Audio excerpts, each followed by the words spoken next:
Hypocrisy.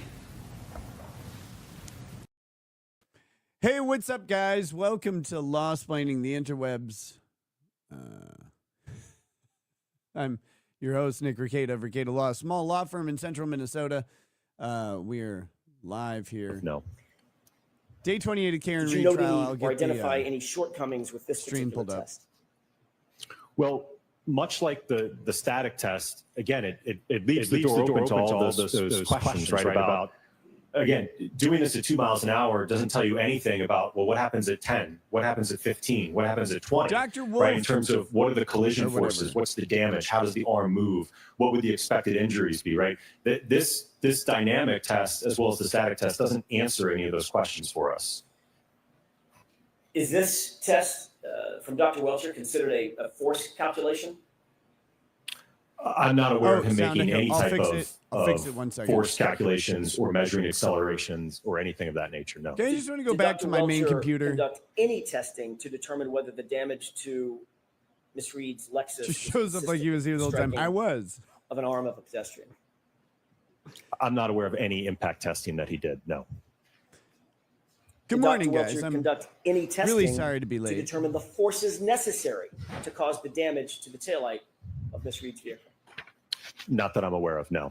Did Dr. Welcher conduct any testing to determine the forces necessary to cause the injuries to John O'Keefe's arm? No, not that I'm aware of. Did Dr. Welcher provide any opinions as it relates to the speed of the subject Lexus?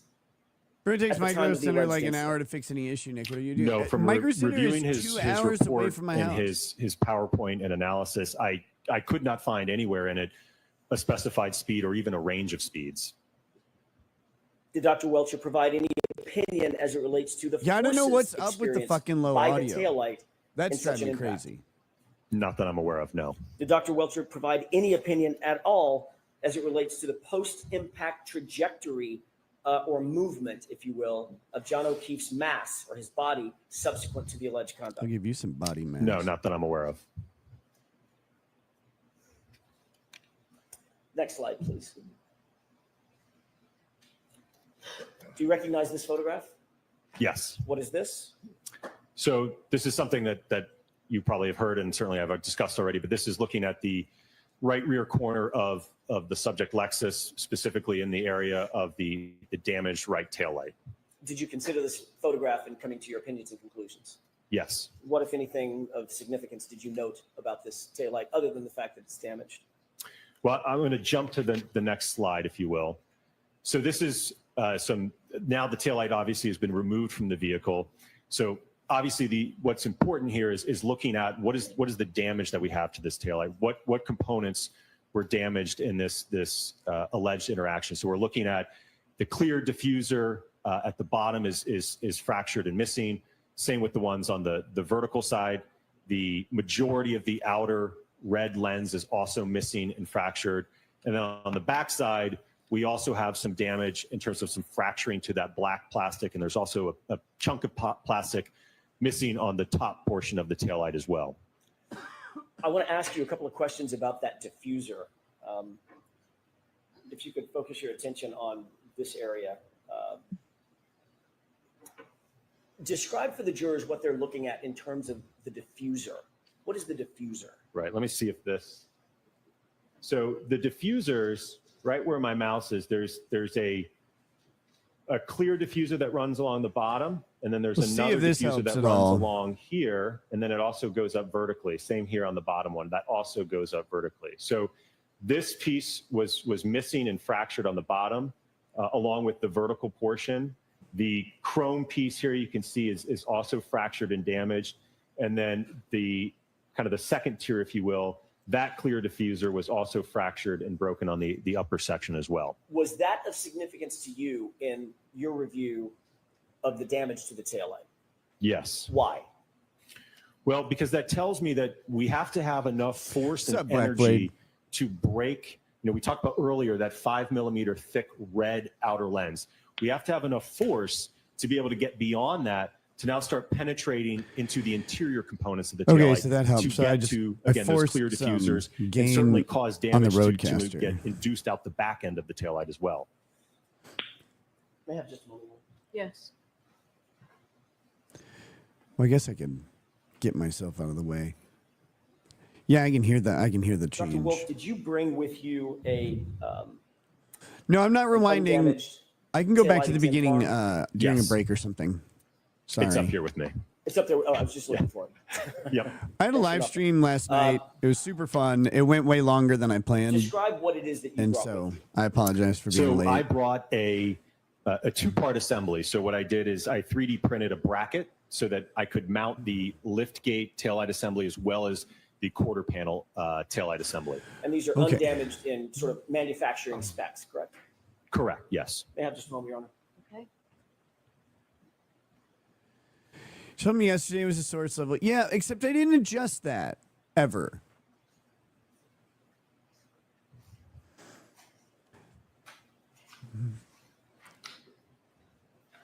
You have it with you up there. So I hear you, The witness stand. Yes. but that You wasn't changed. Retrieve that. Like I with the don't court go in and permission. change my settings. That doesn't make any sense. Oh, well, it doesn't matter. It's working now, and that's great.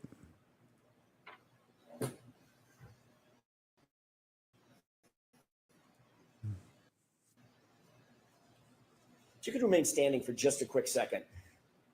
Do you recognize what that is? Yes. Is that what you just described? Correct. That's Yes. cool. Describe it one more time for the court and the jury. What is it that we're looking at right here? So this is an exemplar set of taillights from a 2021 Lexus LX570. On my left side here, this is the lift gate taillight assembly, and it's attached to the quarter panel taillight assembly. And I will know it's not normally like that. Obviously, you can't have a connector, else you wouldn't be able to open the lift gate. But I've printed a bracket back here so that these can remain as one unit.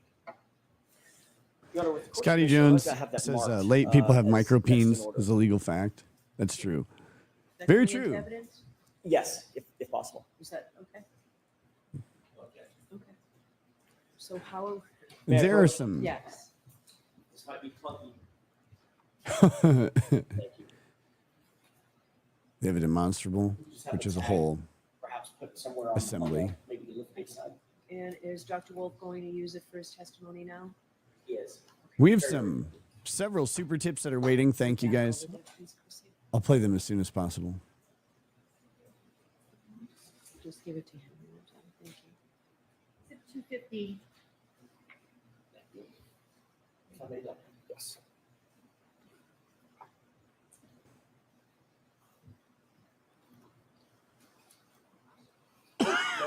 Okay. Thank you. Dr. Wolf, you indicated that there was a 5 mm area of acrylic covering the diffusers, correct? Correct. What I'm knocking on, is that the 5 mm acrylic? Yes, both on the quarter Uh-oh. panel part that you just pointed to, as well as the lift gate part. That Mr. acrylic Jackson, why missing don't we from all the give that glass. back to the witness and let him do it instead of you? Sure. Is there, Whoa! Why are you so choppy? can you see through that loose material into the diffuser that you've just been describing? Yes, so as I mentioned earlier, in this area here, there's a diffuser that's running along the bottom. So Dr. Wolf, I'm going to ask you to not have that so close to Oh, court reporters. My apologies. Holy shit! I don't know what's going on with the video. Yes, Let me Your Honor. see if I can get a different So one. along the bottom is the clear diffuser that runs along and then goes up vertically. And then on the second tier, there's also a clear diffuser that runs along here and then goes up vertically. And you might be able to see it through. It kind of looks like there's little dots on That it. other so that's feed what had I'm problems, referring to sorry. in terms of the diffuser that's underneath. And that, again, so you have that outer material that's 5 mm roughly in thickness, and then those diffusers are about 3 mm in thickness underneath this. I'll give you some Could you make a thickness. determination, and you can go ahead and have a seat. Well, actually, you may not want to. Could you make a determination of the space, the gap between the outer plasticine area, the outer acrylic area, and the internal diffusers? If you could just estimate that gap. If I had to estimate, I'd probably estimate around an inch, maybe inch and a half. Okay. You indicated that something was of significance to you in this photograph. Okay. about the diffusers on the subject taillight, correct? Correct. Describe, now that you're holding that, what was it that was of note to you, Dr. Wolf? So as I mentioned, we have damage not only to this outer thick portion, but it was enough force and energy to then penetrate deep enough to fracture the underlying diffusers that sit below this outer surface, and certainly enough force then to work its way back through inducement into the backside, and ultimately there was a top portion of the taillight that was also fractured up here. Was all that significant to you in your review of the subject taillight material? Yes. Okay, you can go ahead and put that away. All right, so that can't go back there because it's in evidence. So why don't we take it and... Mr. I was McDermott- just going to store it there until he's finished with his testimony, and then we can give it to the clerk magistrate. Okay. However you want to do it, Your Honor. Right. I have Do no you wanna take preference. it? Is he using it still for his testimony? Not right now. All right, so, thanks, Jim. Ladies of Dr. Danny Wolf there. May I continue? Yes. Can we go to the next slide? They can be the leader of my pack or whatever. What are Y'all we in the looking chat at need here? to settle down. This is a collection of photographs that depict various fragments from the right rear tail lamp assembly of the Lexus. And I will note that, and I'll try to spotlight it, there are a few fragments in this photograph that are glass fragments, which, as I discussed earlier, there's no glass in the taillight, so these did not originate from the assembly. But altogether, from what I recall, there's about 50 fragments, I believe, that were counted or so, maybe a little less than that from the right taillight. Finally got things about set up here. If we could go to the next Uh-oh. slide, please. Sneeze time coming up. What are we looking at here? So these are photographs depicting the sweatshirt or hoodie that Mr. John O'Keefe was wearing on the night of the alleged incident. And what was the role that this played in your analysis, ultimately? Whoa. Well, so one of the things that I noted, and I can go to the next slide, is there were a series of small punctures or holes in the sleeve, on the right sleeve of the sweatshirt in varying sizes. I think some as small as just a few millimeters. No, Belle, it wasn't Again, I that. think It was there because she's called maybe my wife a 10 or 12, I whore think I for years recall, and years and on years. The right I don't give a shit sleeve about of that her sweatshirt. fucking health. If we could go back to the Sorry. larger previous slide. Do you see the right sleeve denoted on the photograph to the right? Yes. Does it? Your review of these photographs, what was the significance of the triangular sort of arrows or markers? I love how these people act like they're I innocent. believe those were to annotate or draw attention to those holes. Okay, the defects in the right sleeve. Correct. Can you count those for us, please? On the photograph on the right, I believe I see a total of 9. And what about the photograph on the left, just the right sleeve area? Why she hasn't called your wife a whore. 9 yes, as well. she has. I've had conversations with her about it. Fuck you. If we can go to the Fuck next her. slide. I don't care. I hope that she What are has the some arrows sort of pointing to, reconciliation in these and photographs? with So her this life. is And I hope that she Basically the previous shot, but what you appears know, to be close-ups of lives some of through those it or evidence whatever. markers. But I don't give You a shit indicated if she dies. some of the sizes. She's What a were horrible some of the person, smaller has been to me sizes for a of long those time. Defects Fuck her. of holes. From what I Tired of recall, pretending all this like shit. I said, I think it was around 3 to 5 millimeters, maybe some of the smaller ones.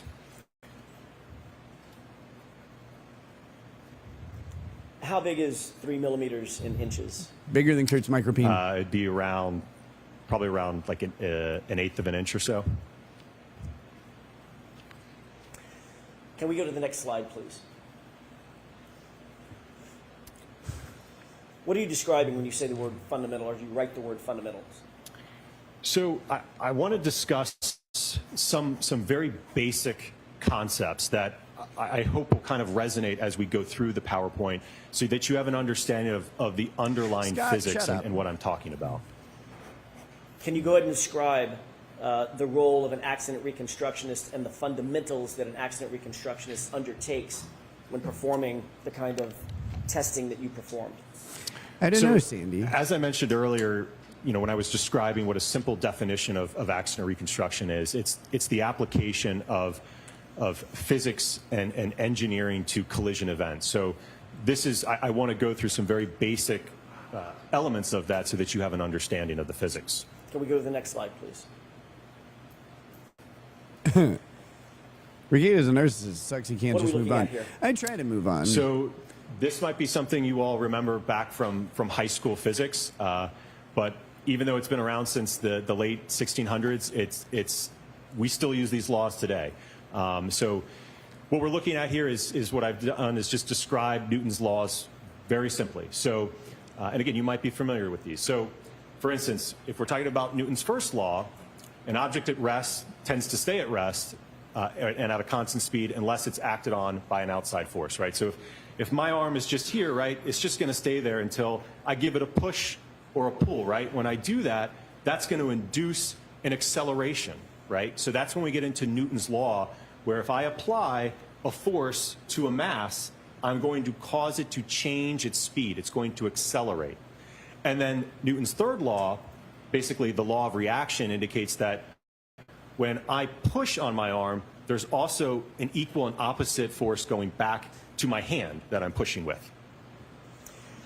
What role did these three very fundamental laws of physics play in your reconstruction or your ultimate opinions and conclusions following your accident reconstruction in this case? So when we're talking about the concept of acceleration, what you will see in the dynamic test that we did and conducted, we measured the acceleration of an arm when it's impacted by a taillight. If we know the mass of the arm and we've measured the acceleration, we can use Newton's second law, which is force is equal to mass times the acceleration, to calculate what that force is applied on the arm, which ultimately you will hear from my colleague, Dr. Rentschler, to talk about that. Is that broadly considered a force analysis? Yes. What role did force analysis, your force analysis, play in the accident reconstruction that you did or you undertook in this case? Well, there's certainly going to be a correlation between the impact speed and the damage that we see. The higher the impact speed, the greater the force. So from my perspective, I was interested in the speed and the force to look at what's the observed damage to the test taillights that we did. Do you think that's fundamental to an accident reconstruction? Yes. Did Dr. Welcher engage in any force analysis with regard to John O'Keefe's arm and the taillight? Not that I'm aware of, no. Let's move to the next slide, please.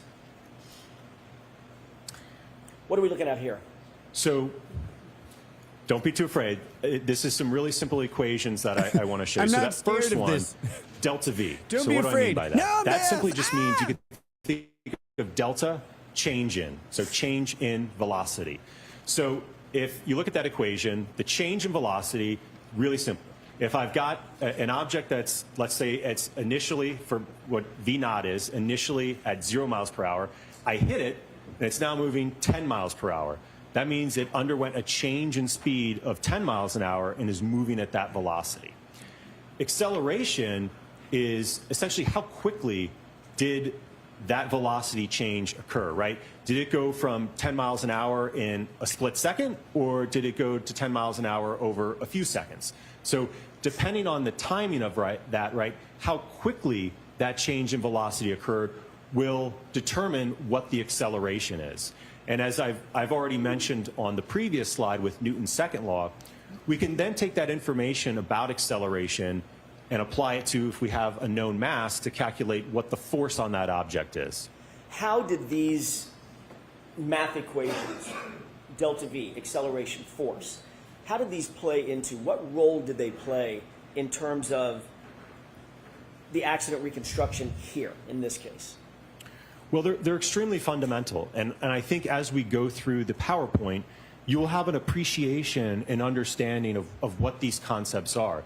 You'll see that I have plotted graphs with acceleration that shows the rate in that change in speed over time. You will see graphs of delta V, so the change in speed of the arm as it's being impacted by the taillight. And then ultimately we can calculate the force of that impact to be able to assess whether or not there's a mechanism for the injuries. And as I mentioned, that'll be my colleague, Dr. Rentschler, that will discuss that. Can I ask you about delta V specifically? I'd like to focus on that for a second. Is that okay? Yes. When you say that equation suggests or dictates that an object that is struck by another object with mass moves up to the same speed of the object that struck it. Describe that in a little bit more detail in colloquial terms, if you will. Sixth grade terms. I'm sorry, can you rephrase the question? Probably not, because I don't understand it as well as you. If an object, does delta V describe the circumstance in which you have an object that may be at rest and it's struck by another object moving? Is that calculating the speed at which the object that is struck moves to the same speed as the object that struck it? So that's sustained. Just ask him a simple question, let him answer. Easier said than done. Sure. Can you describe in more conversational terms what delta V is describing in terms of mathematics? Right. So let's just give an example specific to this case.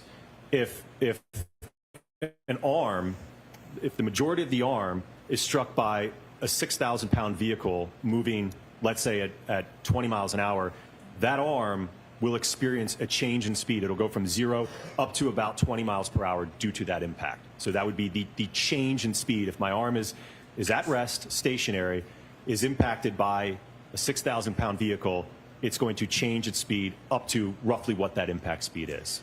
And what about acceleration? What are you describing, or what is math or physics describing in that equation in terms of the time it takes for that arm to now move from 0 to 20? Right, so that's how quickly that change in speed is occurring. So to give you maybe an example you're more familiar with, let's say you're driving down the road, you come up, you see a red light at the intersection, right? You're going to get on the brakes lightly, and your vehicle is going to change in speed, right? It's going to slowly decelerate.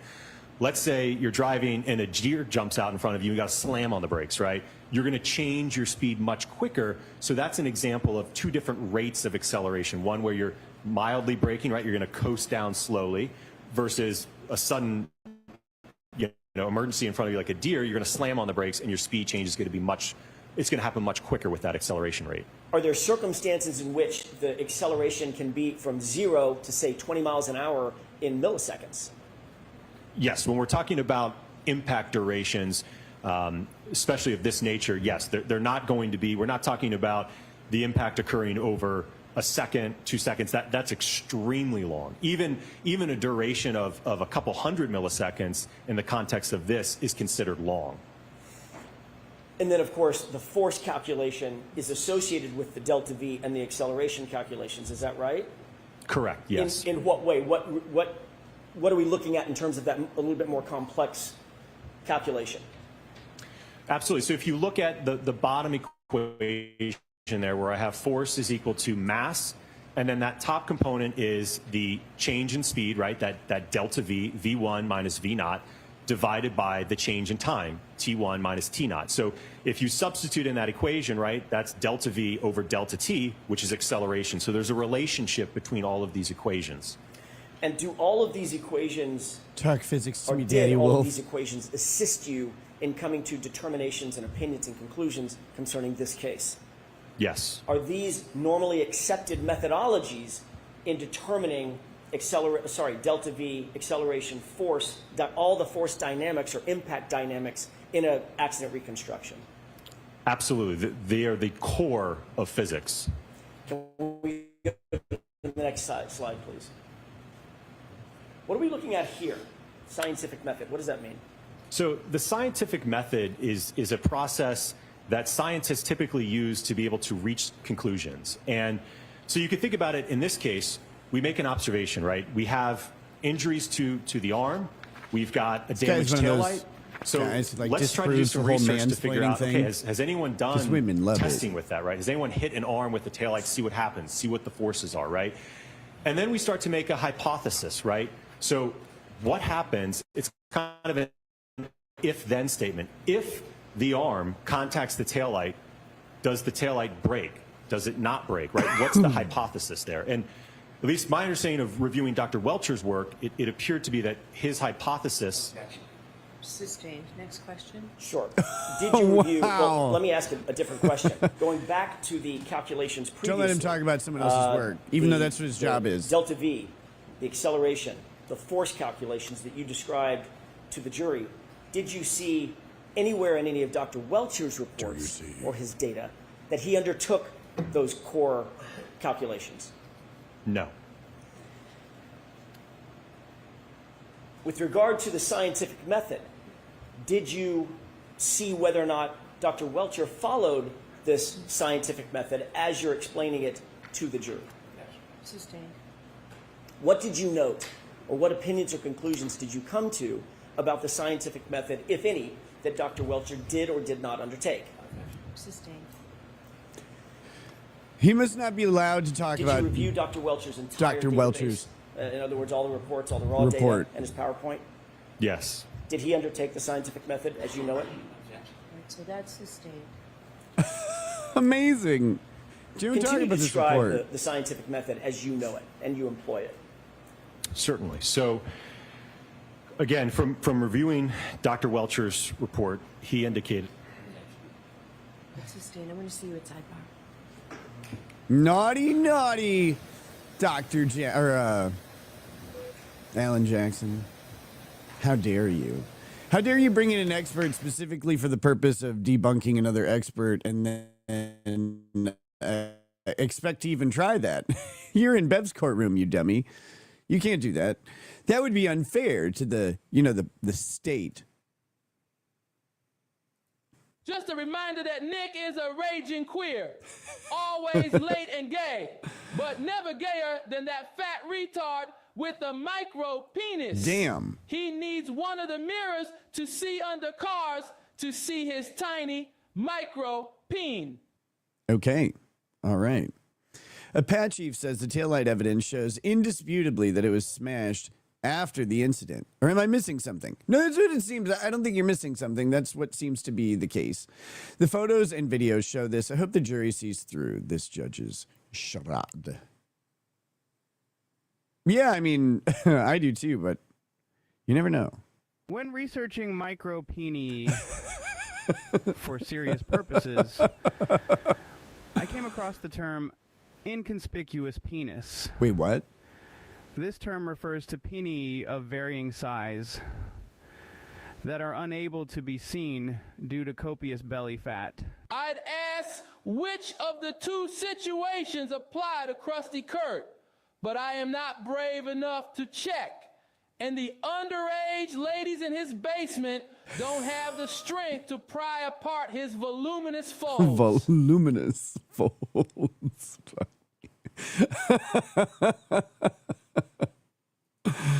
Okay.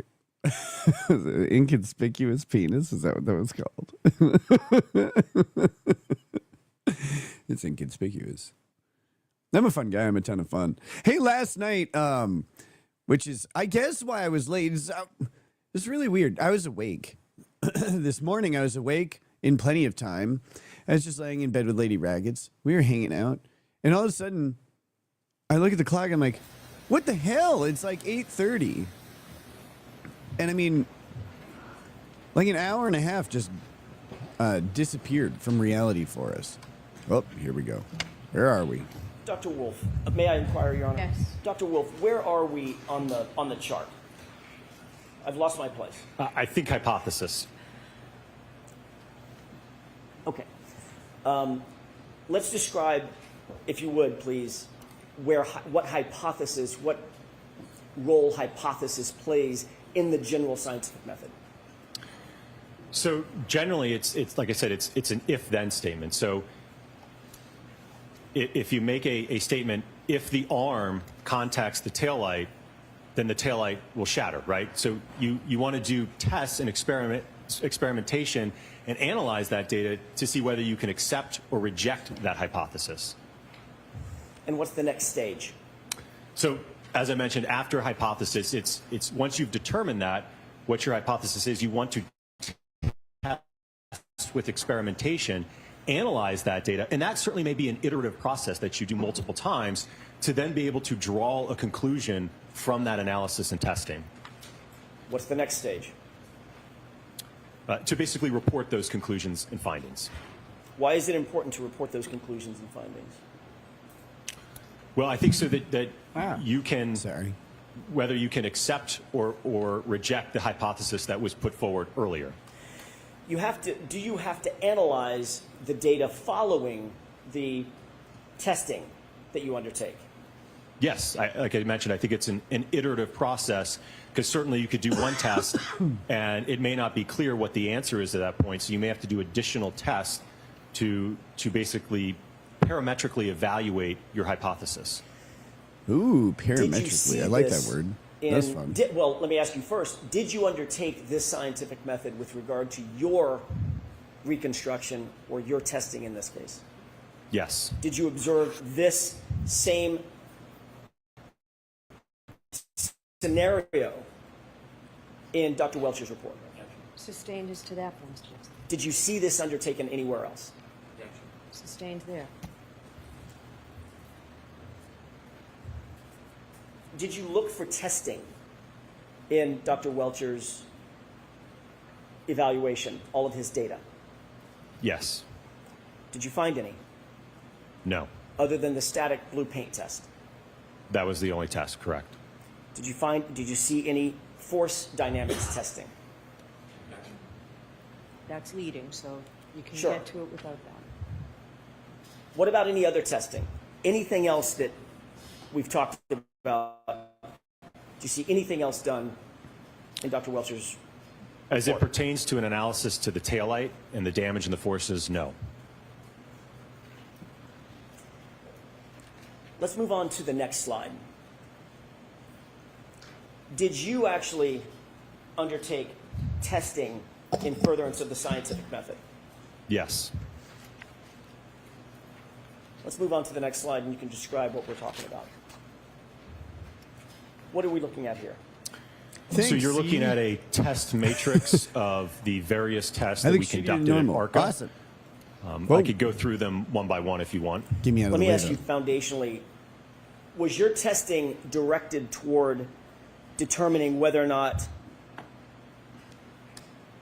the scenario proposed in Dr. Welcher's report was consistent or inconsistent with what you would find ultimately? The objection sustained. Was your testing specifically designed to determine whether the damage to Miss Reed's vehicle, her Lexus, was consistent with the scenario that was proposed by Dr. Welcher? That's sustained too. Ask it differently, Mr. Jackson. What was your testing? Unreal. What were you engaged in Unreal. in terms of your testing? What were you trying to find out? Well, I think it was to, again, we talked about earlier about that hypothesis, right? My understanding, Dr. Welcher indicated that the arm contacted the taillight, but there was no analysis or testing to determine what's the expected outcome of that. What's the damage to the taillight? So you answered the first question. I'm striking that second part. Ask another question. Was there anything else? I think simply put, it's to find out what happens when you impact an arm with a Lexus taillight at various speeds. What happens? What was your understanding of Dr. Welcher's hypothesis? That's sustained. Did you have an understanding of Dr. Welcher's hypothesis? That's sustained too. She's just not going to let him talk about it. I think this is smart of Jackson, Ultimately, though. What were you trying to find out through your testing? As I mentioned, I think it was to determine when you impact a taillight at 10 miles an hour, 15 miles an hour, 25 miles an hour, what happens to the taillight? What's the expected damage? What happens to a sweatshirt when it makes contact with that? What happens to the fragments? How does the arm move? What's the acceleration of the arm? What's the change in speed of the arm? And certainly, as I mentioned, my colleague Dr. Rentschler will discuss what are the expected injuries in that type of impact. Did you see any of those questions answered in Dr. Welcher's report? Ask it differently. What did you see in terms of Dr. Welcher's report as it relates to those types of questions? That's sustained. I think Ultimately, Jackson is doing this on purpose. did you undertake a methodology? to perform the He's testing. showing the to jury answer that the he's not questions even that you just allowed to ask explained about this. needed to be answered for this jury. Yes. Describe that, please. So we started out, we kind of worked at this incrementally, right? We didn't start right off the bat with utilizing an exemplar Lexus going right into an ATD or a test dummy, right? We wanted to start in the laboratory to have an understanding what happens at a range of speeds, in this instance, in our first two tests, between 10 and 17 miles per hour, right? What happens, what kind of damage do we observe, right? At 10 miles an hour, do we even break the light? At 17, what kind of damage do we get? What kind of accelerations do we get? And then we moved up to full-scale vehicle impact testing. Is that methodology that you just described generally accepted in the field of accident reconstruction, in the broader field of engineering? Shugi show, then why do I have Absolutely. Everything from years utilizing ago? an instrumented You're test retarded. dummy to using an exemplar and I'm sorry vehicle that you are, to all the but data try and acquisition remember systems that. that we had in the laboratory as well as the vehicle. All of that is generally accepted techniques in the field of accident reconstruction to evaluate what we did in this case. And are those techniques also supported by peer-reviewed articles in scientific literature related to accident reconstruction? Yes.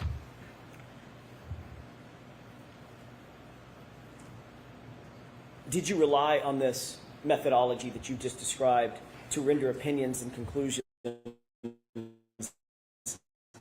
as it relates to this case? Yes. Have you relied on that same methodology in rendering opinions and conclusions in other courts? Yes. Let's go to the next slide, please. What are we looking at here? So we've gone over this before, but this is looking at the exemplar vehicle that we utilize for the latter part of our testing. You're looking at again, just annotating where the liftgate taillight is, as well as the quarter panel taillight. When you say exemplar vehicle, what is this SUV that we're looking at?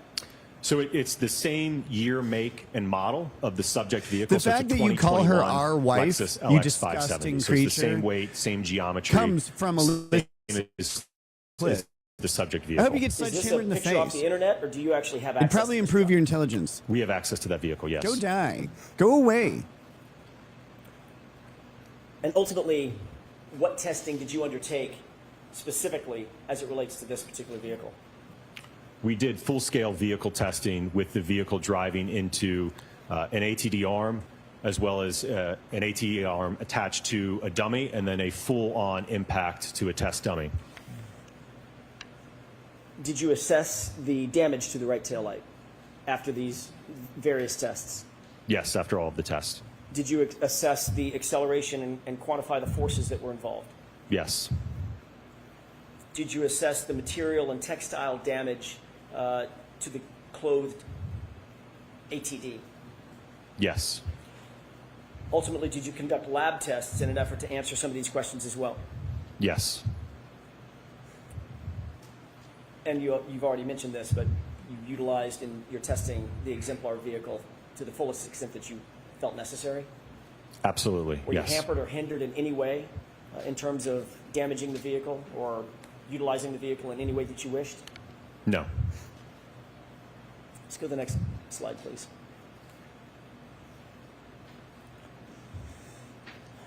What are tests A and B? What are those laboratory tests? So these were the initial two tests that we did to get an idea of starting to test this hypothesis. As I mentioned, we weren't sure at 10 miles an hour what would happen to the taillight. We wanted to see what would happen at 17 miles an hour with the arm. So again, it was to evaluate from a starting point what happens in this interaction based upon how Dr. Welcher had his arm oriented in his PowerPoint and analysis. Next slide, please. What is this? So you're looking at a photograph of our lab setup. You can see on the left side of that is our Hybrid 3 anthropomorphic test device. To the right is a linear impactor, and this is something we already have in-house that we built years ago for our testing that we do for the National Hockey League. When we're looking at, what's the accelerations on an impact to a goalie wearing a helmet, right? We'd use this same device for that type of testing to measure head acceleration. So we applied this same linear impactor to be able to project, if you will, or accelerate the taillight at a known speed into the ATD Don't have arm. any anymore. What are some of the instrumentation that you use in addition to the mechanical impactor, what's some of the instrumentation you use to track the data? Certainly. So you could see, I'll get my, see down here. So at the top here, there's a blue camera here. There's another blue camera here. So these are our high-speed cameras. And you'll see there's a bunch of lights around those high speeds. That's just because the frame rate's so high. And again, it's only sampling, a very, very short amount of time. So you have to have a lot of light when you do these high-speed tests. So we have the high-speed cameras running. We have an accelerometer mounted to the ATD arm here on the other side. So that's some of the instrumentation. There's also a couple other cameras that we're documenting this overall. Can we move to the next slide, please? What are we looking at in this? Oh, it's Andy Brown. That so this is looking at, and not that to be thing got confused, this blocked. wasn't the arm position when the impact occurred. That's This a is just literal showing you the retard setup. So on the who left is runs just kind of around an overall shot, and then on the right understanding literally everything right here constantly is a straight. uniaxial If you ever accelerometer. So talk that's to going to them, measure. they're like, "No, we talked my about brain's that term broken, I'm earlier, right? retarded." The Oh, acceleration. So makes that's going to sense. measure how quickly is this arm changing its speed, right? What's the acceleration of the arm as it's impacted?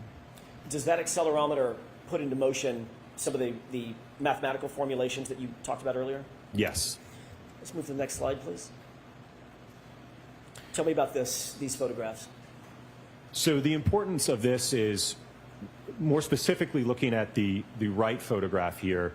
Might be a little bit hard to see, but we wanted to get the same exact sweatshirt or hoodie for the testing to evaluate if the taillight breaks, is there a mechanism for the fragments to penetrate and cause holes in the sweatshirt as were observed in Mr. John O'Keefe's sweatshirt?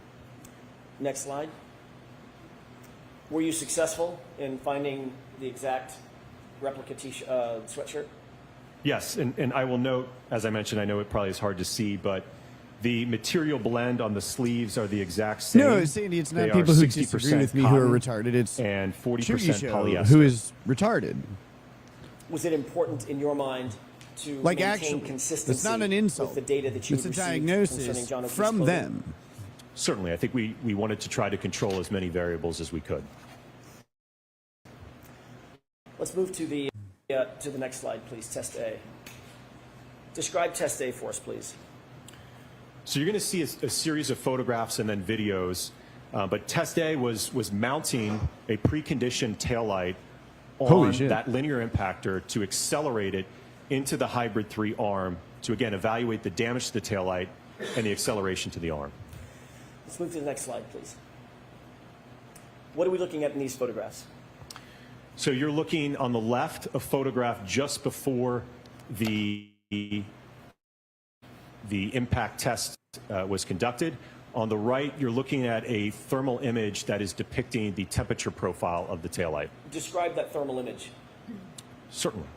Your Honor, may I refer to my notes? Yes.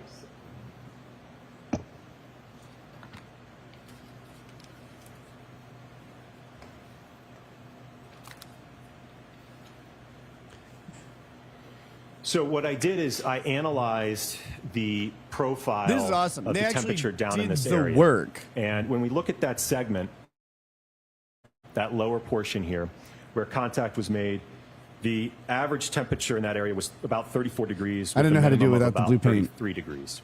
How did you get that exemplar taillight down to? No, Citizen M, something around happened with my mic. 30? I'm working, like, I So can't all fix of it the in real time. taillights that we tested were preconditioned overnight in a freezer. Why was that important?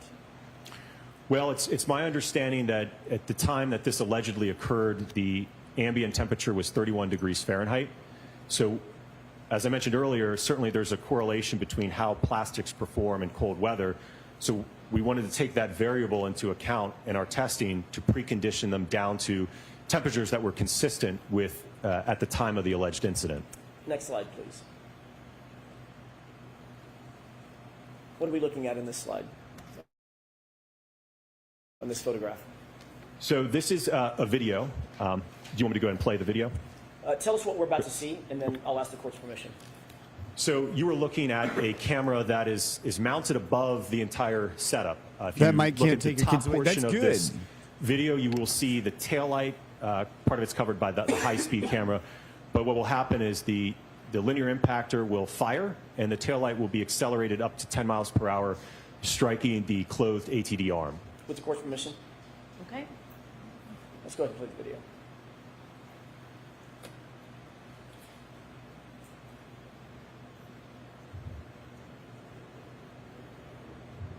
Next slide, please. What is this? So this is also a video, but with the high-speed camera. So it's the high-speed camera that's looking top down at the arm. So you will see when the video plays, you will see the taillight enter from the left and contact the arm. And I will note that this is essentially We have slow some mode, cooking so with it's Kurt not today. happening in real time. So you'll see the taillight slowly moving, but it's actually in reality moving at 10 miles per hour. All the remaining ones are over an hour long. That.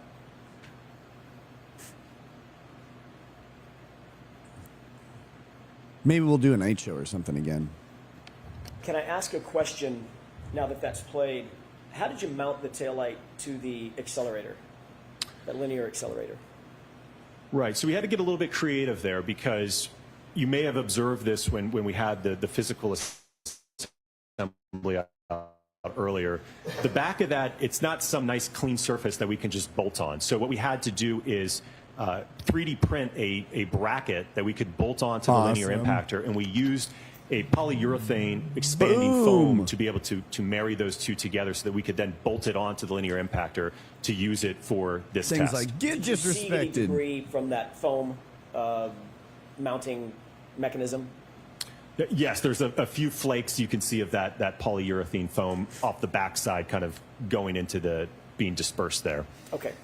With regard Yes, to this Andy, I'm a particular very 10 mile lazy an hour content test, creator. It's great. What did you note in terms of the damage to the taillight? It was very minimal. And what did you note in terms of any damage at all to the hoodie? There was none. Can we go to the next slide, please? What are we looking at in this slide? So this is looking at a side view. So same test, just looking at it from the side. And similarly, you'll see the tail light come from the left and impact the arm. If we can play this, please. What did you note in terms of deflection of the arm, the test arm? Well, the arm essentially, and we'll see this in the data later, it reaches a common velocity with the tail light. Based upon the portion of the arm that was contacted, again, consistent with how Dr. Welcher has it oriented, it will become accelerated up to 10 miles an hour roughly. Over approximately what period of time is that arm accelerated up to 10 miles an hour along with the taillight? We'll see it on the data plots. I think it's about 10 milliseconds or so. How long, do you know how long an eye blink on average takes? Off the top of my head, no, I don't. Probably pretty quick. It's like 0.3 of a second. We're around 250 milliseconds? Even sound right? faster. Sustain. Fairly fast, though. It's pretty damn close. Let's move to Right? the next slide, please. Yeah. No. What are we looking at in this It's close series to of photographs? 0.03 of a second. So these are extracted frames from the high-speed video that we just saw on the previous slide, basically showing just at contact moving. Okay. Let's move to the next slide, please. What is this photograph? So this is photographs taken of the taillight after the 10-mile-an-hour test.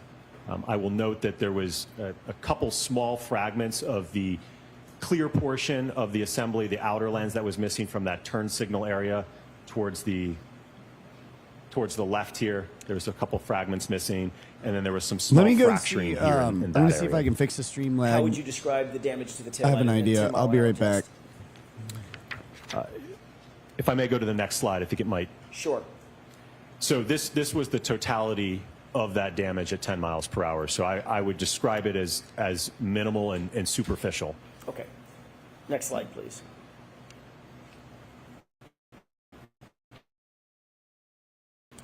What is this? So this is the photograph that I just shown you compared to that of the subject taillight so that you can have a side-by-side comparison of the test taillight compared to that of the subject. Were you able to reach any opinions and conclusions about whether the damage to the subject taillight is consistent with striking an arm at 10 miles an hour?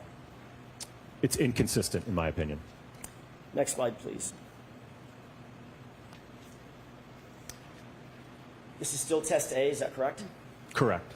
Were you able to reach any opinions or conclusions as to whether or not the damage to Mr. O'Keefe's clothing is consistent with being struck by the taillight at 10 miles per hour? What I observed from the test is that there was no mechanism to create any of the holes that we observed on the subject sweats. As well as the former opinion that you just gave us. Yes. Next slide, please.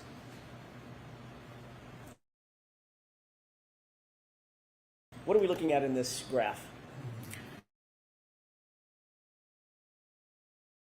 So this is a graph that shows 4 milliseconds how quickly this is occurring.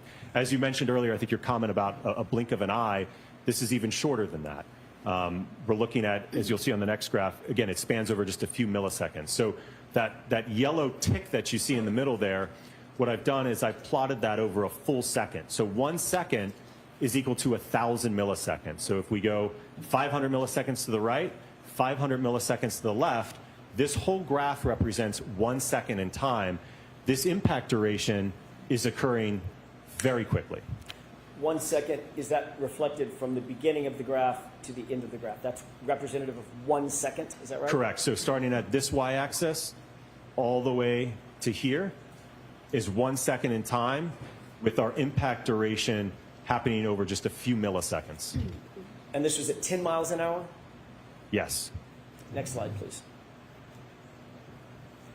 What are we looking at in this graph? So we're looking at the acceleration or the change in speed over time, that parameter that we discussed earlier.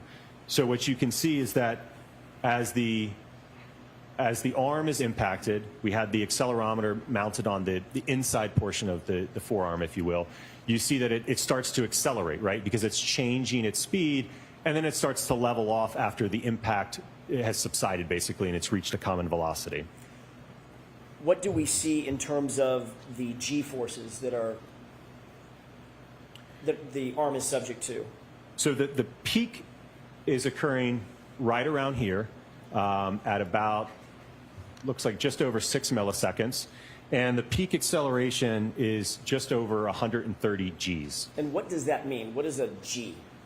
So a G is acceleration due to gravity. So if we're being held down by 1 G, so you could think of it as basically a multiplication factor, that it's 131 times the acceleration due to gravity. And the next slide, please. What are we looking at in this slide? So this is, again, that concept that we talked about earlier, delta V. This is the change in speed. So if we do some math to the previous data that we collected, it's a technique called integration, where we can actually add up all of that acceleration to determine what speed did the arm get up to. And when we do that calculation to this data, what we see is that initially at the impact, right, the arm's at rest, right, Newton's law, first law. And then we impart a force on it in terms of the tail light impacting it. It's going to cause the arm to accelerate and change its speed. So as I noted earlier, it's essentially going to reach a common velocity with the impact force based upon how Dr. Welcher has the arm oriented.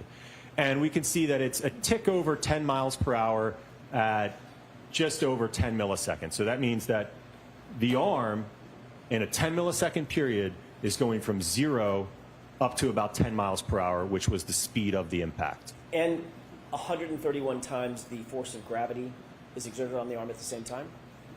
Sustained us to that point. Where does gravity play into this? What is the 131 Gs? Where's that force exerted? So that is the acceleration that the arm experienced as a result of that impact. So that's how quickly it was changing in speed. Understood. Let's go to the next slide. So is this a good place to It take is. the morning recess? All right, folks, we'll take a recess. Dr. Wilkins can file our adjourners. I'm going to see counsel regarding just scheduling, please. All rise for the court, please.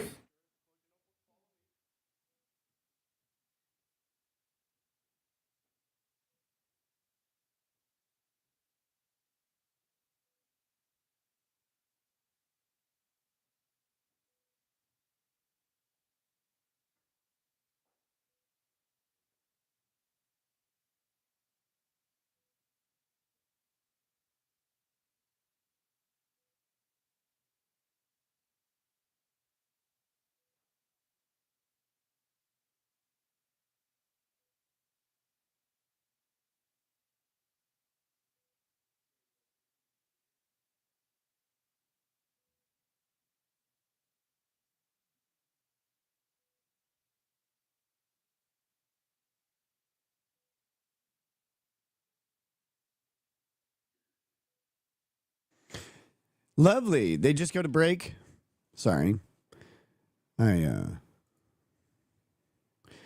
can see the tactics. You can see the tactics Bev Cannone is using here to prevent the defense from mounting a proper defense. It's crazy. 1 second. I got to plug this thing in.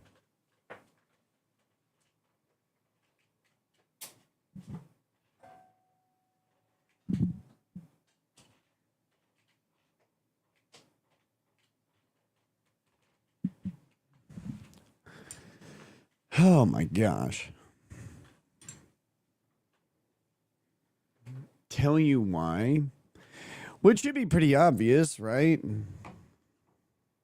She's exceedingly biased against the defense, has been the entire time. All of her evidentiary rulings pretty much favor the state. In the background, whoops, I'm going to have to. My computer doesn't like when I do this.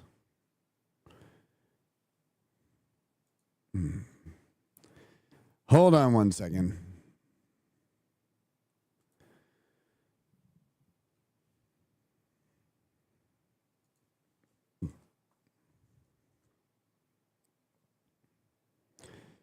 Just gotta reboot OBS again. Lovely.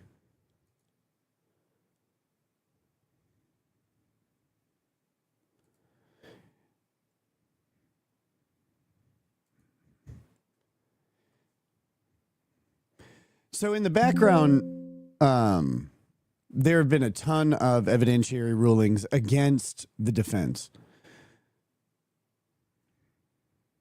All right, 20 minutes. Court, all rise. Okay, I got it. Stop beeping at me. There we go. All right, looks like we got a 20-minute break here. So that's nice.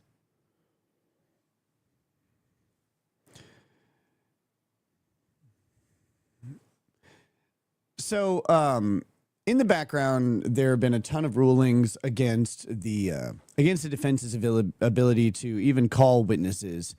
The witnesses that she does allow to be called have their testimony truncated before they even start. They're not allowed to go, to certain places or ask certain things. Everything's a discovery violation for the defense.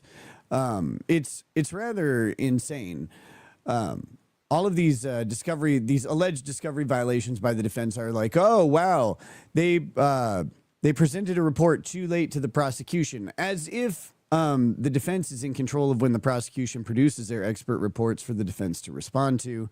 When the defense does respond to them, Bev Cannone just says, no, your reports don't matter, which is nutty because the purpose of trial is to elicit the best facts. The purpose of trial is to try and get as close to what happened, because they obviously don't know. They weren't there. But try and get as close to what happened as possible to determine, the best, the best factual basis for the jury to then... the jury is supposed to determine the best factual basis to then bring to the judge to apply the law. And if you don't allow the facts to actually come in, you're not going to get a proper story. It's the basic premise of mounting a vigorous and full defense from the accusations of the state is the ability to actually bring the evidence and present it before a jury or a judge. And if the judge just doesn't let you do it, there's no way you can possibly have mounted a competent defense. It's really a fucking shame to see.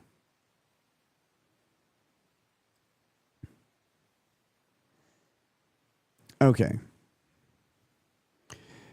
So we have a couple super chats. We have some we have some super tips as well. You guys can check out super tips at supertip.gg/RL. For AI voice-powered super tip fun. Have it call me a piece of shit or whatever. It's great.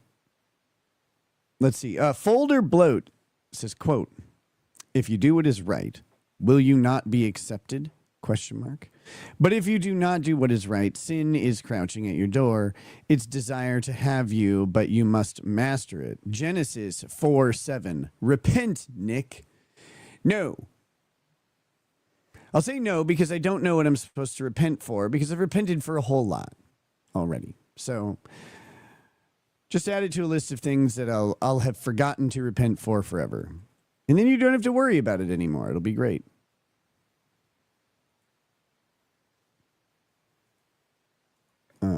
So there we go.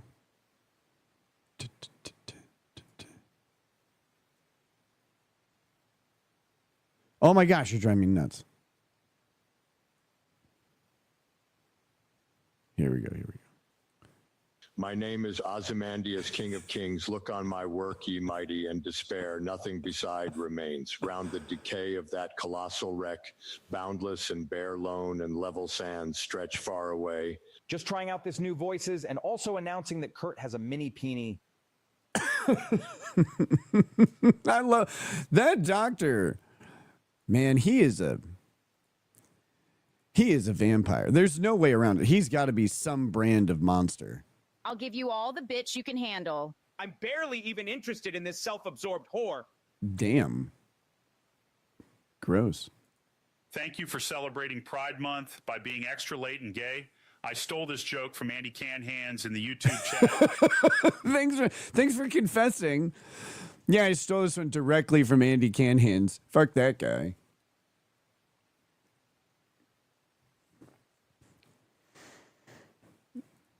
Micropene is never late, nor is it early. It shows up precisely when it means to. That's true. Wait a minute. This seems directed at me. I don't like this.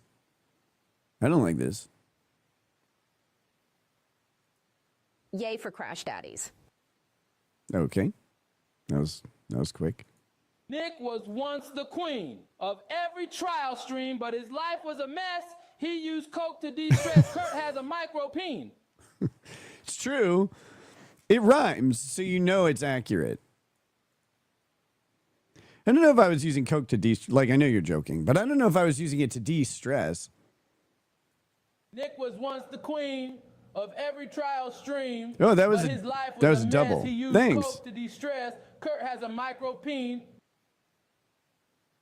What are we Here's a catchy name for Kurt's Italian cooking show, Il Douche Pini. Il douche pini.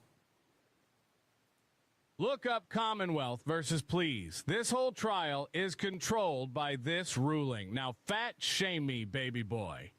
Fat shame you, baby boy? Everything looks like a baby to you, right? Everything is tiny and minuscule and underdeveloped. And all you can think about is if you can eat it or not, because you're a giant monster. You're a giant monster with a stomach that is insatiable and a throat that has seen all manner of disgusting substance pass beyond its barriers. You need to get right with Jesus. You need to get right with Weight Watchers, and you need to get right with gravity. Cut the weight. Get your ass in gear. Because right now, you're just gross. Just gross. All Beckys are hoes. Micro horno, peen to micro. Thanks, Jeff. Wisdom. Always wisdom from Jeff. Okay. There we go. We're about caught up on everything, which is nice. So I really want to like have another monitor with it would make my life more convenient. But running just these two screens has been a pain for this computer. This computer is like, no, don't make me work anymore. It's really sad. Corn Pop says, Nick, I'm glad you made it back safely. Thanks. Thanks, Corn Pop. That's very nice of you.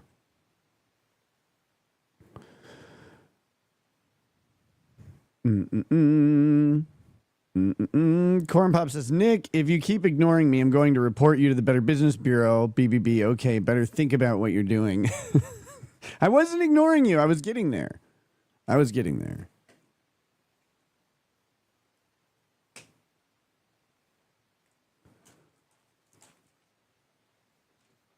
And he said I was using coke to deal with stress. Not very well. I mean, it doesn't do that very well. I don't know if people know that.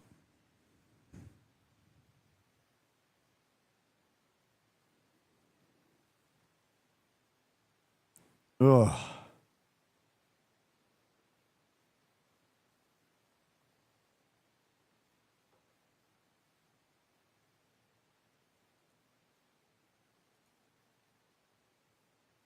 Release the tapes. Why haven't you? It's really funny to not release the tapes. No, at this rate, I'm pretty convinced no one will ever see them again.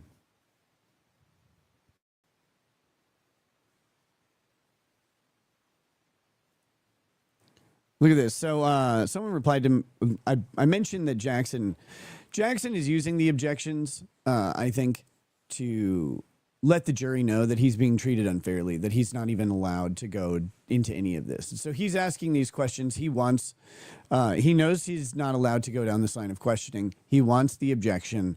He wants it sustained, and he wants it done in front of the jury over and over and over. This person says, I just read 17 objections, 17 sustained, 2 sidebars, and 1 strike. This can't be normal. So that was Lindsay Lay on Twitter. Lindsay, I don't know if you're watching the show or not, but if you are, it's normal under one circumstance. If you have been precluded through motion in limine in where you're able to go with testimony with a witness, then going down any road that you go down that implicates that will be they'll be objected to and it'll be sustained. And that's what seems to have happened. But I think it's Attorney Jackson's subtle protest to it. Just do it and just show the jury. We're not allowed to ask questions.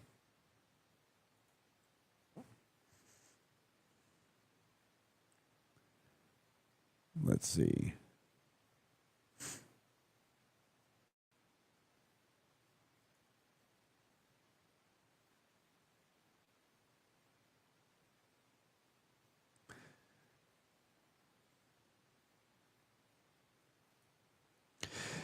So, yeah, I don't know. That seems to be the part of the issue with what's going on. And I've got some.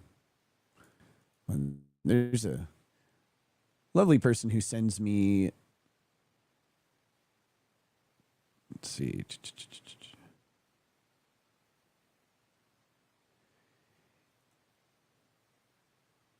Like just real quick. Let's take a look at this.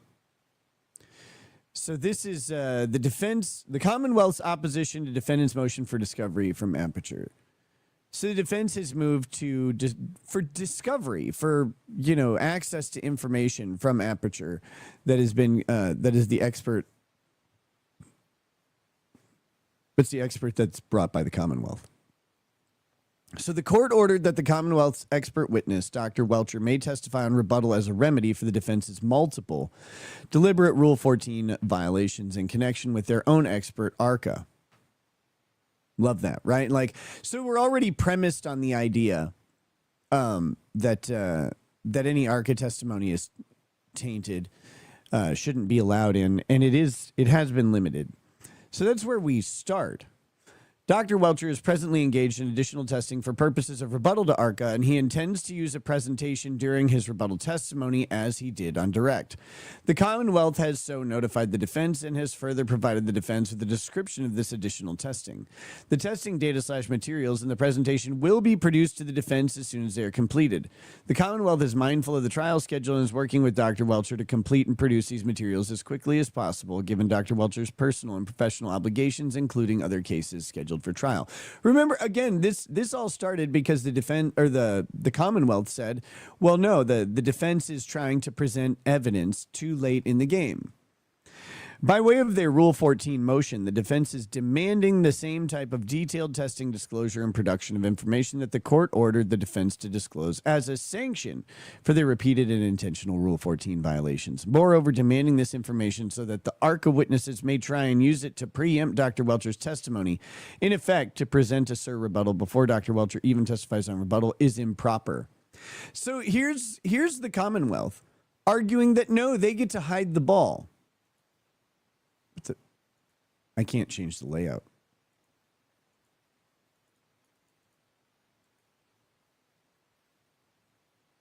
There we go. Thanks.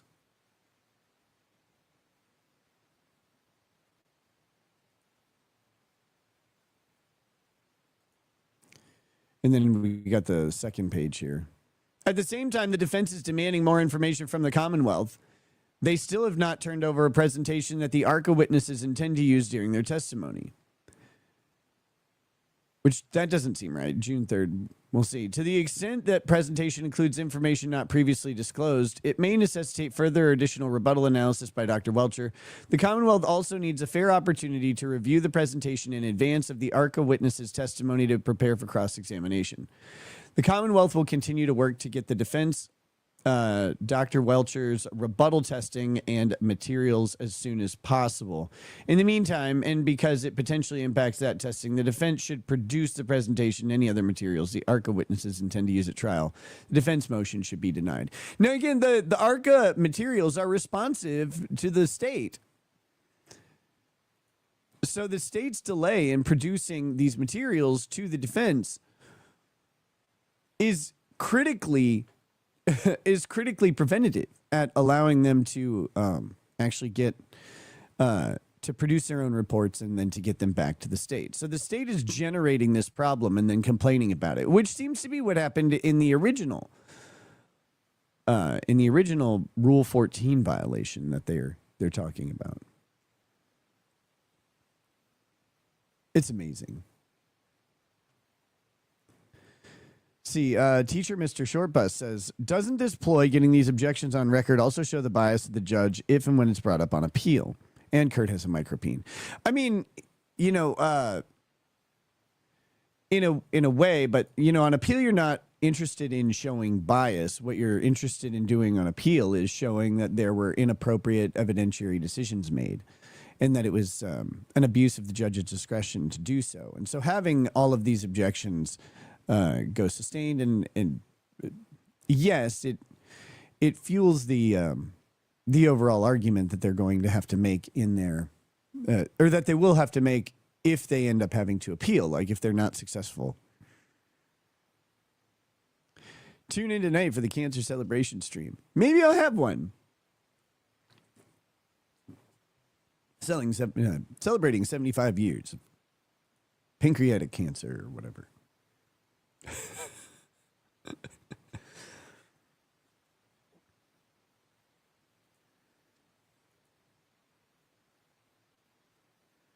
Let's see.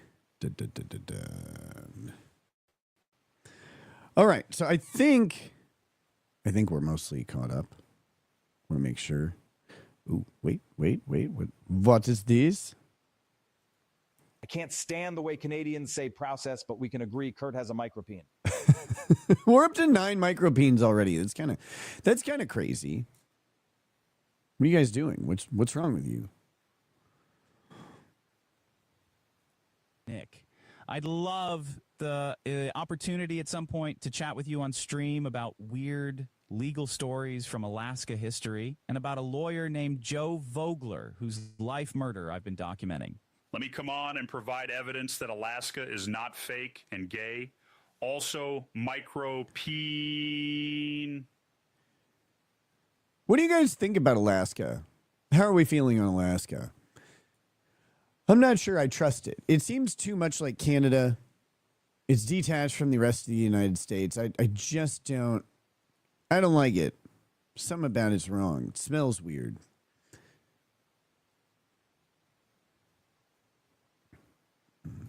Okay.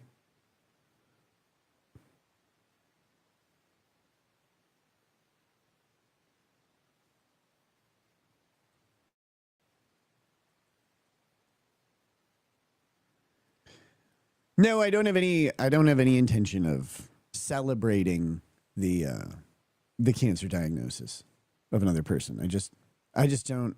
I'm not going to be like, "Oh man, I feel so bad." I don't.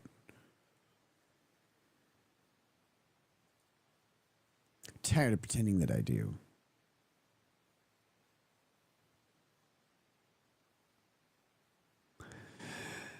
So that being said, man, yesterday was a crazy day.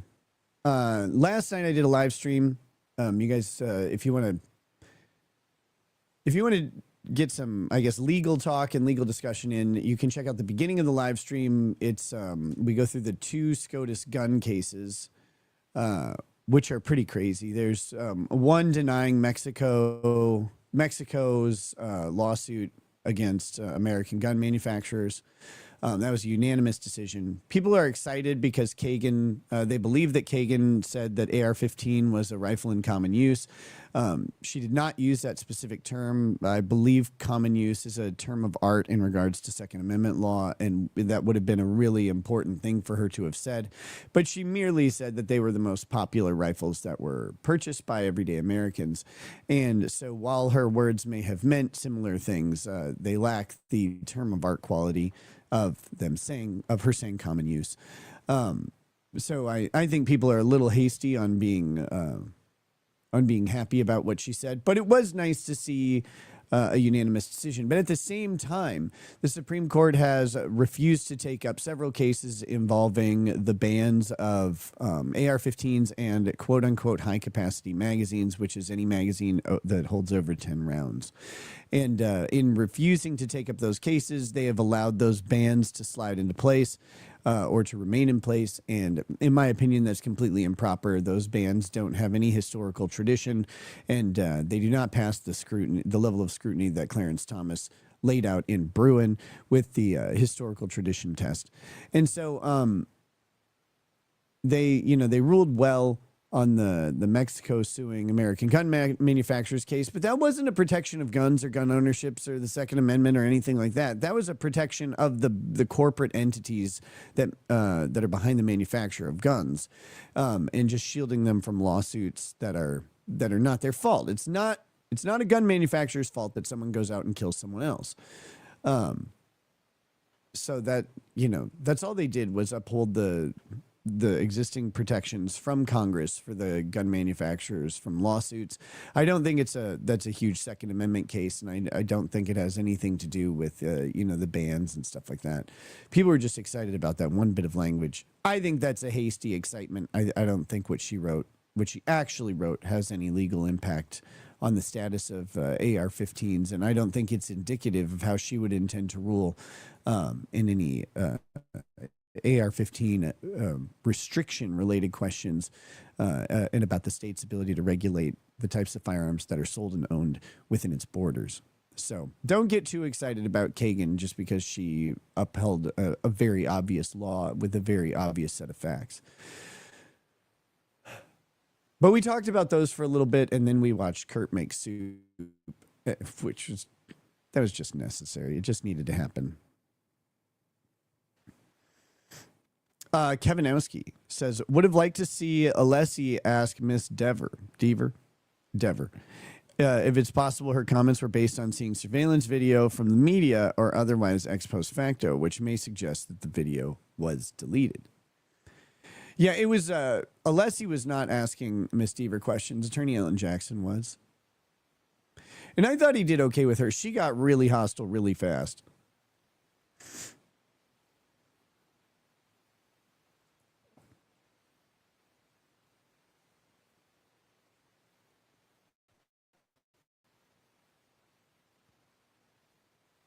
You ain't rubbing your butthole with icy hot either. Kurt has better content. That had to be so uncomfortable. As that icy hot starts to kick in on those little sensitive butthole folds. Like, ooh, Could you imagine? Oh.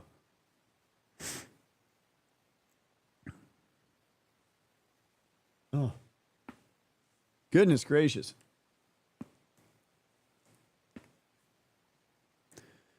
Whew. Okay.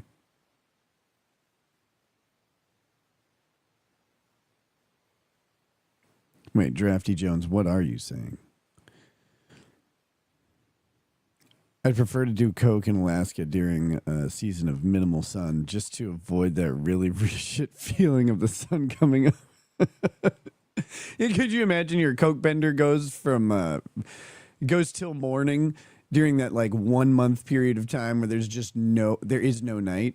So you're like, whoa, man, I was up the whole time. Or there's no daylight, I mean. It's like, oh, man, I was up the whole time. Shit.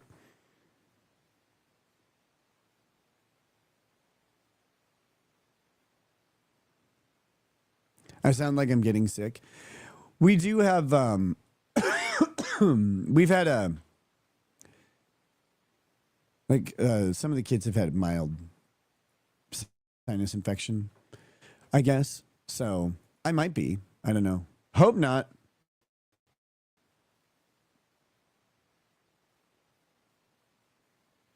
Lawbertarian over on Local says, why does this judge suck donkey balls? I don't know why she chooses to do that.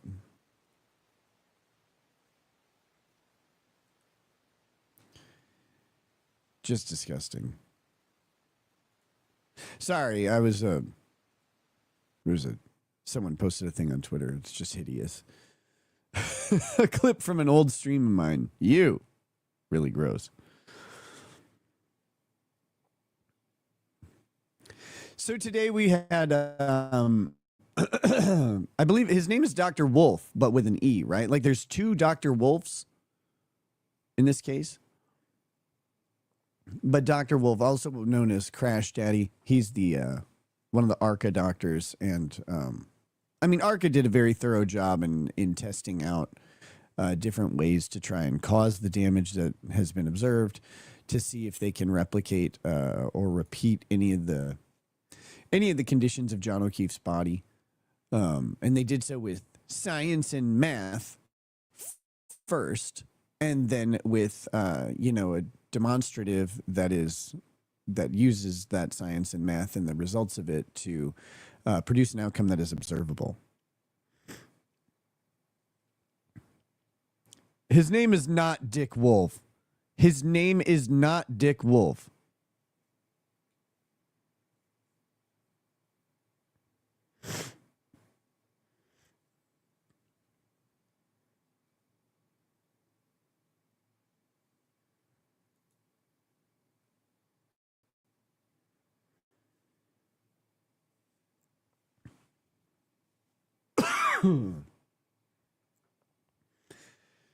So yes, the state is so desperate to keep ARCA out of this, which is again amazing. So ARCA is a firm that has some involvement with the federal government,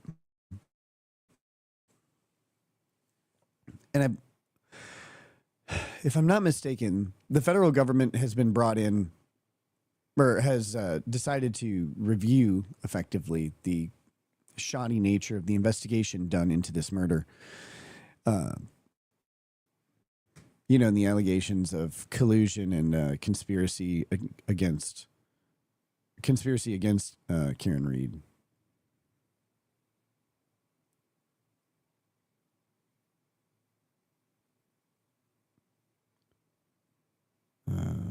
Hold on. Goodness gracious. Okay.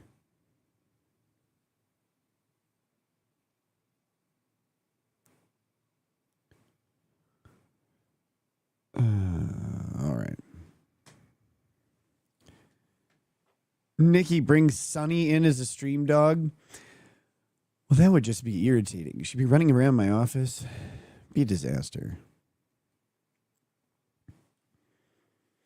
I do need to ask Lady Raggeds to bring me some food. I'm starving. Hold on, I'm going to send her a message.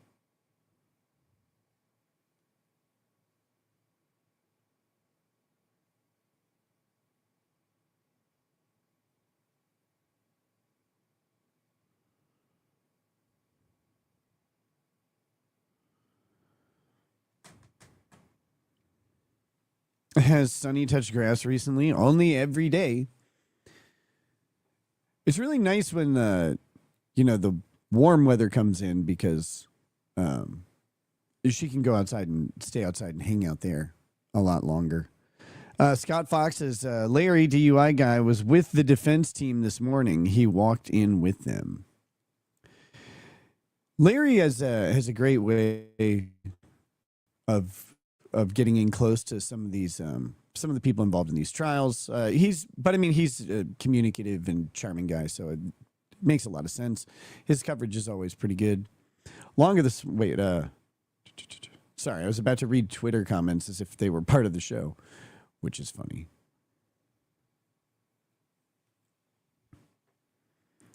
Lady Tammy says, I'm on my way to McDonald's. Damn. See, but no, the bacon, egg, and cheese biscuit is gone. Like, that's, I like this, sausage, egg, and cheese biscuit. I haven't really liked fast food bacon lately.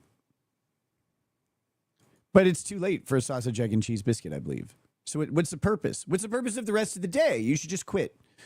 The whole day's over. It's ruined. Start again tomorrow. Larry's a fun guy. He's a ton of fun.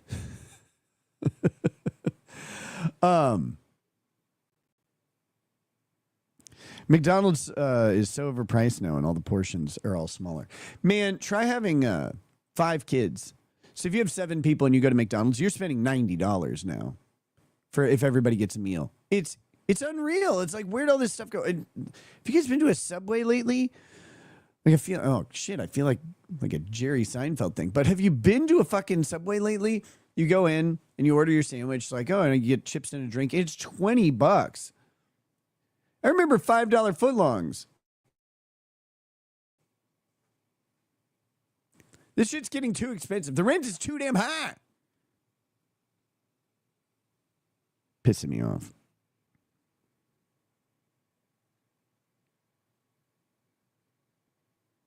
Panera is expensive AF these days. I bet it is. Panera was expensive when it came out.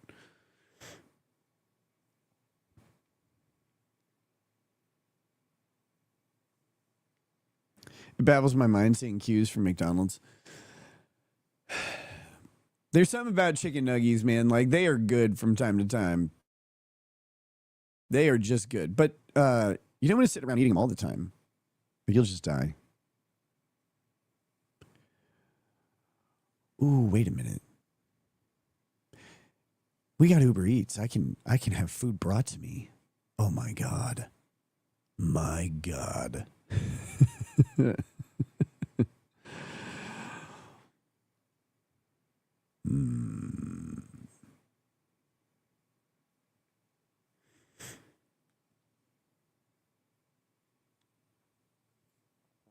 Your wife cooks.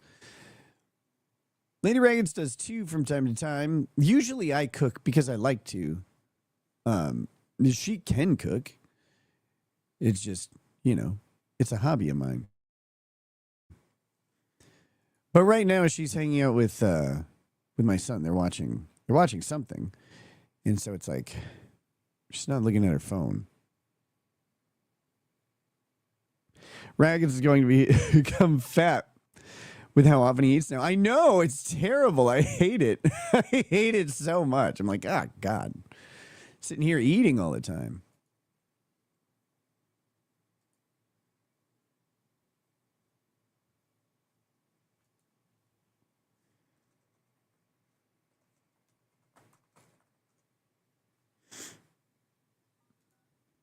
Oh, I think we're about to have court back.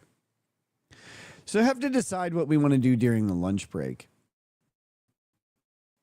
This break's about to be over. There's the cooking channel you can recommend.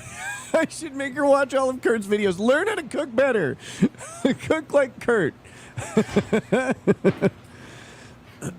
Oh my God.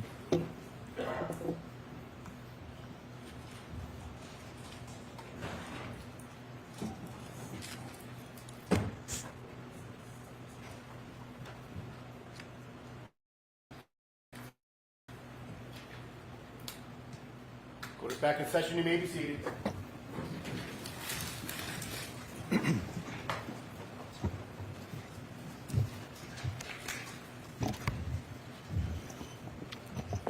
Okay, you all set, Dr. Wolf? Yes, thank you, Your Honor. Okay. All right, Mr. Jackson. Thank you, Your Honor. Dr. Wolf, before we get into laboratory test B, I failed to ask you, were you compensated or was ARCA paid following the proceeding last year for any of the time? Yes, last year. Yes. Last year? Correct, yes. Do you know how much that was? From what I recall, I think it was around $20,000. Was ARCA paid by the defense your initial testing? Remember what initial analysis, which we talked about earlier this morning? The state's was ARCA expert paid by was the defense for any of that? paid like $400,000. No, not the report, testing, none of that. Okay. What were you paid for last year related to the first proceeding? My time to appear at the proceeding. Travel? Correct, travel, testimony. Yes, sir. So the form, Mr. Jackson. Sure. What about now? Have you been paid any additional sums by the defense specifically for your undertaking that you're testifying about today? Yes. About how much have you been paid? I think when I spoke to accounting, I think they indicated it was around $50,000. Okay. Let's talk about laboratory test B, as in Bravo. I'm going to see about getting some food out my way. If I may have just a moment, Your Honor. Sure. What was different about lab test B as opposed to lab test A? So the tests were essentially identical aside from the speed increase going from 10 up to 17. Okay. Let's take a look at the next slide. Just so I'm clear, Doctor, I want to make sure I'm on the same slide as you. Is this slide 35 pursuant to your notes? This is slide 36. 36, got it. Okay.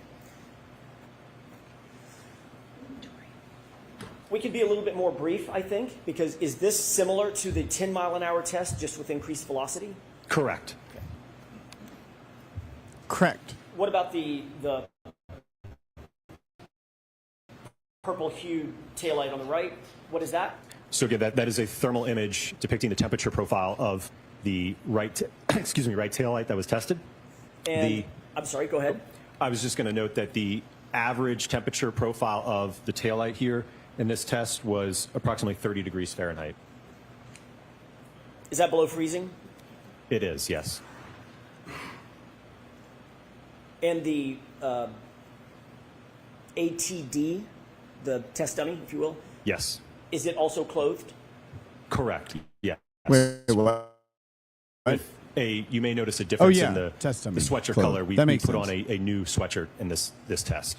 Was it also an exact replica of the sweatshirt at issue worn by John O'Keefe? I'll ask New it this way. clothes, unlike my How did it children. compare to the sweatshirt that was worn by John O'Keefe? It was made by the same company and had the same material blend as the previous test and the one that Mr. John O'Keefe was wearing. Next slide, please. What are we looking at here? So this will be a video. You will see, much like you did in the other one, where the taillight will be accelerated up to 17 miles an hour, impact the arm. And one of the things you'll see is actually an artifact of the test, if you will, where the taillight, due to the fact that the impactor stops at the end of the stroke, that force actually causes it to decouple from that polyurethane foam that we use to adhere the two. What do you mean by decouple? What does that mean? So, as I mentioned, it once the linear impactor reaches the end of its stroke, it stops instantaneously, and the force of that stop just caused where we adhered the two together, just caused it to detach, basically break away. So, in essence, it doesn't matter because we only care about that. Remember, we're talking about that short duration of time, that 10 milliseconds. So once it breaks, it's already reached a common velocity to the taillight. Okay. Can we go ahead and go to the next slide, please?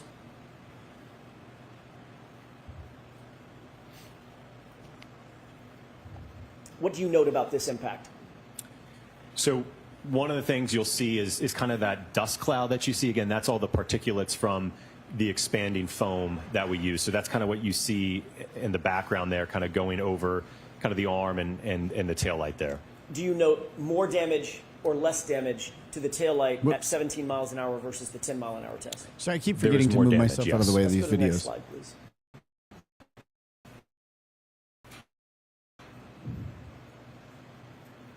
What are we looking at here? So you're looking at a top-down view from the high-speed camera. You'll see the taillight enter from the left, impacting the arm at about 17 miles per hour. Okay. go ahead and play it. Boom! Can you describe the decoupling? Is that shown here? Absolutely. So as you can see, where the two are basically married together, right? It's kind of actually coming back together now. So that bond I think that we need to had, also right, cover this is the most effective Billy way Mitchell that we could mount it to destroying the Carl impactor. Jobst. It just became Billy detached due to the Mitchell force of that is impactor so stopping fucking at the end of funny. the stroke. Understood. Like, agree with him or not. Next slide, please. He's hilarious, and he's trolling Job so What are we looking at hard. here? So in this slide, you're looking at another high-speed video. This is just a side view. Again, you're going to see the taillight enter the frame from the left, impacting the arm at 17 miles per hour. Is this in slow motion as well? This is in slow motion, correct, not real time. Okay.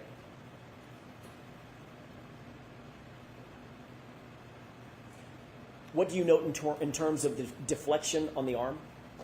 The arm, as we saw in the previous one, is accelerated up, so it's moving now at roughly a common velocity with what the impact speed was. And what did you note about the damage to the taillight? It was more significant than the 10-mile-an-hour test, which, again, there was very minimal damage to that, where several fragments of that red outer lens fractured as well as the clear lens. Okay, next slide. And what is this depicting? This is extracted frames from the Just look at previous the video, quality just showing difference between right this at and the contact, States. during contact, and post-contact. The Next States slide, Experts production. Like, this is thorough. There's What is video. this The photograph? photos are ridiculously This photograph clear. is depicting the damage to the taillight at the conclusion of the test, where, again, it's missing fragments of the outer red lens. I will note that the interior diffusers and plastic components are intact in this test. When you say intact, what do you mean? They are not damaged or broken. At all? Correct. At all. Next slide, please. Showing the taillight post-test, again, no damage to the underlying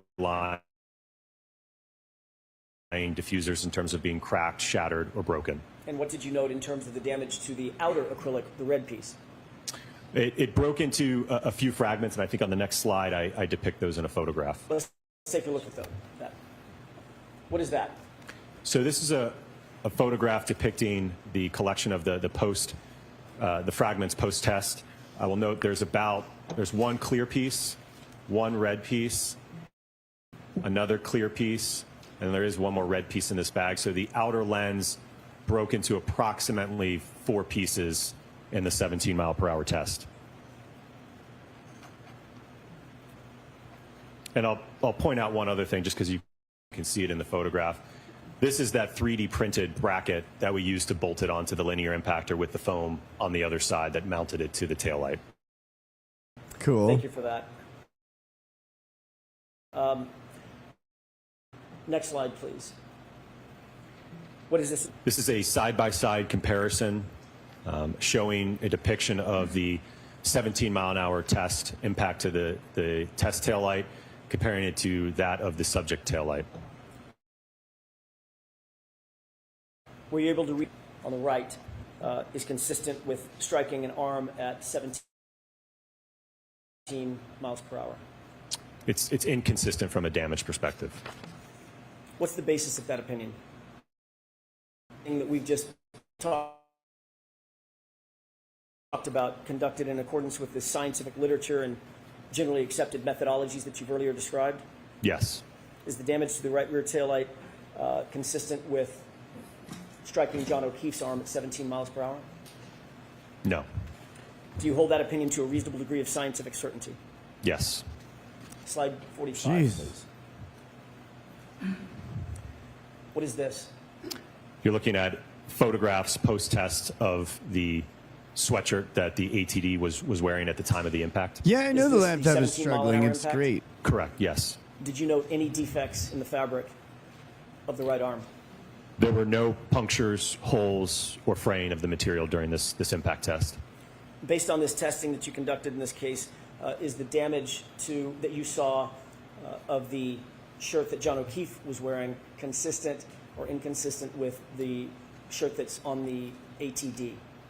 It was inconsistent compared to the sweatshirt that Mr. John O'Keefe was wearing. Based on that, do you have an opinion or a conclusion as to whether or not the damage on Mr. O'Keefe's clothing was consistent with being struck by the right rear taillight at 17 miles per hour? It is inconsistent. Next slide, please. What is this graph depicting? So going back to, again, to these terms that we've talked about, this is the acceleration trace of the 17-mile-an-hour impact test. And you can see that we reach a peak of acceleration at around 5 milliseconds, and that's at about almost 270 Gs. You said 270 Gs? Correct. Or 217? 270. Thank you. 70. Did that have any significance on your analysis? Yes. What was that? Well, we can use that to estimate. Obviously, we can integrate that to get the speed, but we can also estimate the force applied to the taillight with that information. Can we go to the next slide, please? Swan Bear X, I'll What be is able the to Delta V? I'll be able to replace as it relates to the over the 17 weekend, mile I an hour lab believe. test? No problem. So you can see, again, the arm initially at rest is accelerated up, increasing in speed, and then reaches just about 16 miles per hour, so reaching nearly a common velocity with the taillight at about 8 milliseconds in time. Next slide, please. Did you conduct additional tests other than the 2 lab tests that we've talked about? I might have Yes, to go sir. make my own food. Describe just in general, and then we'll talk in more specifics. What were the tests that you undertook after the lab tests? So we conducted 2 tests with a suspended ATD arm that was impacted by an exemplar 2021 Lexus LX570. We then conducted a test where the arm was then attached to a test dummy, and then our final test was a full-on impact to a test dummy. Can we go to slide 48, please? What are we looking at in this slide? This is the exemplar 2021 Lexus LX570 that was utilized during this test program. Was this the same vehicle that was utilized in all the tests, C, D, E, and F? Correct, yes. If we could go to slide 49, the next slide. What's depicted in this photograph? Well, so there's a number of things here, so I'll try to point them all out. So obviously, we talked about just now the Lexus here, the exemplar vehicle.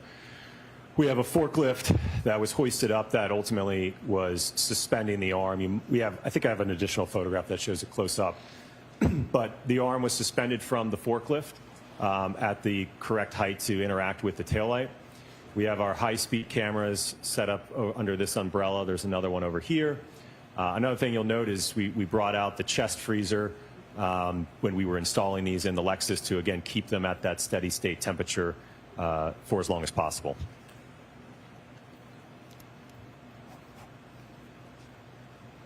If we could go to the next slide, please. What are we looking at in this photograph? So this is the approximate Look at all the work they did. position, It's amazing. that we plan to have contact occur in these tests. So as you can see, the forearm is in contact with the lift gate and the quarter panel taillight along with the elbow. Why did you choose this configuration for the arm, the forearm, the hand, the elbow? It was based upon my review of Dr. Welcher's work, and that he did through his static and dynamic test or paint test, that this is how the arm was roughly oriented when the alleged contact occurred. What were you trying to replicate in positioning the arm this direction, this way, as it relates to the SUV? Well, I think as I stated earlier, it was to understand, okay, let's get beyond just simple geometry, aligning things. What happens to the arm, right? What are the accelerations? What's the damage, right? What we want to answer some of those other questions that Dr. Welcher didn't answer. Does this... So I'm going to strike the last part of that answer. Does this configuration align with your understanding of Dr. Welcher's alignment of the arm as it relates to the vehicle? Sustained. May we approach, Your Honor? Yes. All right, we're at sidebar.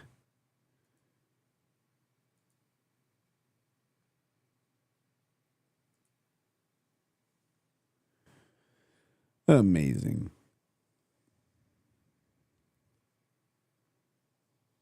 So again, we can see the quality difference between what was done by the state and what's been done by the defense here. And it's not even close. The ARCA report is so much better, and it should not be taken from the jury. Like, the jury deserves to see the ARCA report and the work that they put in, because they clearly actually did math, which is critical to just about everything. And then they put the math in the field and said, let's see how it works. And so they built all this shit to actually reconstruct. You notice how these crash reconstructionists didn't reconstruct the crash? But ARCA did. Your mother's boyfriend says, hey, Nick, celebrating 2 months off Mountain Douche. I got to be tall for this. I need to shrink this super tip thing down. Should we do this in real time? We could do that. This one. Oh, shit, they're coming back.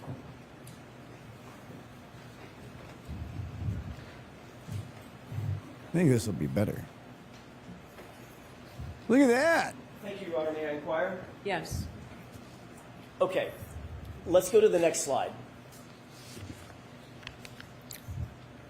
It's maybe self-explanatory. What was the speed of your first test out in the field? We'll read this one in a minute. 15 miles per hour. Next slide, please. At the, sorry, we'll get it at the next opportunity. Photographs?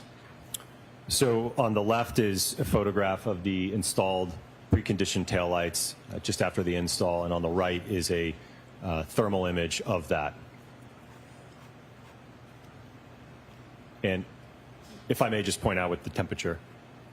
So one of the things you may see here is that due to the reflective chrome here, this is just an artifact of that being really reflective. So when we look at the average temperature profile of the taillight for this test, the average was approximately 17 degrees Fahrenheit for the taillight. Was it important in this testing to account for the temperature variance of the taillight assembly? Yes, absolutely. And I will note we certainly strive to maintain that. One of the things you actually may see in this photograph on the left are these pellets on the ground, and that is due to the fact during the installation process, one of my colleagues was positioned adjacent to the taillight fixtures, applying a compress of dry ice to help mitigate any heat transfer during the install process. Let's move on to the next slide. What are we looking at in this overhead view? This is it's a drone video, so you're going to see the Lexus accelerate from left to right, impacting the hybrid suspended arm in the area where you could see the umbrella. Can you use your spotlight and orient us? Where are the vehicles and the testing locations? Yes. So the Lexus is starting here. You will see it accelerate in reverse with the hybrid arm suspended in this area here. Okay. Is this a video or just a still shot? This is a drone video. Let's go ahead and play that. Do it.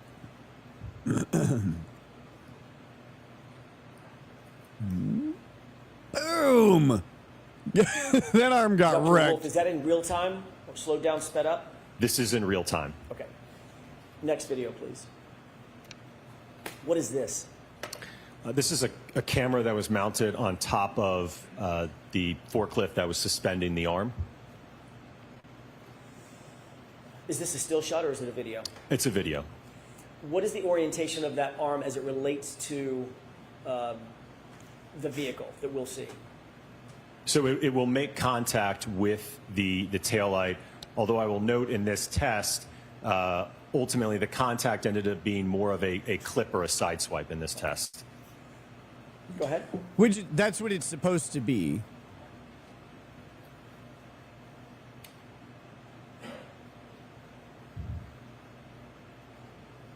We can't. Well, yeah. Did you see the impact area? Boom. It's quick. Right. What did you mean when you said more of a side swipe or a clip? So I think the next couple of videos will help demonstrate that. Let's move on to the next one. What are we looking at in this video? Or, I'm sorry, in this photograph? So this is going to be a high speed or a slow-mo video. You're going to see the Lexus come in from the right and then move across the screen to the left, and you'll see contact occur between the taillight and the arm. Okay.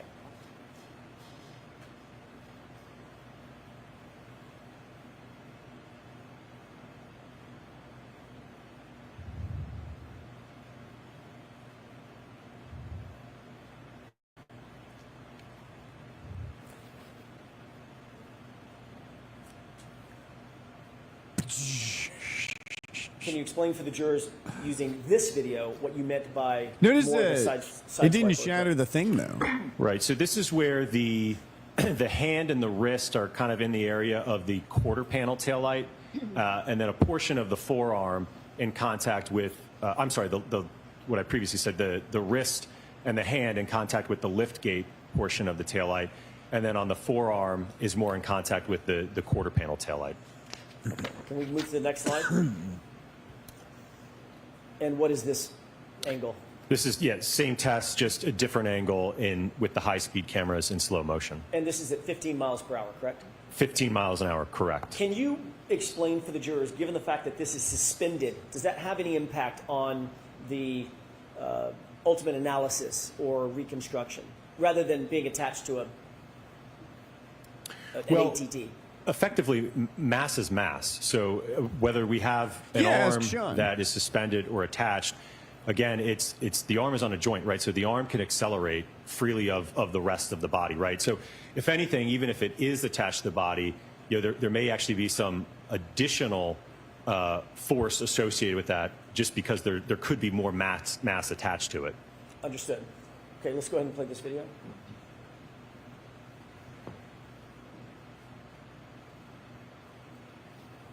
$15 miles per hour in reverse hauling ass. Kinda, yeah.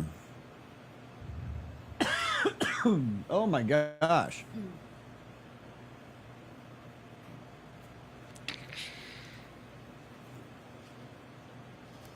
What if that's how it really happened? Or I guess I'm just spun off. Can we go to the next slide, please? Launched into the next county. Three photographs. So you're looking at, on the left, starting from left to right, just at contact, and then just after contact. My drink just squirted in my eye. So, as I mentioned, you can see that in this first one at contact, again, we don't have, the hand isn't and the arm aren't positioned as far out on the previous tests, and the hand is in the area and the wrist of the lift gate taillight, with part of the forearm in contact with the quarter panel taillight. And as you saw in the video, essentially the arm just kind of moves out of the way of the vehicle as it comes by. Understood. Next slide, please. What are we looking at here? This is a photograph of the test vehicle subsequent to the test, depicting the, I'll say, lack of damage to the taillights. Describe what you did see in terms of damage or lack of damage on the taillight. There was no damage or fracturing to the taillights. Describe the orientation of the arm in this particular test that you said was more of a side swipe. What was the orientation of the arm to the taillight in terms of how much of the arm touched the taillight? It's probably a clunky question, but I think you understand it. I don't know if I could break it down into, I think just qualitatively speaking, like I said, it appears to be the hand and the wrist and kind of the lower portion of the forearm, maybe to the mid forearm or so. So nothing on the upper arm? Correct. Making contact? Correct. Nothing on the upper arm, yes. Okay. If we can move past this slide and onto the next slide. What is this depicting? So this is depicting the test taillights of the 15-mile-per-hour impact into the hybrid arm compared to that of the subject taillight. Was there any notable damage at all on the on the exemplar taillight following test C at 15 miles an hour? The only thing there may have been was some very slight abrasions maybe to the plastic, but there certainly was no breaking or fracturing of the lens assembly. Were you able to reach any opinions or conclusions as to whether the damage to the subject taillight is consistent with striking an arm at 15 miles per hour? In this test, it was inconsistent. Even in a side swipe? Correct. Was that testing that we just saw done in accordance with scientific literature and generally accepted methodologies in the area of accident reconstruction? Math. Yes. Is the damage to the right rear taillight of the subject vehicle consistent with striking John O'Keefe's arm at 15 miles per hour in a side swipe configuration? It's inconsistent. Do you hold that opinion to a reasonable degree of scientific certainty? Yes. Can we move to the next slide, please? What are we looking at in this graph? So you're looking at the hand acceleration over time, so you can see that basically just said, because yeah, it as didn't happen. you saw in the previous video and slides, fantastic testimony. The hand initially made contact with the taillight, so that gets accelerated up first. So we're getting peak accelerations in this test for the hand of about 254 Gs. And yes, over a period of about a little over 6 seconds or 6 milliseconds or so. What was the arm or the appendage outfitted with to determine the data on this graph? Right. So if you think back to the lab testing that we did, right, because we didn't have, and again, this is kind of why we did the testing incrementally as we went about it, but in the lab test, we didn't have a way to mount the liftgate assembly to also evaluate that interaction. So when we moved outside the full-scale vehicle testing, we had a liftgate taillight, obviously the full vehicle. So we also instrumented the hand with an accelerometer as well as the forearm. So we were able to measure the acceleration of both the hand and the forearm in these tests. Can we move to the next slide, please? And what are we looking at here? So this is the, excuse me, the acceleration of the arm. So you can see that it reaches a peak around 5 milliseconds at about, looks like just under 200 Gs. And the next slide. What's depicted in this graph? So this is doing, again, the integration of the acceleration data for the hand to determine what speed did the hand get accelerated up to. And you can see that at the onset of this, it's at rest, it's impacted, and then gets up almost to 15 miles an hour in 4 milliseconds. Ultimately does reach at about 18 milliseconds, it does reach that 15, but it's nearly at 15 at contact. Thank you. The next slide, please. And what is this delta V showing us? So this is showing the change in speed of the arm. And again, because the hand was, and the wrist was more of the central impact to the ATD arm, this ultimately saw less acceleration, therefore less of a change in speed.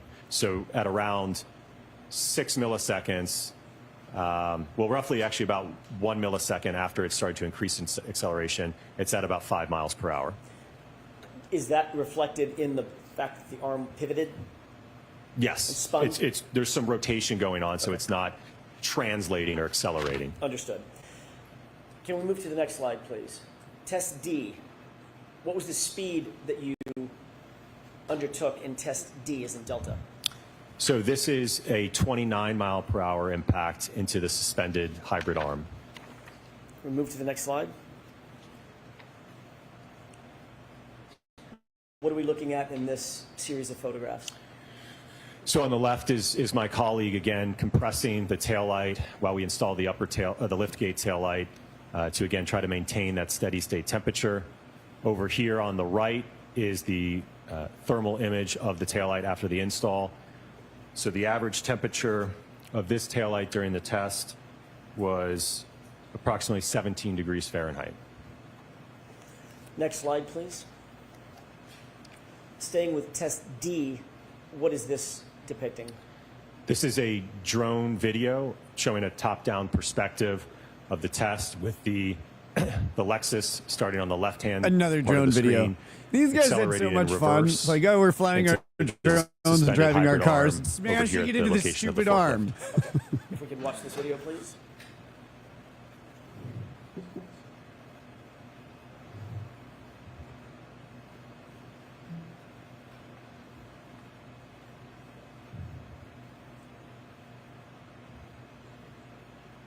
Do your next slides show, there you go, the suspended arm.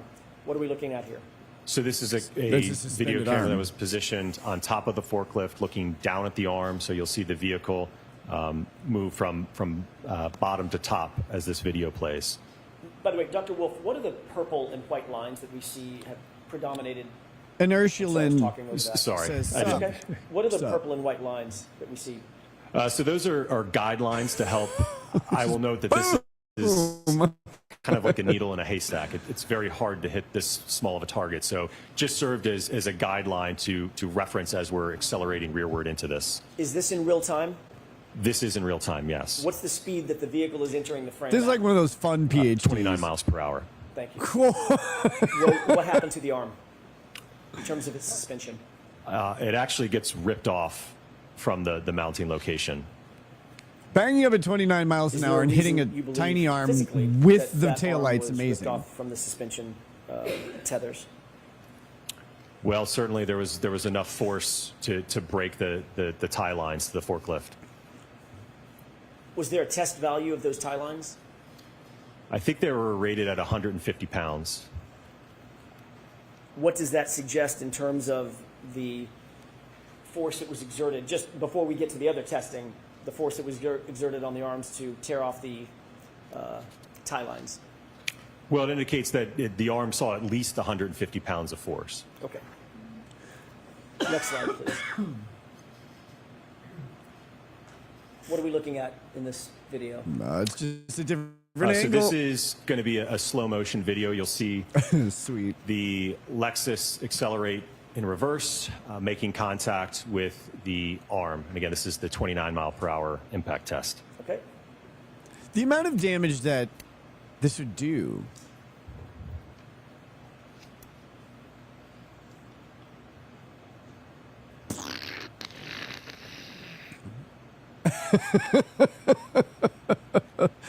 Like to your arm. Next slide, please. And what is this? This is a video, a high-speed video, so slow motion of test D at 29 miles per hour into the ATD arm that is suspended. So you'll see the Lexus enter the frame from the right and impact the arm. Okay.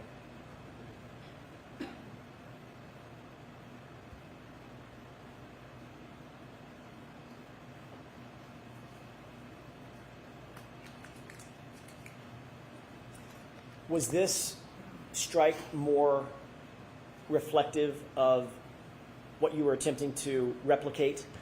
You saw the Yes, this was a more central impact to the arm. Yes. whatchamacallit.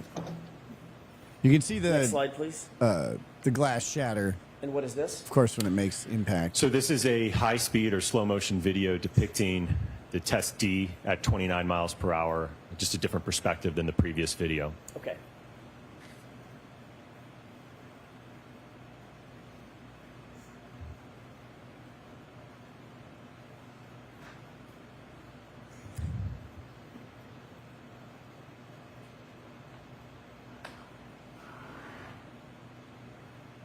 Next slide.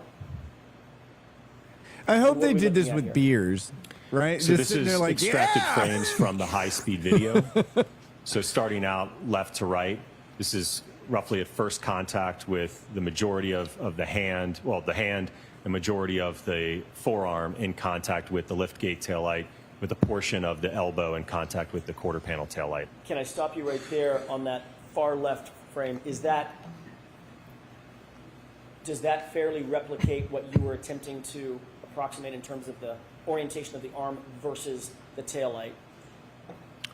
Yes, more of a central impact compared to that first test at 15, yes. Is that more or less consistent with what you saw in Dr. Welcher's test where he had his arm in that still shot associated with the geometry of the car? Sustained. Is this consistent with what you were trying Being to drunk made it replicate easier to hit the after your dummy. review of Dr. Welcher's report? Sustained. Can I ask you differently? What were you trying to replicate, or why were you trying to replicate this at the 29 mile an hour test in this particular orientation?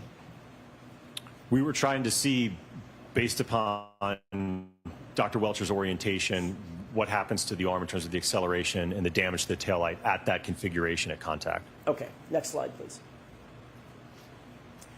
What are we looking at? So this is a photograph depicting the damage to the liftgate taillight as well as the quarter panel taillight. And what do you note in terms of that damage?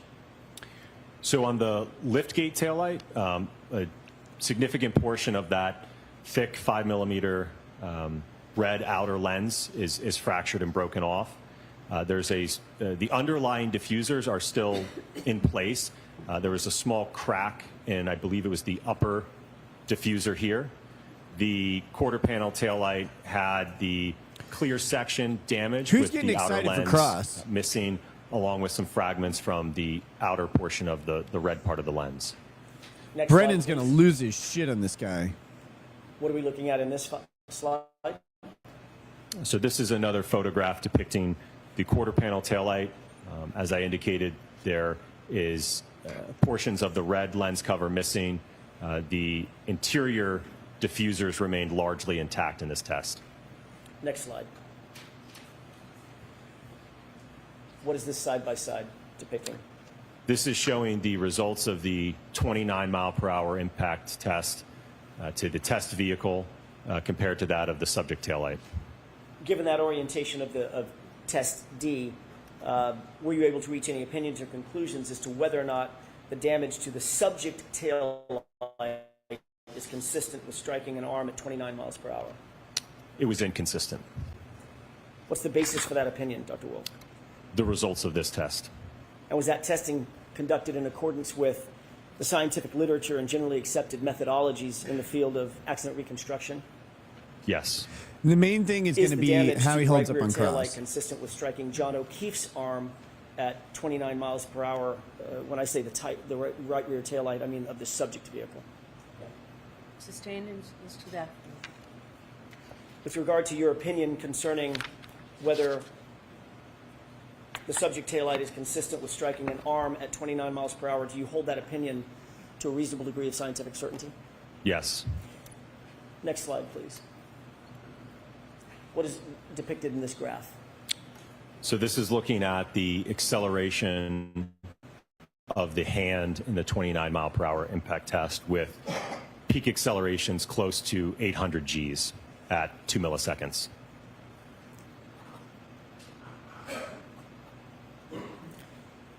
Next slide, please. What are we looking at in this graph? This is the acceleration of the arm, reaching peak acceleration of about 500 Gs. Whew. You indicated 800 Gs in the last graph. What's the difference? What's the difference in the delta between the 500 and the 800? Between the hand and the arm? Understood. Which one suffered or was subject to 800 Gs? That would be the hand. And which one was subject to the 500 Gs? That would be the arm. Next slide, please. What are we looking at in this graph?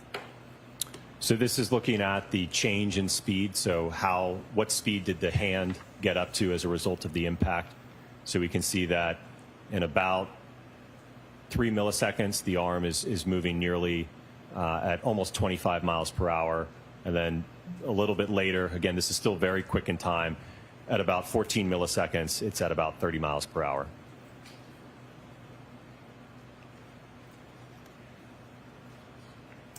Next slide, please. What's depicted in this graph? So this is looking at the change in speed of the arm as a result of the contact.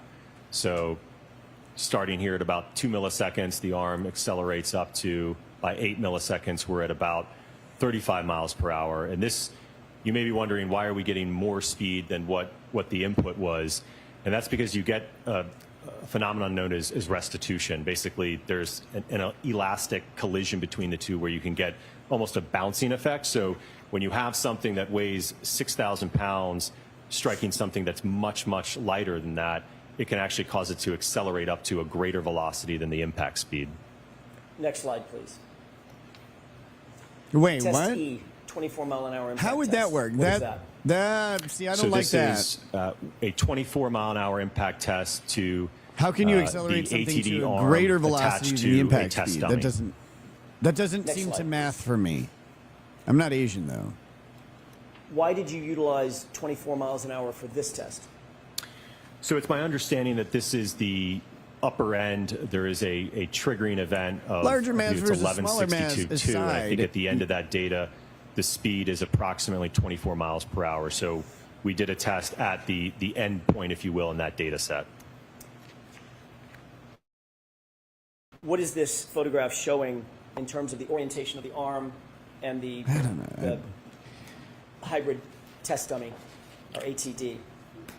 So the orientation is to depict, again, the orientation that Dr. Welcher indicated in his static and dynamic test to show what happens when again, that ATD arm that we had is attached to a test Super dummy bounce ball never and is exceeds the struck at drop 24 height. miles per hour. I don't know how you can say that you will you'll accelerate something to a velocity so beyond this is a what it's thermal already image of the taillights beyond the velocity just after that the you're, install with the average temperature I guess at about instigating 30, force is going. just over There's no 33 way. degrees Fahrenheit. Next slide. Yeah, Jonathan Devereaux, no, I get it. But if you hold a So baseball you're looking at a top-down and hit it with the drone car, video the baseball with doesn't the launch Lexus here at on the 700 left miles an hour. That will accelerate in reverse up to 24 miles an hour, striking the ATD arm. Let's watch that, please.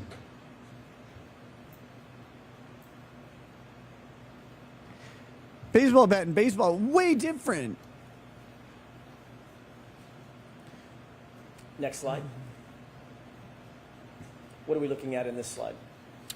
So this is a top-down video from the Imagine top having of to do a the tennis ball when you get hit. or where the arm is suspended These attached to are the dummy. very different so you're going to see scenarios. the vehicle enter from the bottom A tennis into racket, going to the top of the screen. Because of angular momentum, as it's going around, it's basically the merging of multiple angular velocities because you have your shoulder, your elbow, and your wrist and the racket all meeting and hitting at the exact same time. Next you have slide.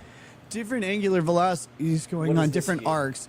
It's just another all perspective. aligning This into one is thing. a slow motion The video. racket is actually moving at a where you'll see rather the massive Lexus in velocity reverse. by the I think this time one actually it has kind hits. of a long build-up Same with a before it golf starts club. here. Like a golf club hitting a golf ball. The club head itself is moving so fast.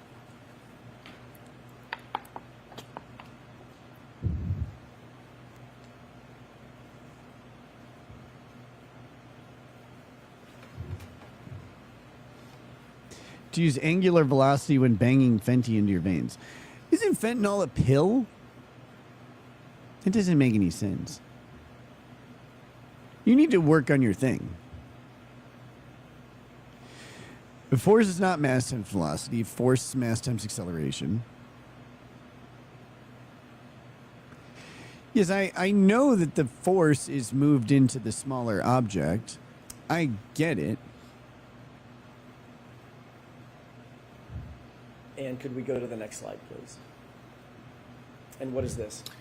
So this is a perspective from the high-speed camera, so a slow-motion video with the Lexus reversing into the ATD arm at 24 miles per hour. Before you play this, Dr. Wolf, Don't act like you've never failed to done ask fent. this, I don't maybe do I'll- opiates at all. After each of the tests, C, D, E, F, I think I've were you had- replacing the taillight with new exemplar taillights that had been I had oxycodone one time after a surgery. Yes, every test I had took a one new pill set and I was of like, never quarter again. panel Fucking taillights, hate it. I throw up like crazy. as well It's as liftgate gross. taillights, and even in the test where the taillight in the 50-mile-an-hour test where the taillight was not damaged, we still put on new taillights. We did not repurpose or reuse any of the taillights. Okay, thank you.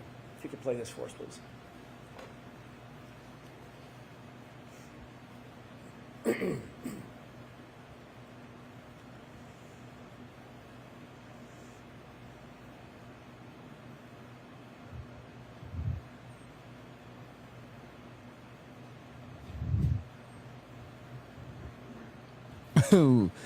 Bro, you got to get your leg game on point. Like that was, they were all kinds of tangled. You can't walk like that.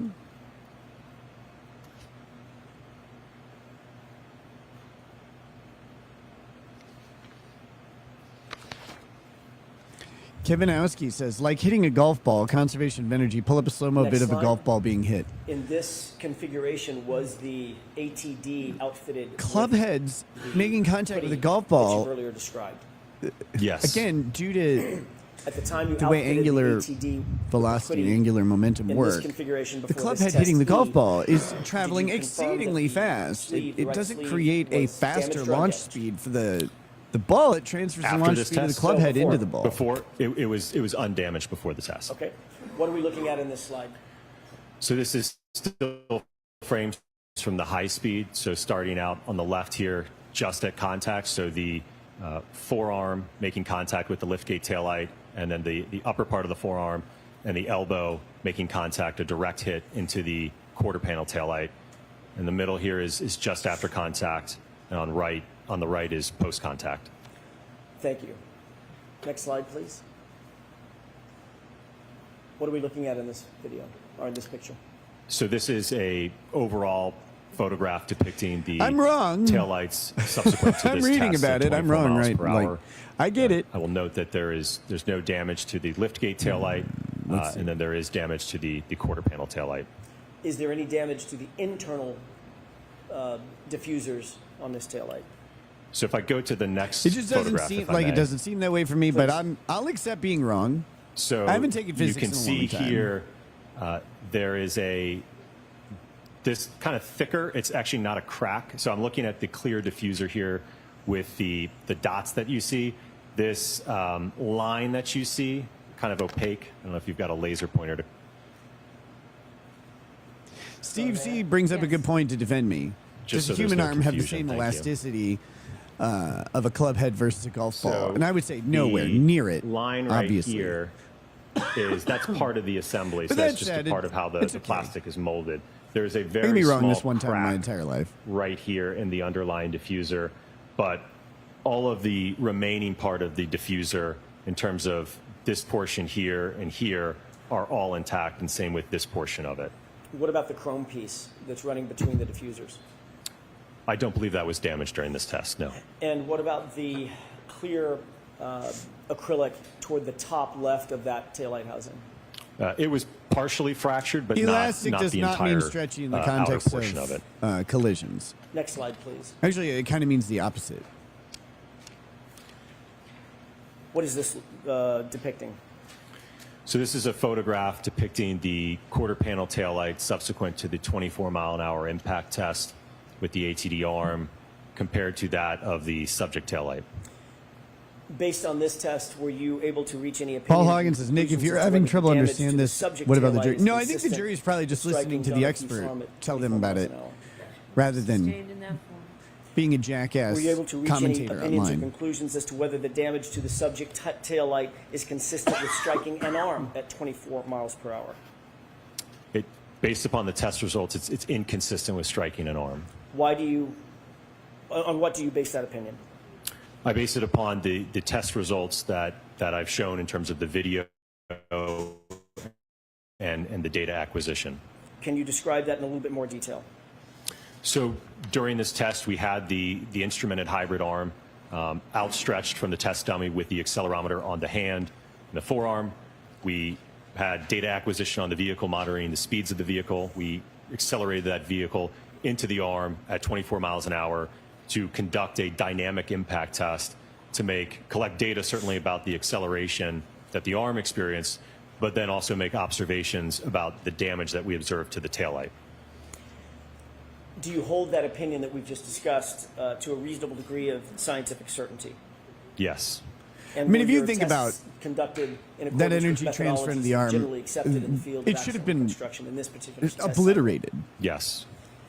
Next slide, please. What are we looking at in this series of photos? So these are photographs depicting, excuse me, the test clothing. Again, prior to the test, there were no holes or damage to the sweatshirt. That was the same post-test. We did not make any observations with respect to any fraying, holes, punctures to the material of the sleeve. So this Was is there critical. any damage whatsoever? The exploding observed glass on the right doesn't sleeve of that, cause damage to the arm. ATD? No. Next slide, please. What are we looking at in terms of this graph? If the jury is following this, I So mean, what like you're this looking is at in this graph devastating for the is the state. acceleration of the hand. No wonder they reaching want to keep a arc peak out. acceleration just after 10 milliseconds of approximately 435 Gs. Next slide. What are we looking at here? This is the acceleration of the arm during this 24-mile-an-hour impact test, reaching peak Gs of about 300 at 4 milliseconds. And the next slide. What is this delta V graph showing us? So this is showing the change in speed of the hand as a result of the impact, ultimately getting up to approximately 24 miles an hour, which again is the impact velocity of the Lexus. And how fast did it get up to 24 miles an hour? In probably about 10 milliseconds or less. Next slide, please. And what is this delta V showing? Get launched. This is showing the change in speed of the arm going to about just over, looks like about 22 miles per hour at about 10 milliseconds. See, now this is interesting, right? Total Because the window of arm time of here, about 8 milliseconds that it took to get up to that. the arm here isn't 22 mile an hour accelerated, speed or so. isn't accelerated to a velocity slide, higher please. than the vehicle's going. Did you undertake, by the way, another question. On that, when the ATD was oriented in test E, as an echo, where it was standing with its right arm out, and the impact was on the right arm, what happened to the mass of the body of the ATD? It rotated. Was it projected at all off to the side? No, Was it projected rearward? no. Was that rotation expected based on your experience? Yes. What is the 29-mile-an-hour impact test in test F? So this was a test that we conducted with a what's known as a rescue Randy or a test dummy. A rescue That was a Randy. full-on impact What a to the stupid name. right rear corner of the Lexus. Oh, you're my hero. Let's take a look at the next slide, please.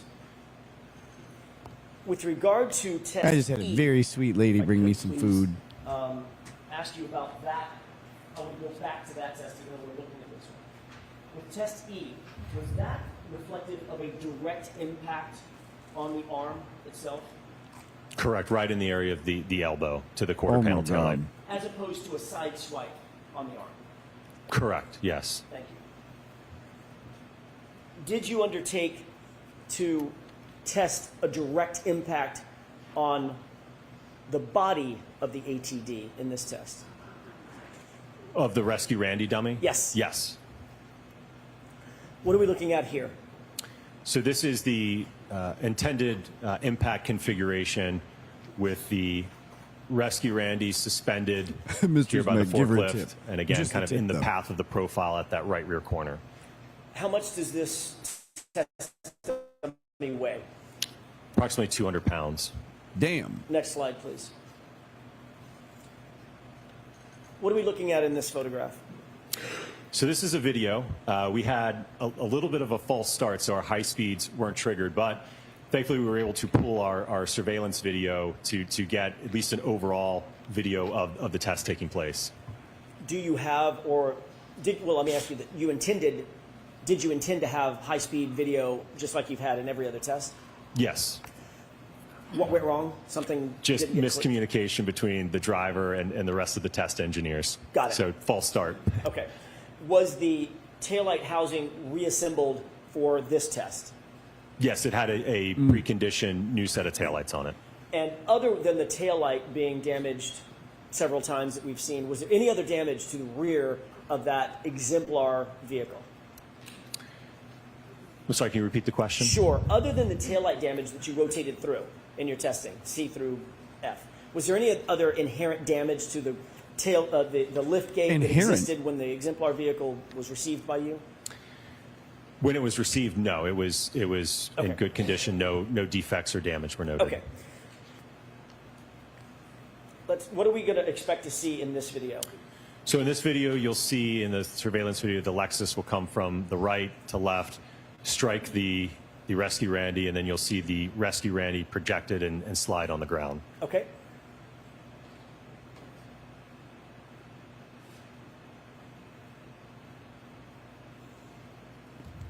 Can you play that one more time, please?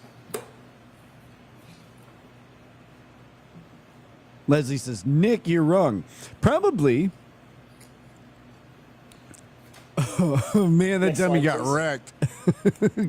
What are we looking at in this series of photographs?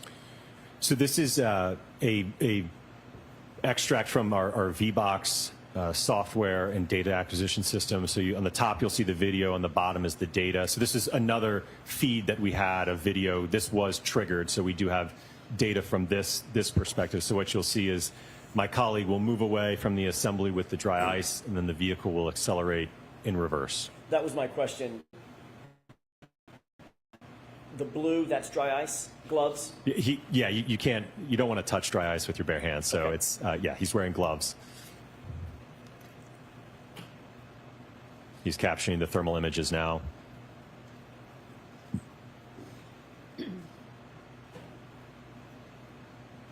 These guys did so much fun stuff compared to the nerds at the other place. Where's that place called?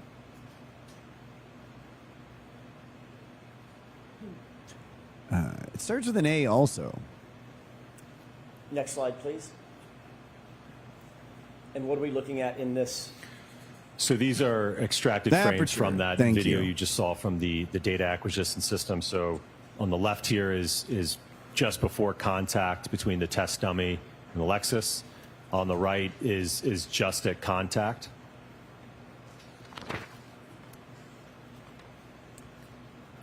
Next slide, please. And what are we seeing in these series of photos? So this is obviously during the collision sequence. The body now has loaded into the lift gate and the back window. To my physics what you're people out seeing there. here is the back window shattering. And this is just a few All split of the second force later of in the time where, Lexus again, isn't the transferred body is into the arm, continuing to though, move right? Because with the vehicle as it's contacted. Next slide. And what is this? or is it? I mean, I guess. This depicts I the guess it is. post-impact damage to the rear of the Lexus. As I noted, the rear window is completely shattered. There's deformation and crush to the liftgate section of the vehicle. The bumper step was popped out, and then there was some minor fracturing in the bumper cover at the lower level. Harbinger, yeah. I'm munching on scrambled eggs Did and you grilled note cheese. anything regarding the Makes me internal happy. components of the exemplar taillight, even at this direct impact? So the taillight, as you can see, it blew out the outer lens cover. I believe the part of the clear diffusers were actually still in place. I think the lower one might have been fractured here, but I think the upper one was still in place. I'm just trying to figure it out because you have such a massive. At surface 29 area, miles but an hour I with a guess direct impact, did the I guess it doesn't matter, exemplar though. taillight exhibit the It's same not a type high of damage to the diffuser PSI. as the That's subject different. taillight? But yeah, I'm not all- sure I understand your question. More or all less of the force damage does have in to this transfer, photo I to the think. diffuser specifically than in the subject taillight. Well, I think there was more in the Just trying to subject think through taillight. how As I this mentioned, works. I believe the top diffuser More on this damage? was It's been a long time since I took Correct. physics. Okay, that was my question. And is there another slide at the on the back end of this one? That's it. Okay, we can have the lights. Dr. Wolf, you conducted tests at what miles per hour? Tell me the sequence.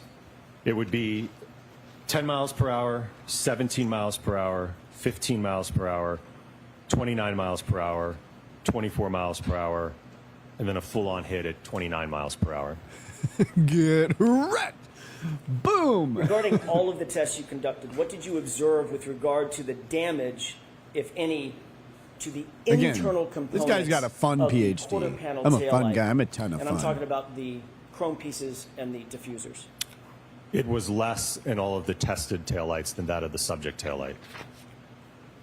Did you reach any opinions or conclusions as to whether the damage to the right rear taillight of the subject 2021 Lexus is consistent with an impact to John O'Keefe's right arm during a high-speed reversing maneuver?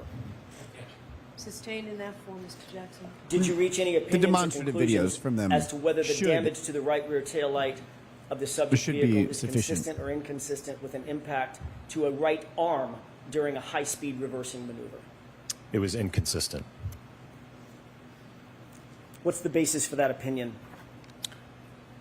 All of the test data that Didn't we you did watch from the video? the laboratory testing, moving up to full-scale vehicle testing, all of the collected data in terms of the photographs, the observations, all the acceleration data collected. So all of the testing that we've walked through in this PowerPoint, along with certainly that was based upon all generally accepted and peer-reviewed methodologies in the accident reconstruction community. Do you hold that opinion to a reasonable degree of scientific certainty based on your experience, training, and education? Yes.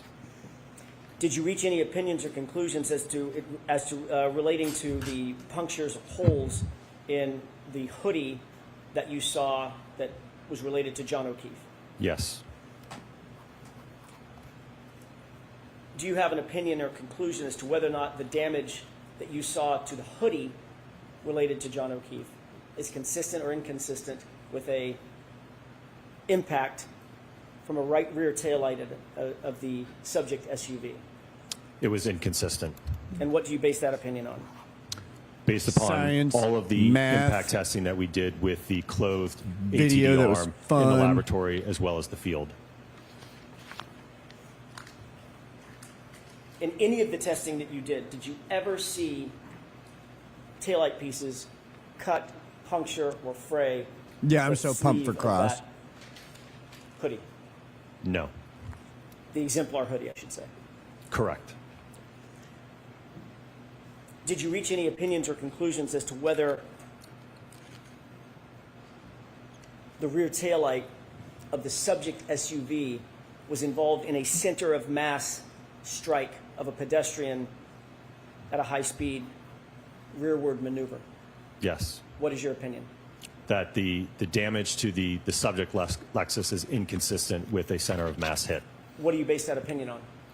The testing that we The fact conducted that in John that last O'Keefe test that you wasn't just fucking saw. Do you annihilated hold by that the opinion car. to a reasonable degree of scientific certainty, Dr. Wolf? Yes. Thank you. That's all I have. Oh, buddy. Is this a good place for a break, or do you want to get started? Jurors, why don't we let you have your lunch? Okay? So we'll, Lunchtime. What do you guys want to do during lunch? All rise in court, please. 1:30, so we have 50 minutes for lunch.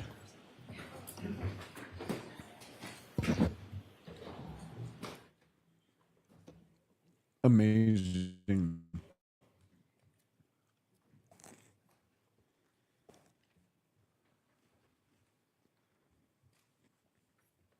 Talk physics. No, I don't like being wrong. I'm a lawyer, so I didn't have to do math. Don't make me do it. Why did the cucumber blush at the vegetable orgy? It overheard the carrots talking about their steamy encounter in the stew, but it was just embarrassed about its own micro-peen. No, man. I don't know about that one. That one didn't make me laugh. I'm sorry. It's okay. It's still on the micropene counter. I mean, it still counts or whatever. It was just like, I don't know. Something about that one felt like going to the library. It was like it took too long to hit. I don't know what it was. I don't think it's your fault. Surely the fault is mine. I want to paint the map of Hawaii on Kurt's pimple-ridden back, and I will give that micro cock a reach around. No homo. Oh my God.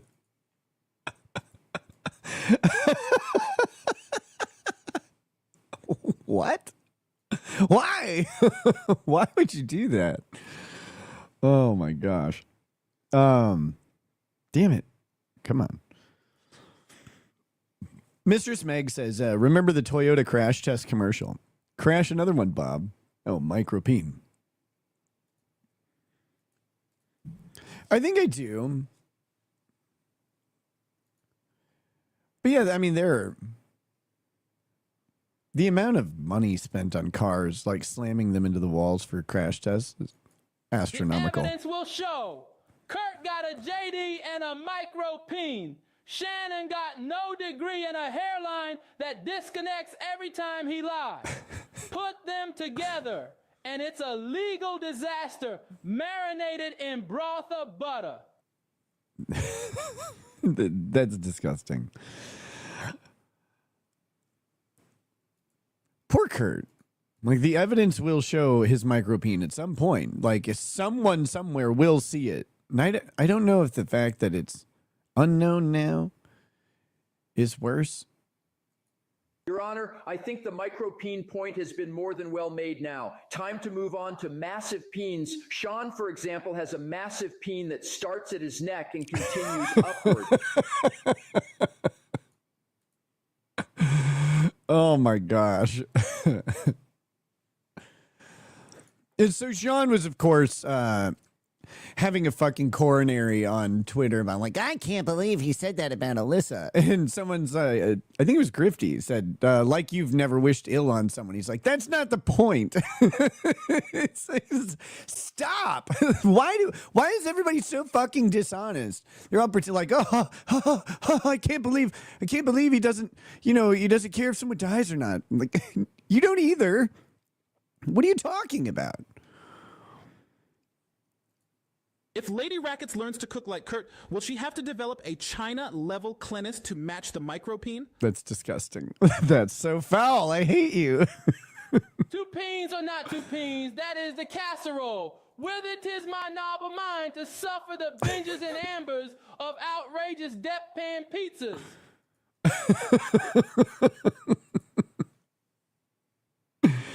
Shakespearean Ronnie is great.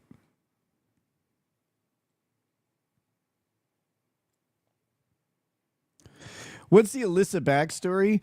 It's a long one about a woman whose kids were taken away completely, who assisted in the kidnapping of a child and the trafficking of her into Mexico.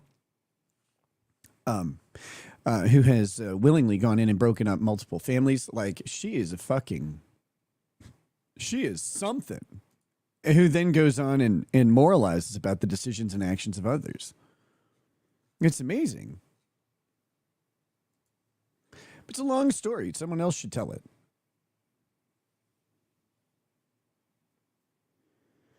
Cooking with Kurt. You guys are going to get me in trouble. I'm fine with that. Let's not pretend that I'm not okay with getting me in trouble. Okay, let's see. So where are we? We need to go to YouTube.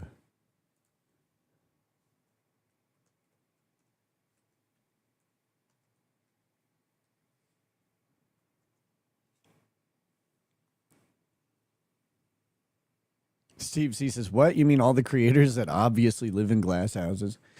Yeah, I mean, I guess that's one way to put it.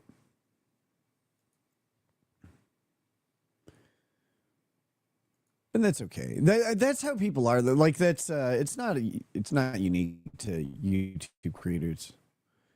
Okay, guys, we have all these handsome thumbnails. We have to pick one. We've done pizza casserole. Obviously, we did soup last night. We've got steak that we've done already. This modified taco casserole. This is a high one for me. We watched scrambled eggs. And chili. We got a no bean chili. Oh man.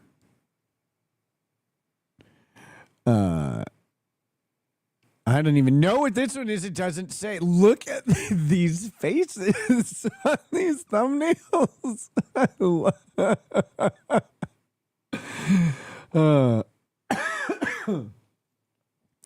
don't know what this is. This is not actually cooking, I don't think. We've got a breakfast casserole. This one's way too long. Simplified chili. Gumbo is 2 hours. I don't know how to do these almost 2 hour long ones. I think I want to do the modified taco casserole. I think that's it. Casseroles are amazing. So here's what we won't finish this before lunch is over. I want you guys to be okay with that. We're gonna have to revisit it at the end. Go. We're gonna have to revisit it later in the day. Just blaring light. Hello, friends. Welcome back to Uncivil Law. Oh God, this is loud. Where all your uncivil law needs Stop are yelling heard. at me. I'm Uncivil Law, freshly shaven, as you can see, with that new babyface appearance that you.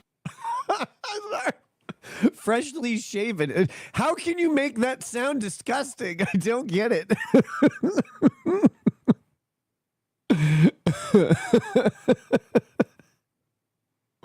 You guys just love all so much. We are going to today try to make a modified taco casserole, and we're going to try to make it in the Instant Pot rather than, you know, like in a casserole dish in the oven, like a normal person. What are you doing? But that's what we're going to try to do. All right. Immediately, I can't take it. See, he's gonna make a casserole. Why would you put it in a casserole dish when you could cook it in an Instapot? Somehow you're gonna make a casserole in an Instapot. I don't get it. Casseroles go in a fucking casserole dish at 9x13. How's he gonna do this? How's this magic going to happen?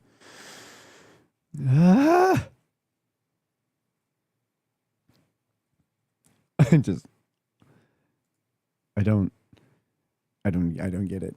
Again, if you have anything to say about Kurt's cooking, you're welcome to do it through Super Tips, and I encourage you to do so.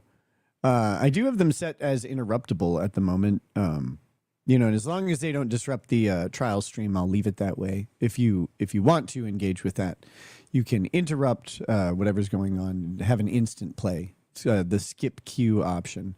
That's only if you want to. You don't have to do that at all.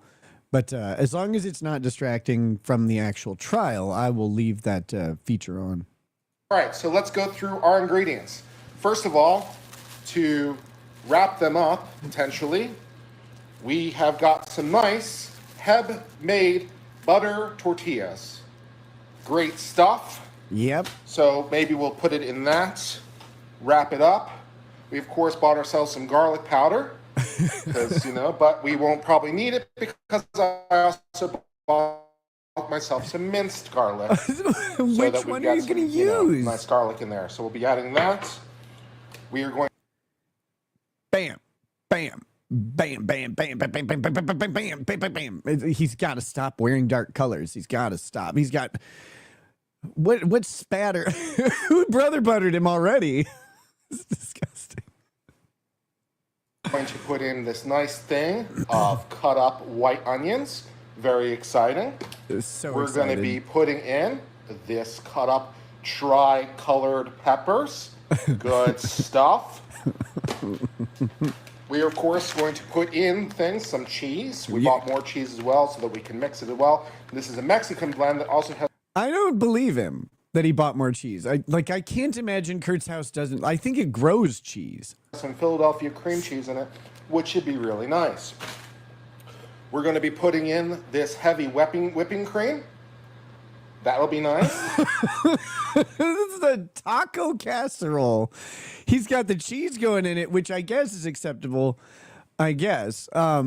But he's like, we're going to add heavy cream to it. Heavy cream. It's a taco casserole. What is happening? What is this recipe? I need to know.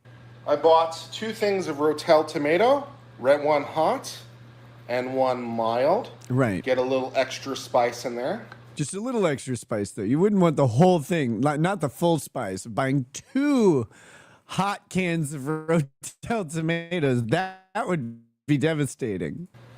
And of course, because it's a modified casserole, we have eggs.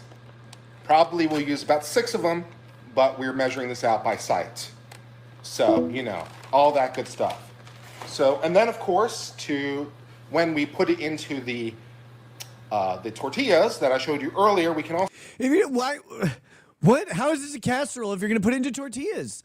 You should be incorporating the tortillas into the casserole like that. What is it? I don't. So add this nice little green salsa, which will be really pleasant. So we can, after we make it, put it in tortillas, little green salsa, a little bit of cheese. Fantastic. So that will be, for the eating part rather than the prep part. All right. We begin, of course, with 3 pounds of ground sirloin. And then, of course, we will be adding in 2 pounds. Every recipe's like, well, it's of course going to be 3 pounds of meat. Jesus, Kurt, like, come on, man. Packets of various taco seasoning because I had some extra lying around. Yeah. Let's see. It's just salt, pepper, and So we'll cumin. just put in these 2 things, and that will be fine for some seasoning. Paprika. All right. Not much else. So that is what we are doing. And we'll also be, of course, talking about the Renaissance Fair throughout the cooking experience, as I'm sure you would appreciate. Never has a sentence been more unexpected, but also true than what he just said. And as we do this, we're going to talk about the Renaissance Fair, which I think you all would appreciate. Yep. I didn't know. I didn't know I was getting into the Renaissance Fair talk, but I'm really want to talk about it now. All right. So first thing, of course, is we've got to get our Instapot on saute. So let's go ahead and do that. Why are you making this in an Instapot? We've got it right here on the stove. Why is it on the stove? Saute. 30 minutes. Those are 16 ounces of beef, so that's 3 pounds of beef. It's so gross. You just put it in the sink and rinse it once. Ew. Why? Well, you're using an Instapot. You don't have to put it on the stove. Why are you putting it on the stove?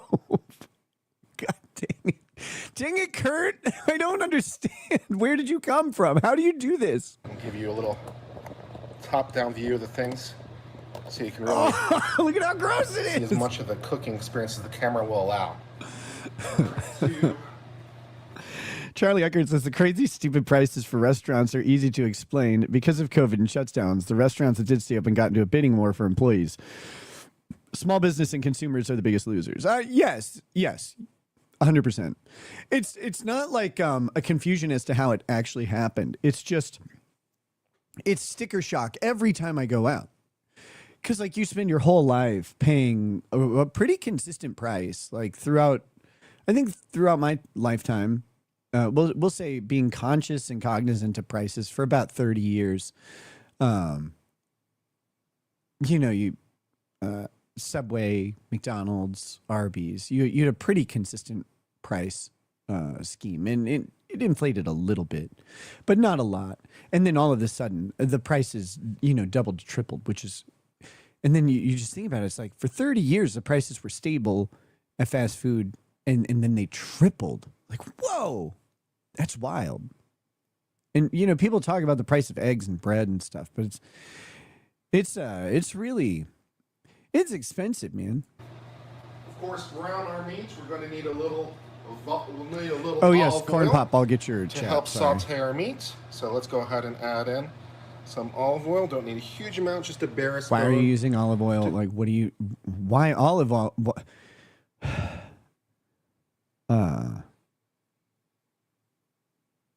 Did I read Queefer Stutterland says, what's your opinion on Ray DeVito? I don't have one. I don't really know anything about him at all. Corn Pop says, Nick, let go of the past. It happened, like the future, and stay sober, bro. Yeah, not a problem. Corn Pop also says, Nick, don't pass out. 500 Jesus, I think. And he also says, the microphone they made me in terrible and spectacular and also scientific little butthole, plural -4. What? And then Corn Pop just sent me some eyes with a shruggy emoji. Okay, there we go. Sorry for... I meant to read those a little bit ago. My bad. My bad. Cover the base will be fine. That should be more than enough olive oil. That's not what you want to be saying. Why are you using olive oil for this? Olive oil is a low smoke point oil. If you're going to put it on saute, saute in an Instant Pot is well over 400 degrees. Ground sirloin. Torch your olive oil. 90% lean, 10% fat. Ground beef, fantastic. Cut that up.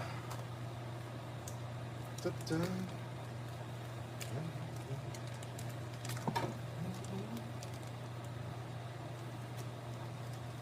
Avocado oil is bae. Yes, avocado oil, vegetable oil, canola oil. What he should be using right now is lard. He should be using lard. He's putting in ground sausage. Use lard. If you're using beef, put in beef tallow. That. 1 pound. Da-da. Da-da-da-da-da. McReekins, correct. Like ground meat has a high fat content. It'll render the fat and then brown. You know, you can use it to brown itself. You don't need an oil for it, unless you're using like ultra lean ground beef, 93.7. You don't want to do that. But if you're using 80/20 beef, like you don't need oil.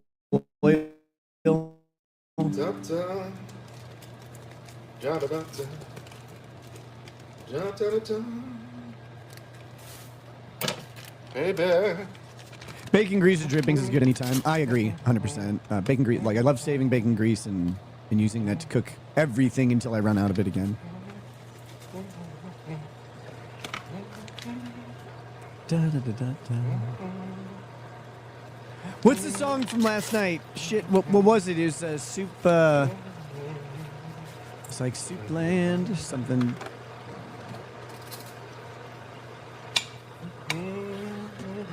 Dark Knight, what fresh hell is this? So, the fair yesterday was a lot of fun, as I'm sure you guys saw from the videos and photos I was taking. Why are they using a regular tiny spoon? Just get a big spoon. Got very, very crowded yesterday, which is not surprising because the weather was phenomenal yesterday. 68 degrees, sunny. This pot is overcrowded as shit. He's just gonna be. It's the same as boiling the meat anyway. And whoever just said, you just put cold oil, cold pan, or and then cold meat goes in there, and he's setting it down. Why? Why would you do this? This doesn't make any sense at all. It's not going to help you. It's not going to make anything cook right. Little light wind. Just about as good as you could possibly hope for an outdoor festival. It had been thunderstorming the last couple of days in Austin in the evening.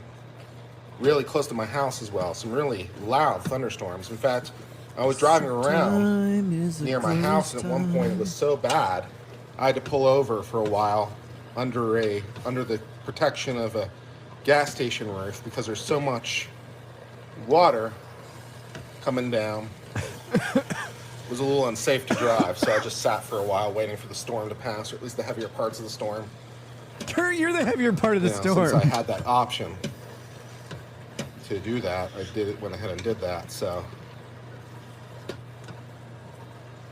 Put on a fucking glove and hold the so that hold was the spinny good. pot in Anyway, place. You're driving me nuts. I need a smusher tool. I'm trying to see what tools I have available here. Just get a wooden spoon. Just a wooden spoon. That's all you need. This is so easy. Anyways, so the fair itself was a lot of fun. There were a lot of people there, very, very crowded, thousands and thousands of people there. Good time. Prolapsed anus after me, and mindset got finished with him. We filled him up.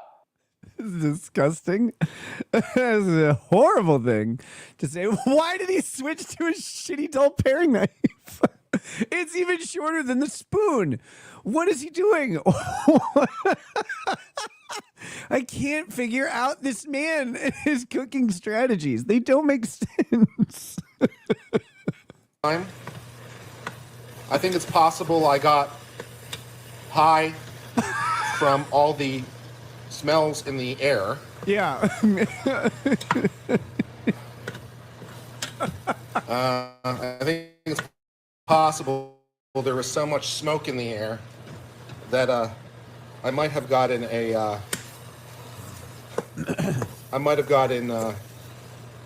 indirectly stoned, at least partially. Oh, look which at is it. funny.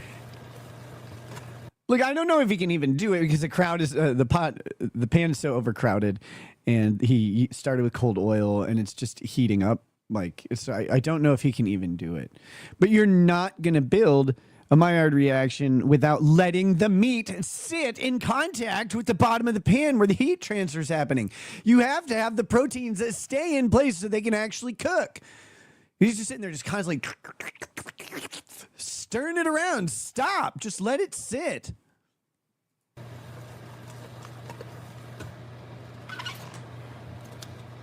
I remember the first year I went, and I really felt that way by the end of the day in particular.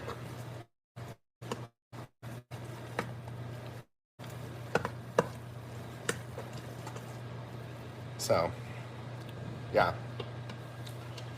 But as you can see, there was, as you can see from the photos and stuff, there were plenty of porta potties, plenty of drinks. Not as much food as you would hope for. The lines for food were really, really long.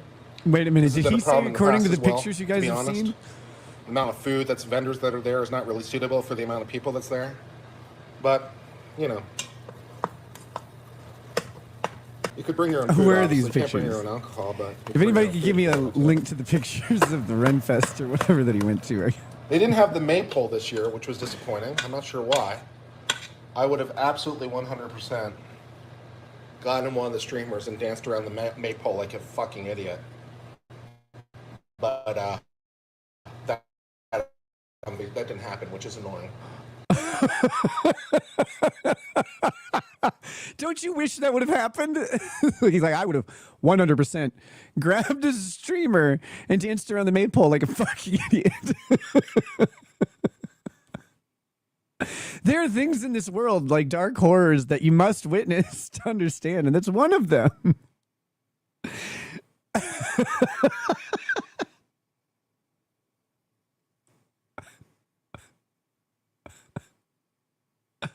I want to see that so much. I can't even take it. So I'm not sure what that's all about.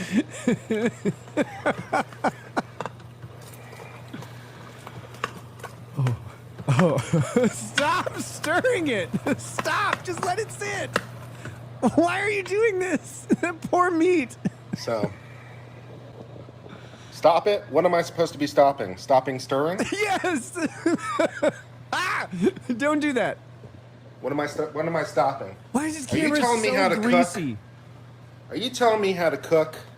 Stop stirring? His camera lens is just smeared with Doing Vaseline or something. Look at all the lights. Like, he just used a kitchen hand towel to towel off his sweaty neck. That is fucking foul. I would never eat anything from this man's kitchen. It will kill you immediately. He has spent an entire lifetime building an immunity to whatever he's doing to this food. Now you're in trouble? You're a little bit in trouble. You didn't think you'd read this? I'm reading it, baby. I'm reading it, baby.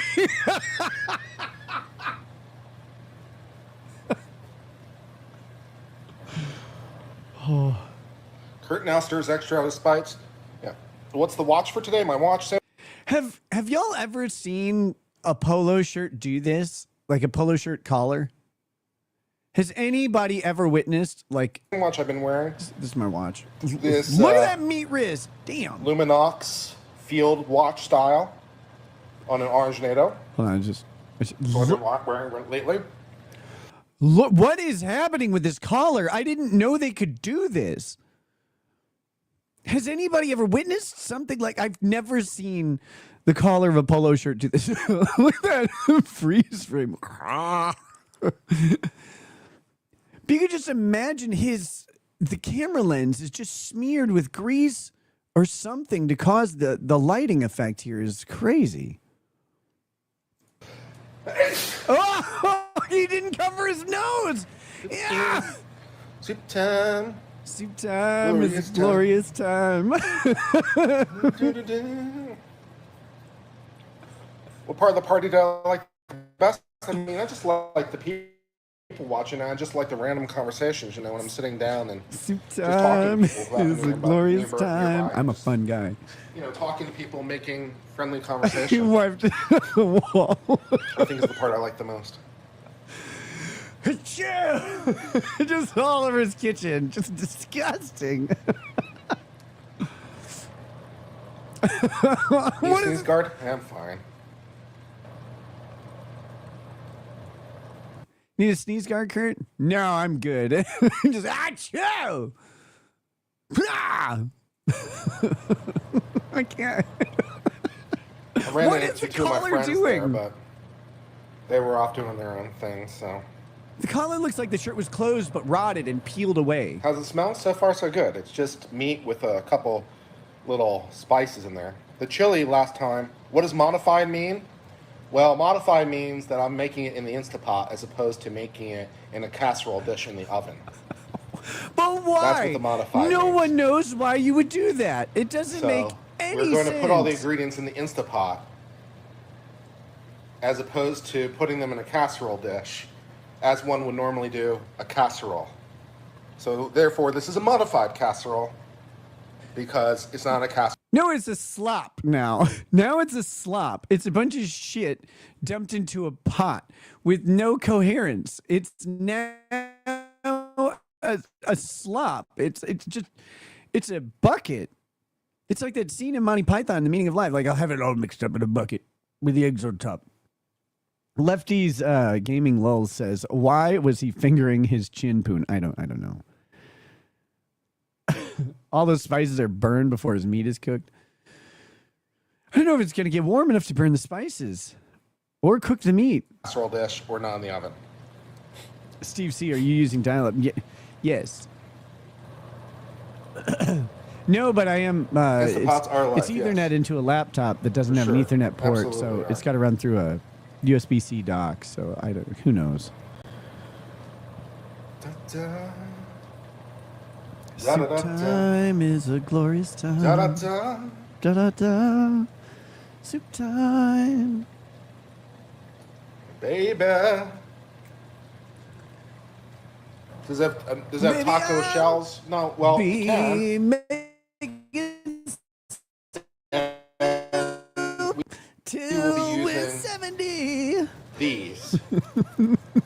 These wonderful butter tortillas from Pet. For The healthiest tortillas he could find. Your Honor, I present to your exhibit Dick Do. It's when your stomach sticks out more than your dick do. If the dick don't fit, you must admit it is a micro peen. I'll allow it. Is he going to heat up the tortillas at least? Like, at least heat up the tortillas. JD Corey, 2012. Nick, stop telling Kurt how to handle his meat. Let him handle his big boy micro peen as he wants. Also, remember, he is cooking for one. I forgot that. That small 3 pounds of meat that he's got in there is for one person alone. 10 tortillas, baby.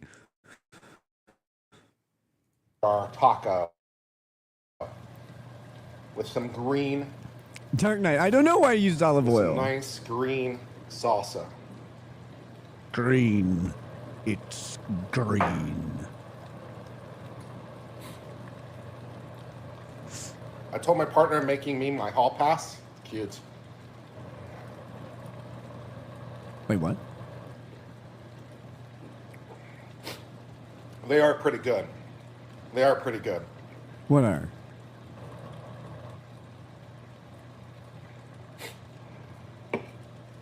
Gosh, I can't even. Taco casserole time. It is glorious time. Taco And I casserole shaved. time. I shaved, so all smooth. Yeah. Baby. Baby. Smooth. Feeling good. Smooth, feeling good. Feeling good. Taco time is a glorious time. Posted a couple videos today. Hope you've enjoyed those videos. one of the nice benefits of the way we're doing. What are we drinking? We're just drinking some nice Guinness Nitro cold brew coffee flavored beer. God, everything he does is just disgusting to me. Everything about his life just makes me want to vomit. How dare you force me to watch this abomination again? Megan, he totally should have gone to the library or the bookstore for a book of actual recipes. I think he's adorable. I'll allow it. What in the fresh gettable spit is this? Micropene cooking streams will be the end of me. Micropene. Thank you, Rosalind. That's a twofer on the micropenes.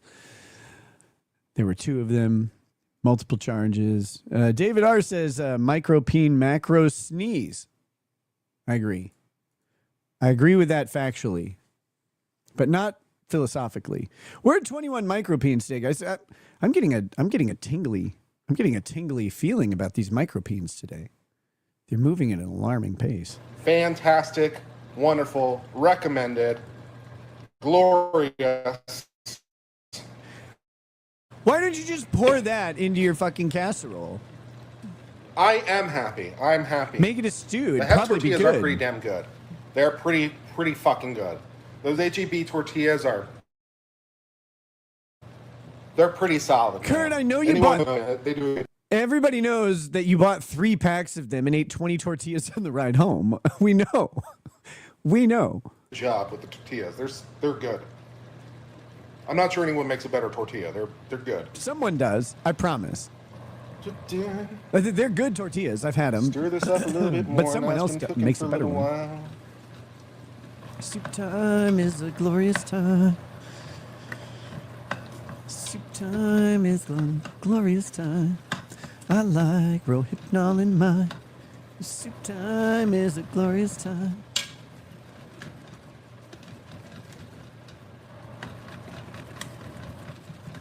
This is so good. What are we watching? We're watching Dandruff migrate down his shirt.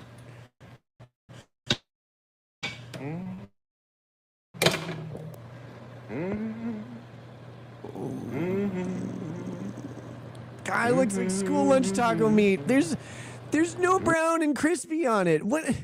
It's so sad. It's just brownish meat.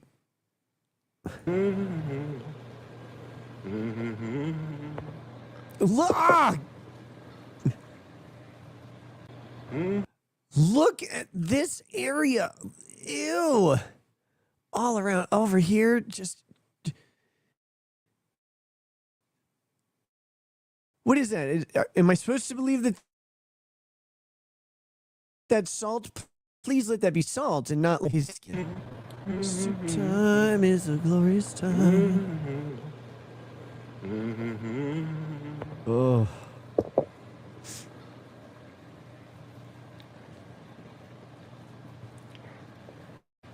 wearing that polo shirt real cool.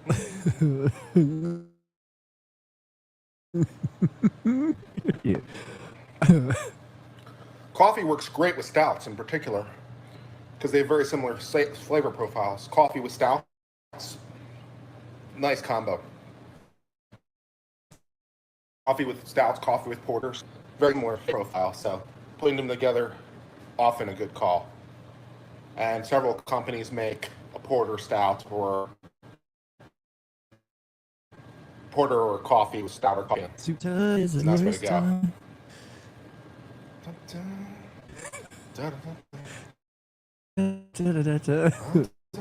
His brain loudest melody ever. Soup time is a glorious time.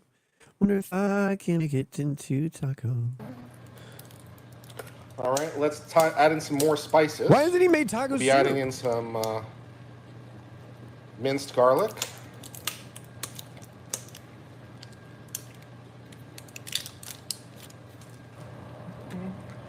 God, no. No. Oh. Smells like garlic to me, baby. No, what are you doing?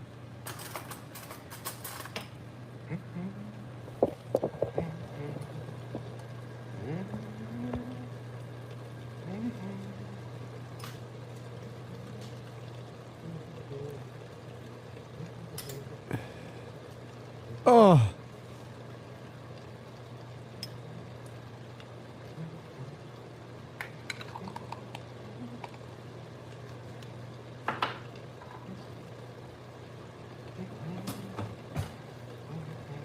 What's he doing?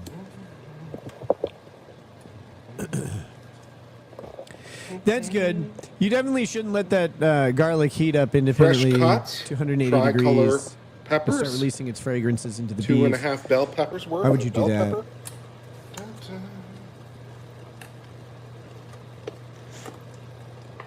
Half a cup of minced garlic.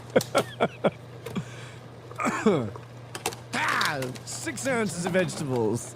3 pounds of meat. Cut up in half.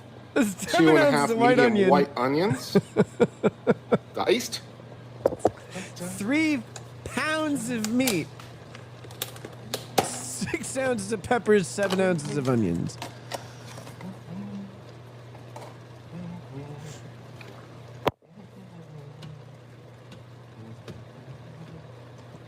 With a tiny spoon.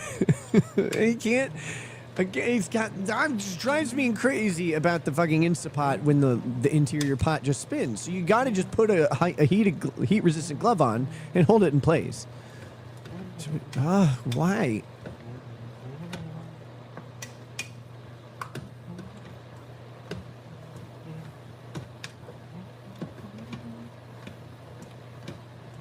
Soup time is the glorious time. The glorious time is soup time. It's got broth and stuff. We cook it for 5 hours.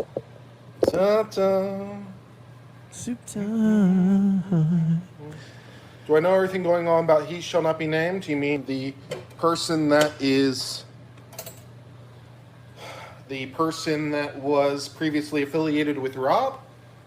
Yes, I know what's going on. No, I'm not talking about it. Wait, what? What is this? What? I don't know when this video is posted. The person who is formerly affiliated with Rob, and is he who shall not be named. Does anybody know this drama?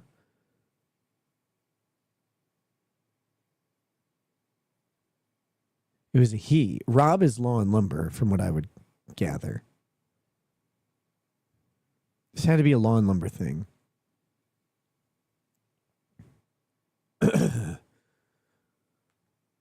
It wouldn't be me, I don't think. I mean, I like Law and Lumber Rob just fine, but I don't think I would be considered to be associated with him in any particular way. Soup time. Guinness Nitro Cola. Sandra.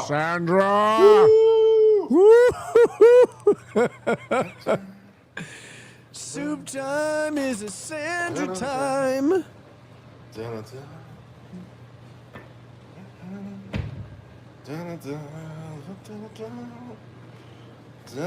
Here, let's see when this was. All right, next step. Do I have a P.O. box? Yes, I do. It's on my About page. Ago. And if you go into the comments of the YouTube video, there's a little link there that says Connect with Me. It gives you my link tree.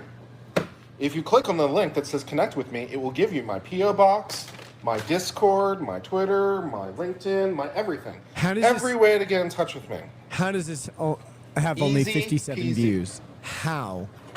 How does this have only 57 views? Where is my can opener? Raphael, no, these are all on Rumble.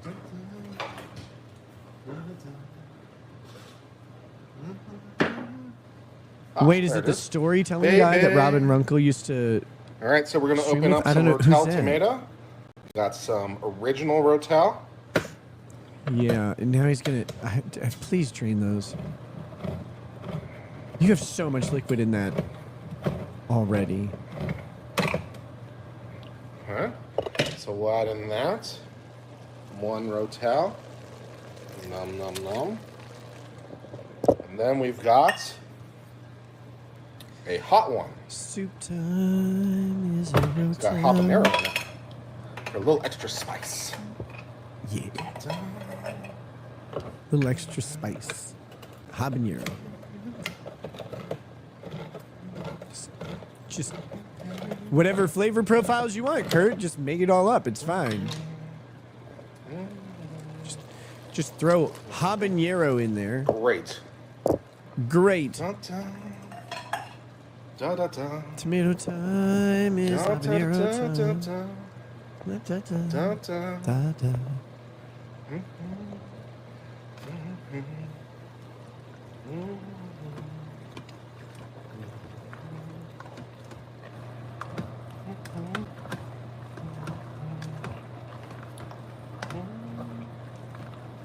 I think it's coming along pretty nicely, don't you? No, not at all. Look at it. It looks disgusting.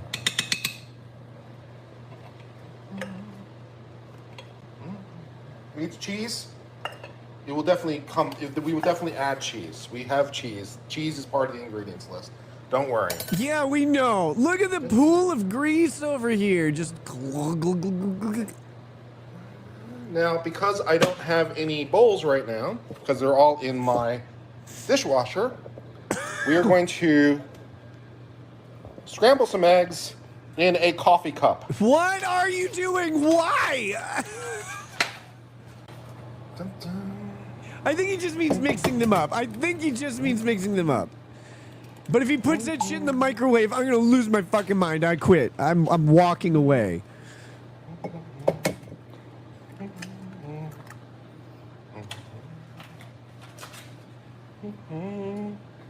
Just wash a bowl. It takes 5 seconds. But I don't mind if he's just mixing them up. I don't actually care. Is that 4 eggs? 5 eggs. 3 pounds of meat. 5 eggs. 6 ounces of peppers. 7 ounces. I think of 6 onions. eggs will probably be enough. Probably. I don't even know why eggs are going in a taco casserole. To be honest, I don't get what. Why don't you use?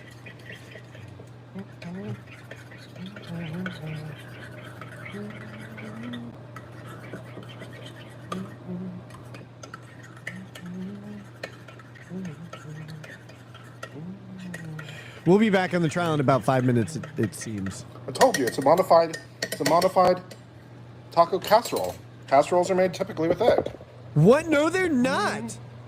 No, they're not. Not at all. A minority of casseroles. Oh, what are you doing? That's not going to do anything. It's just going to emulsify into everything. You're just coating shit with egg.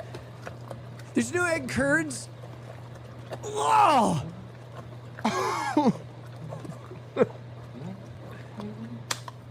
Now it looks like the garbage can at the Ren Fest. What is this?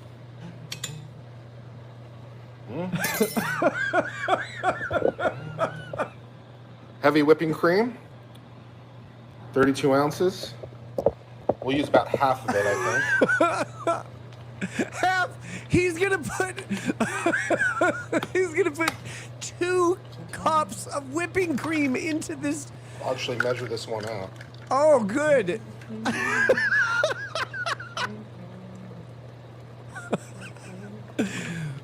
Oh, why don't you just put 2 blocks of Philadelphia cream cheese in there while you're at it? That would have been a much better choice, though. I don't even. How does this guy live?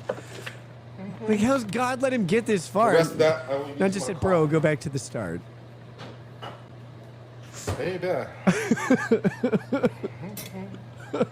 Sloth says this is more kilocalories than I take in a week. This is insane. I know. Oh my! What is? Who has ever had a taco that looks finally like the that? cheese. Mexican blend 4 cheese, made with Philadelphia. Missing rice? No, we're not going to put the rice in there. The rice will be cooked separately. The We rice? go that way. And we have the taco things as mentioned. Oh. Put another bag in. You know another bag's going in. Right? You hear it. Here it comes. Here it comes. A whole other bag. Here.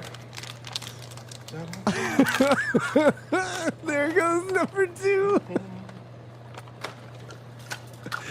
3 pounds of beef, 6 ounces We of do have peppers, tortillas. 7 We have pounds tortillas. of, We or do have 7 tortillas. ounces We of also have rice. onion, So we 2 have cans options. of tomatoes, We have options. 2 cups of heavy cream, 6 eggs slathering on stuff, and then fucking a pound of Mexican cheese blend.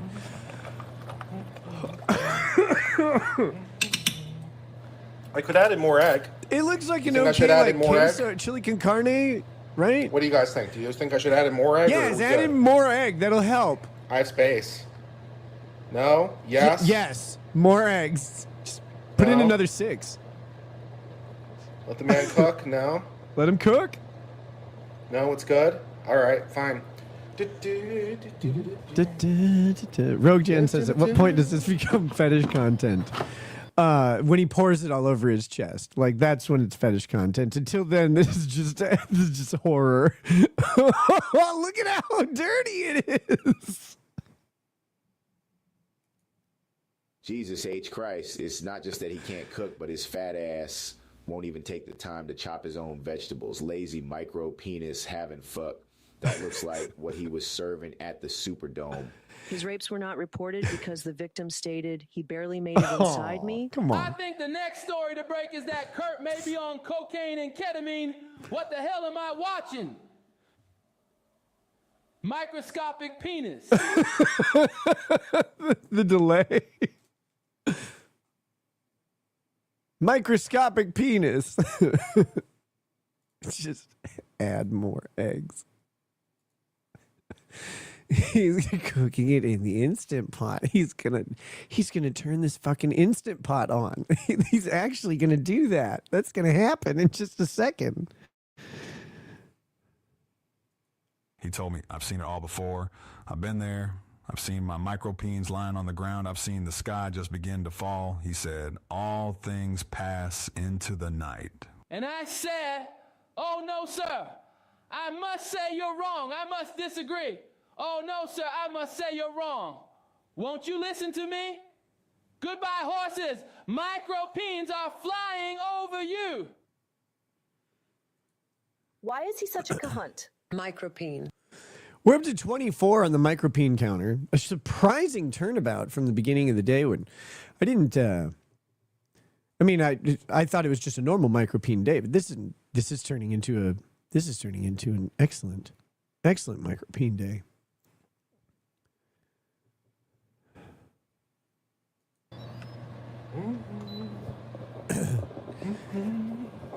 Soup time is a glorious time. Why is that on the counter? Why is all that spatter? Look at all that brother butter dripped all over the counter. Oh, that stovetop, man. Was the soup video this horrid? The soup video, you gotta go watch it. It was so good. I didn't know. Baby. I don't pre-watch any of these. Not even minutes of them. I just, I'm with you You guys. can always add in more heat if you need to, of course. Why don't you just have it over there on the counter? You got some Frank's Red Hot. Have it on the got counter. some Frank's Red You should Hot. Scramble the eggs on your own and some put cheese. the eggs into the thing. I guess whatever you're doing. What a with it. mess. Well, I mean, I just cooked. It's not that much mess. Soup time is a glorious time. It's not that much mess. Man lives alone.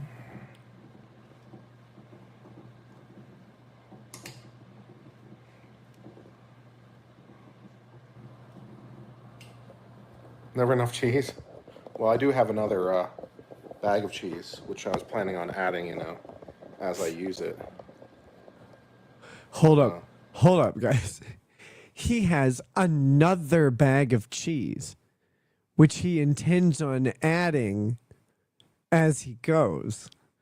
He has another one, a third whole bag of cheese. My God.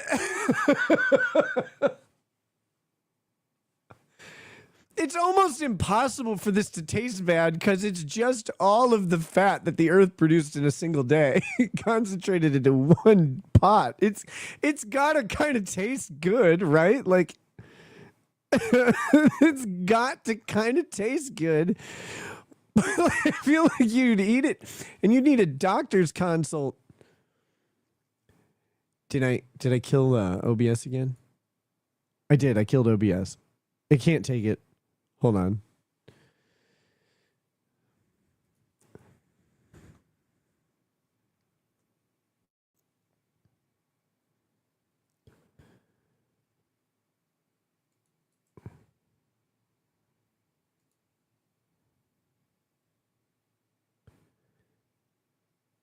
Tippy tappy penguins. Don't you do me dirty. I think I said it's got to taste kind of good.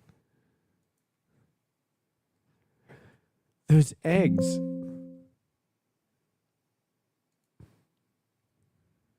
Those eggs like are just coating everything. What are they doing? What's their purpose? We're back. I'm sorry. Rachel the Riveter, should I recreate this recipe and make it good? I was thinking about doing that for all of his recipes, like just competently cooking whatever he's cooked. But can you replicate like this? We're about to get treated to something. I am watching the Karen Reed, the fan. Soup time is a glorious time. Kurt is killing this taco casserole. I am going to clean up that cheesy brother butter later. Micropene. Another win for the toe. How long will it last me? The week. The chili lasted me the week. Typically lasts me a week. I don't buy My it. beverage is Guinness Nitro Cold Brew Coffee. So, excellent. Recommended.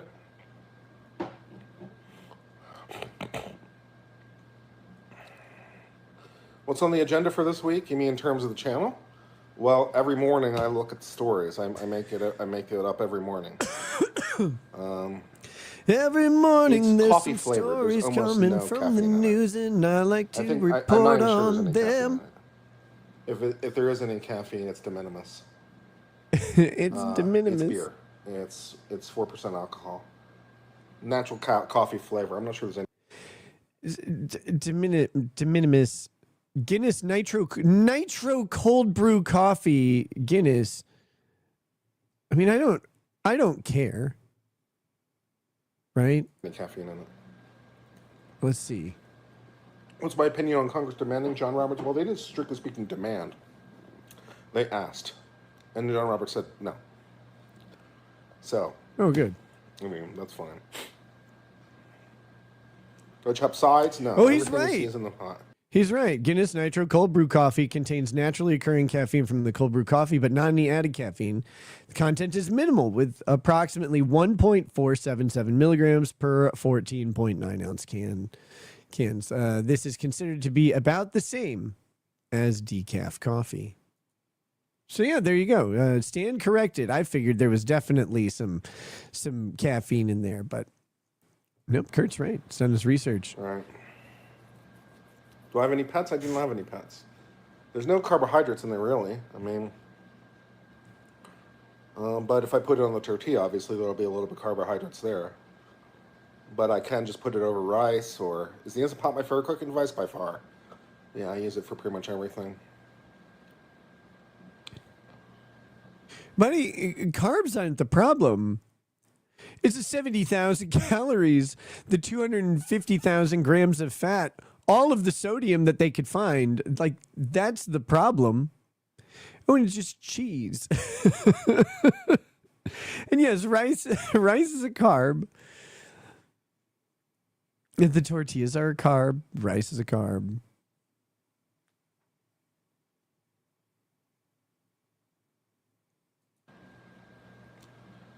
So yeah, Eeyores Festival was fun. It was a good time. I got a little sun on me. As you can see, my skin is a little bit more red. Yeah, dude, that angle was great. I had sunscreen on, but still got a little bit of bake going on.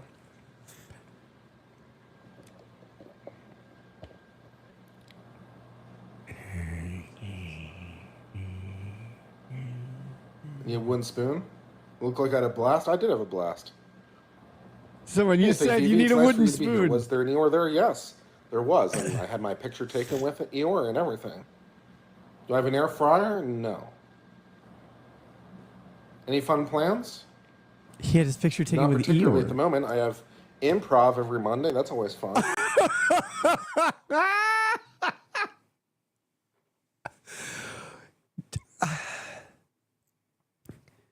I had forgotten about the improv thing.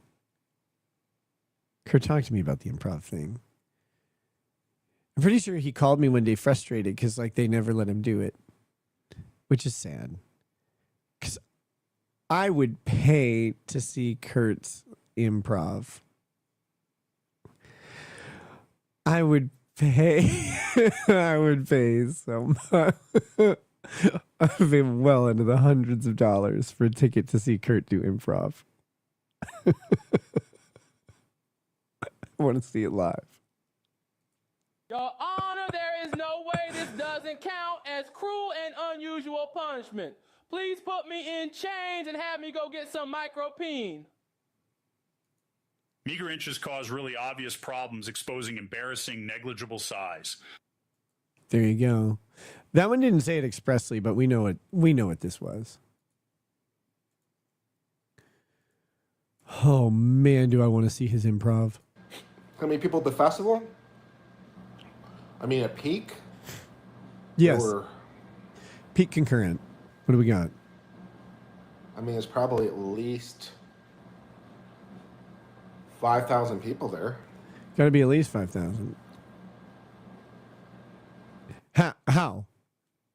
Right? Like, how does it Kurt? He's like, you know what?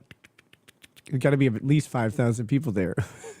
Do you know how hard it is to count crowds? Like, it's so difficult. I wonder where he got that number. Like, where did he pull that from? You want to see that picture? It's on my Twitter, and it's on my YouTube community page, I think. It's definitely on my Twitter.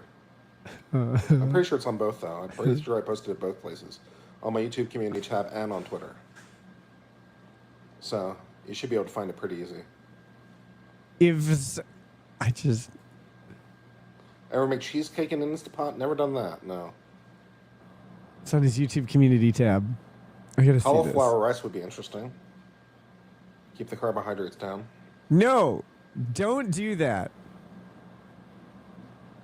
I think I might have some cauliflower rice in my freezer, actually. So I could try that, too. Am I diabetic? Why do you ask? Because I'm keeping carbohydrates down? No! Just trying to work on my... We're back. So, jurors, we are going to stop today at 3:45. Am I diabetic? Why do you ask? Brennan. Thank you, Your Honor. Because I'm trying to keep carbs down? Nope.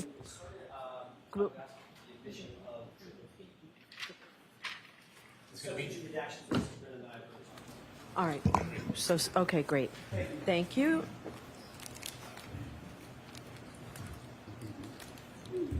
All right. Do we have the actual? Okay, great. Yep. So. We'll finish it Thank after you. this. After the All right, Mr. trial Brennan. today. Good afternoon, Dr. Wolf. I got to see how that turns out. Good afternoon. When you testified in direct, you shared with the jury some of the work that ARCA does. Do you remember that? Yes. And you had mentioned a couple interesting things, that there had been some work with the Department of Defense. Correct. Yes. The work with the Department of Defense, was that during your time or before you got there? That would have been prior to my employment, yes. So when you were telling them about working with the Department of Defense, that really had nothing to do with you. That was ARCA before you began working there. ARCA as a whole, yes, the work that we do, yes. Not you. As I said, I wasn't involved specifically in that project, no. And you mentioned that you did some stuff, or the company does some things for the NHL. Yes. You didn't tell us much more about what you do. There's other things that ARCA does as far as clients, right? Certainly. Did you share with us that you work for lawyers and law firms? Yes, we do. And you do litigation, insurance companies? Yes. Okay. Is there any reason why you highlighted the Department of Defense that you don't do and the NHL, but didn't share the rest of the stuff with us? That's just some of the prominent clients that we have. I see.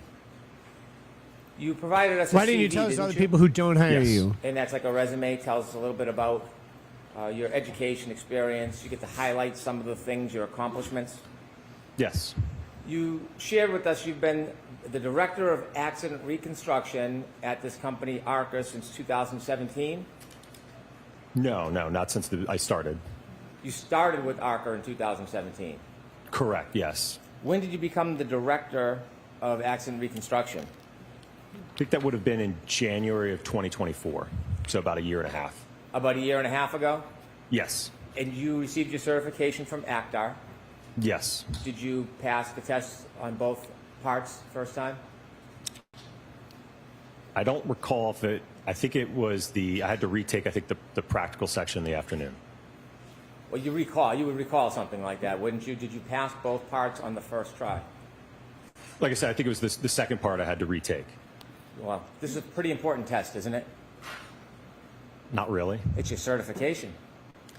It is, but much of the concepts that are covered in it are very elementary. Well, not so elementary. You had a hard time with parts. Yeah, that was a. Well, with respect to the portion that I had to retake, it's a practical exam where you have to reconstruct an accident, where you have to determine approach angles, departure angles, and it can be very sensitive to those inputs. And unfortunately, if you mess up one of your first angles and you carry out that calculation, then the whole problem is graded wrong, even if you did all of the math correct. So we understand there's a multiple choice question part that's the easier part, correct? I don't know if it's easier, but there is a multiple choice part. There's a more practical part where you actually have to go out in the field and do assessments, kind of like things that you did today. You don't go out into the field, no. I wonder if Hank Brennan passed the bar on his first try. When did you first take that second part that you didn't pass? I don't recall. You don't remember when you took the test? No, I don't. Suffice to say you took it again. Correct. And ultimately you passed both sections of that test? Yes. In your CV, you list your schooling and you list your degrees, don't you? Yes.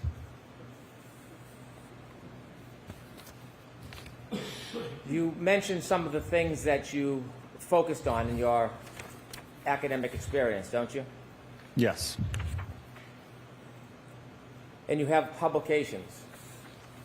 Correct. Recently, you did a publication Again, regarding going after a vehicle guy control history on Toyota. with a PhD. Correct.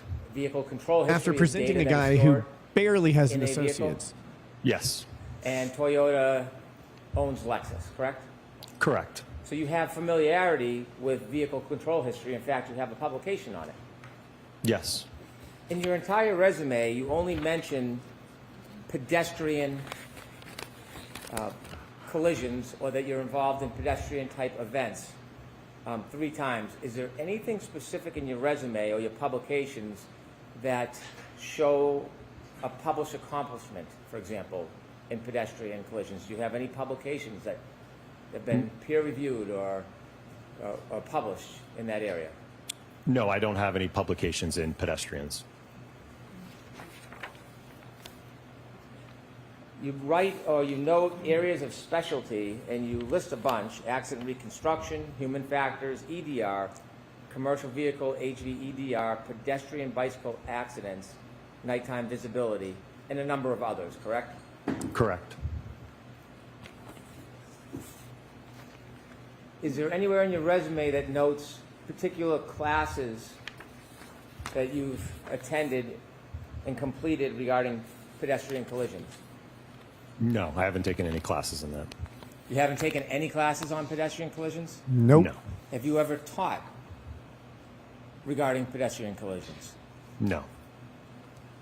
Have you ever been a speaker in a presentation about pedestrian collisions? Yes. Okay. Is that listed in your resume? I don't list lectures or presentations, no.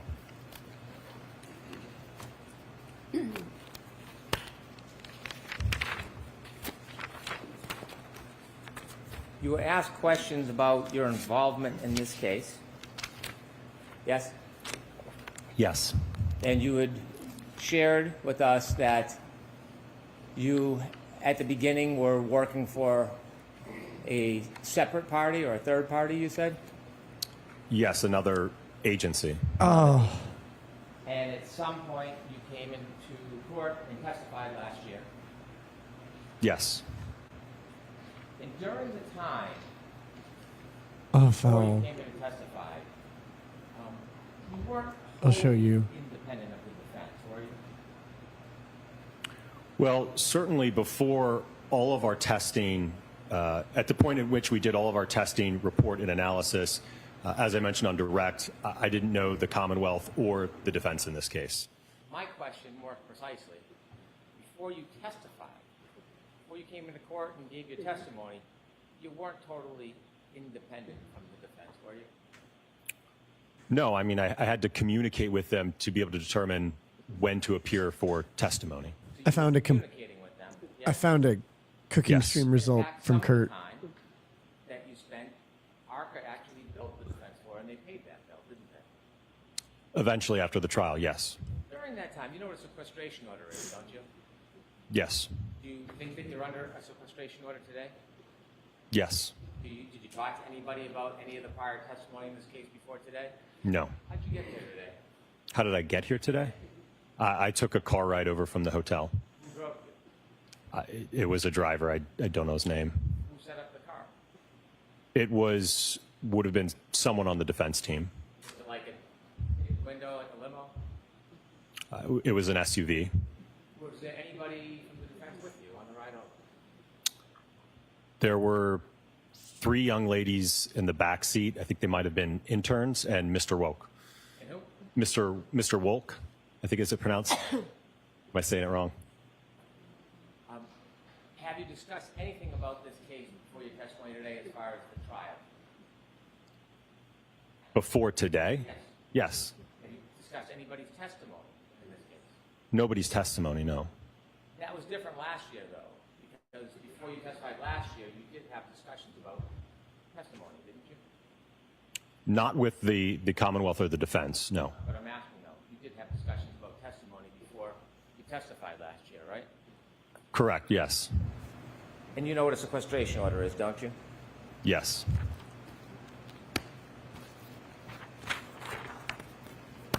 After you testified last year, the court ordered you to provide all of your text messages, all your communications with the defense, didn't they? Yes, earlier this year. And when you were ordered to provide all of the actual verbatim communications with the defense, did you provide those communications? Yes, all of the records that I had at the time I provided. Well, not the records. You know what I'm getting at. Did you provide the communications? I provided everything I had in my possession, sir. A text message isn't just a time and date. There's actually substance when you text somebody, isn't there? Correct. And when you texted, how many texts do you think you Object. had with the defense? From what I recall, I think it was around 50 texts that I sent. It wasn't 100, I think it was 50. Well, I think it was around 100 total in terms of back and forth, but it was, I think, 50 that I sent. And during those texts, communications, conversations, correct? About logistics, yes. Did you provide the content of those text messages when you were ordered to by the court? Well, those text messages spanned from, I guess it would have been April or so of 2024 through May to June of 2024. Ultimately, I think I received the court's order in May of this year, April of this year. So it was a year after the fact, and I had already deleted the text at that point. How many of those text messages did you delete? I just swiped the conversation, so it would have been the whole conversation. Not how you did it. How many of those 100 or so text messages did you delete, sir? It would have been the whole text chain. I didn't individually delete them. It just, when you swipe, it just deletes the text chain. After you deleted them, did you go into the recently deleted and then delete them so they were unavailable? I don't recall doing that. They do that on their own. Asked to search your records for the text messages. Did you do a thorough search? I missed a micropene, Lisa. Thank you. Fix that right now. I check my phone, and I also check with my phone carrier. So do you know if they were still under the recently deleted part of your phone, or did you go and take that? They wouldn't be under the recently deleted unless they were recently deleted. But then the phone From permanently what I deletes recall, them. I Usually did not 30 find days any of the the text longest. messages, no.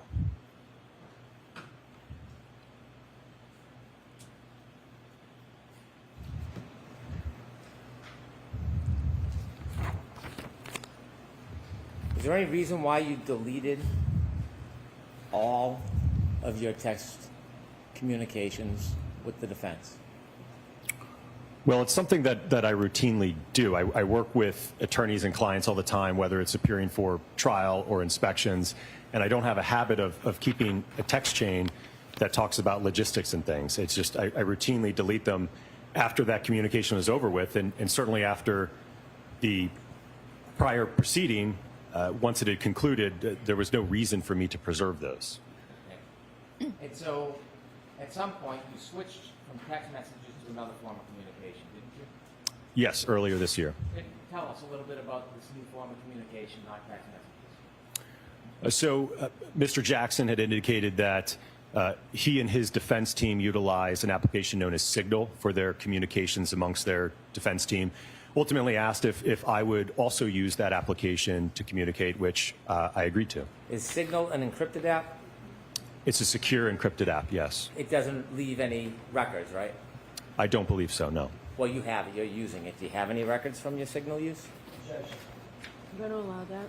Do you have any records from your Signal use? I do not, no. So you know full well that Signal as an encrypted app leaves no record. There may be a setting that you can change. I just know that the way that it was set up, there was no record. Well, who set yours up to have no record? I don't know. I think it was default.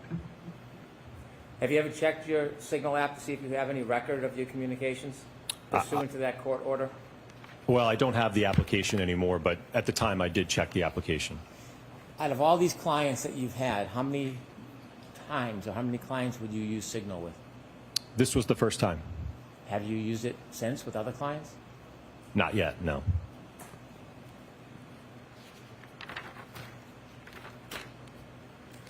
Before you testified last time, at the last proceeding,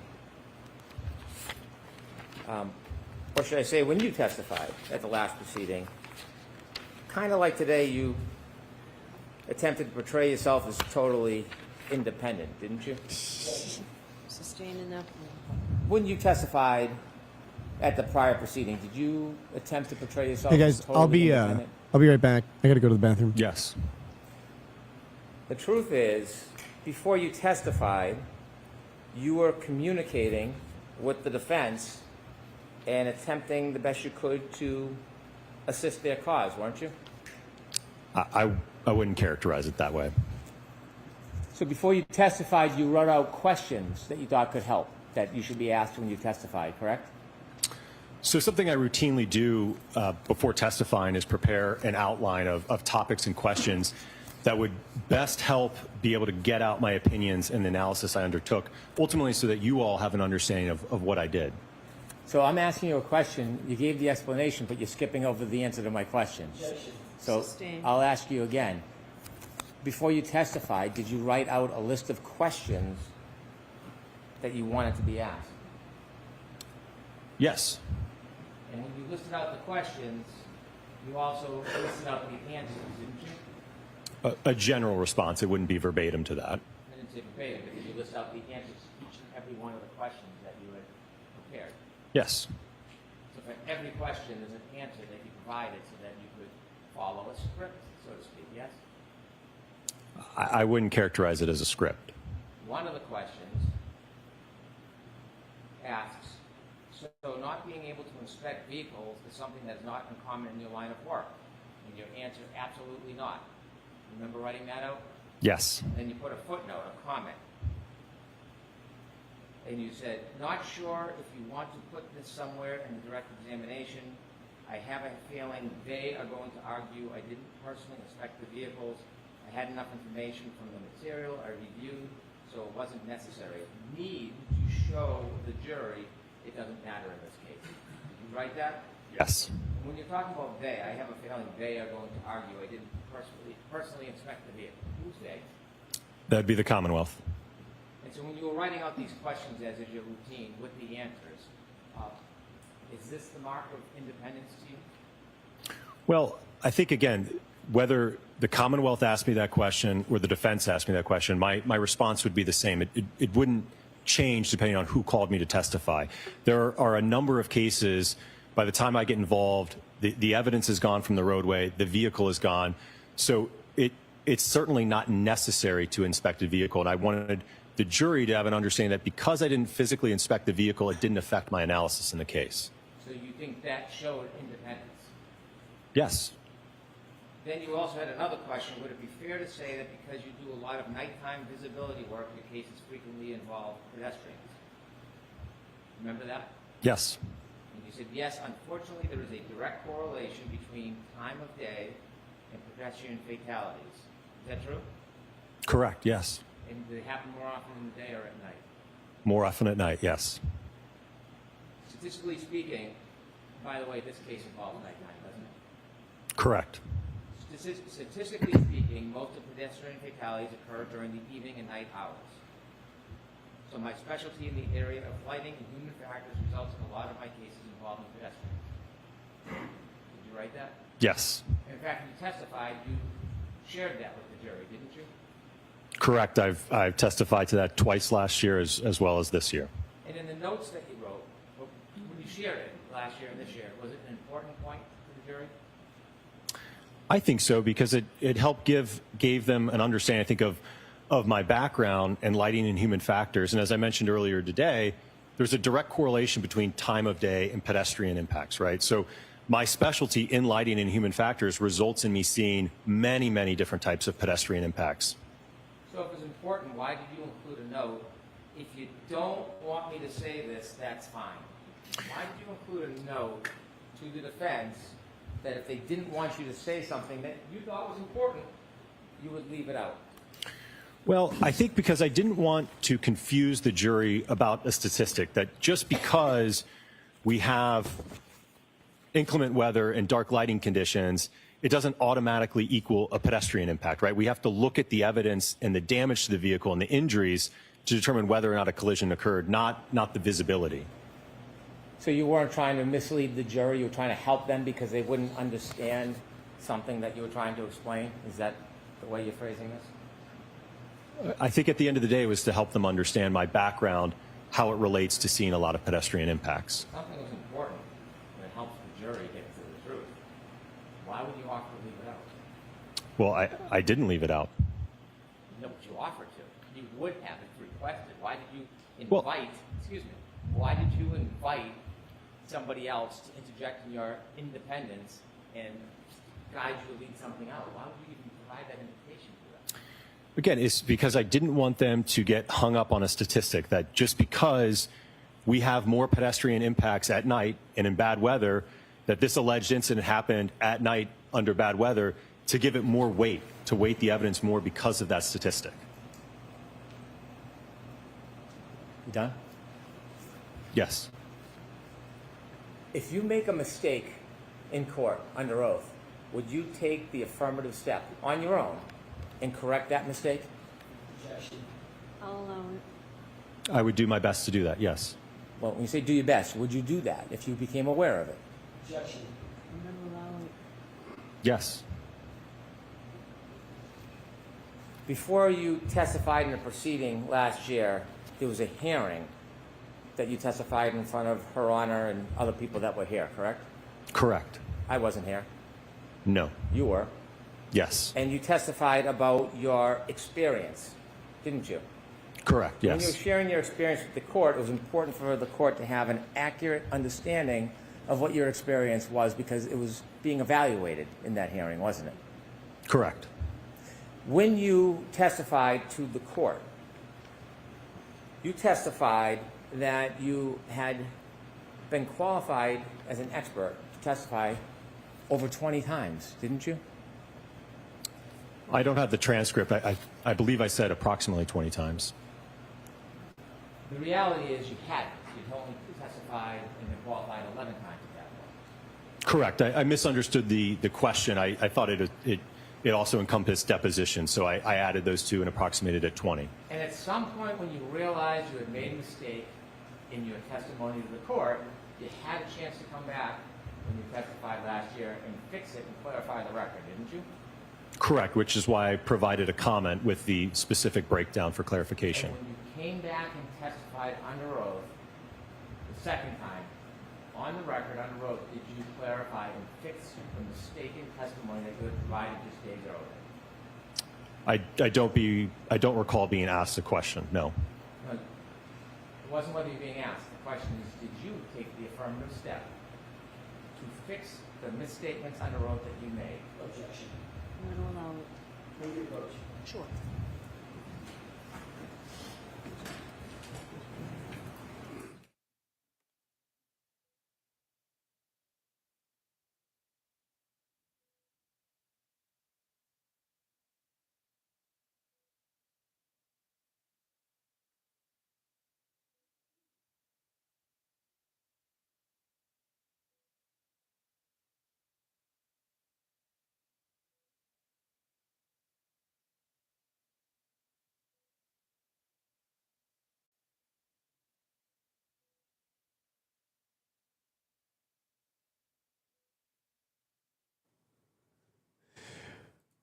Holy crap, what did I miss? We're at sidebar, I guess.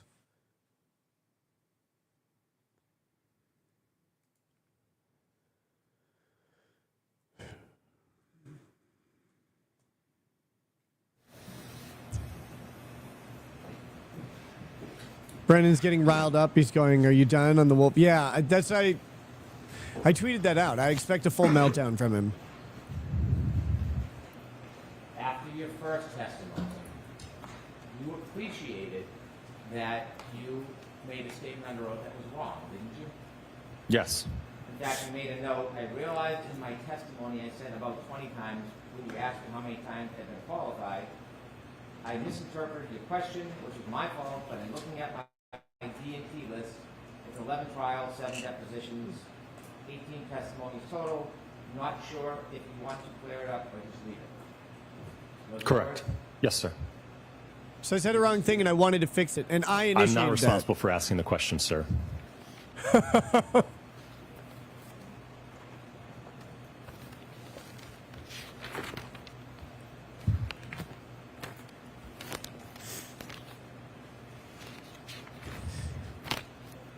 Do you ever heard the terms confirmation bias? Yes. Do you know what confirmation bias Well, is? he's generally? borrowing this from attorney yes. Alessi. Do you think that you suffer from any confirmation bias in this case? No. Do you have any close family that supports one side over the other? Not the facts of the data, but one side over the other. Close family? Yes. Not that I'm aware of, no. Wife? My wife? Yes. I don't really know what her thoughts are on the case. You don't talk to your May I wife? approach? Yes.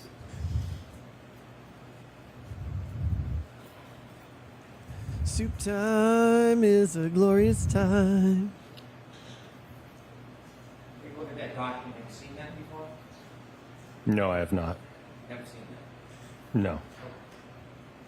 Soup time is a glorious time. You're unaware of anything that may influence you to lean one way or another? Correct.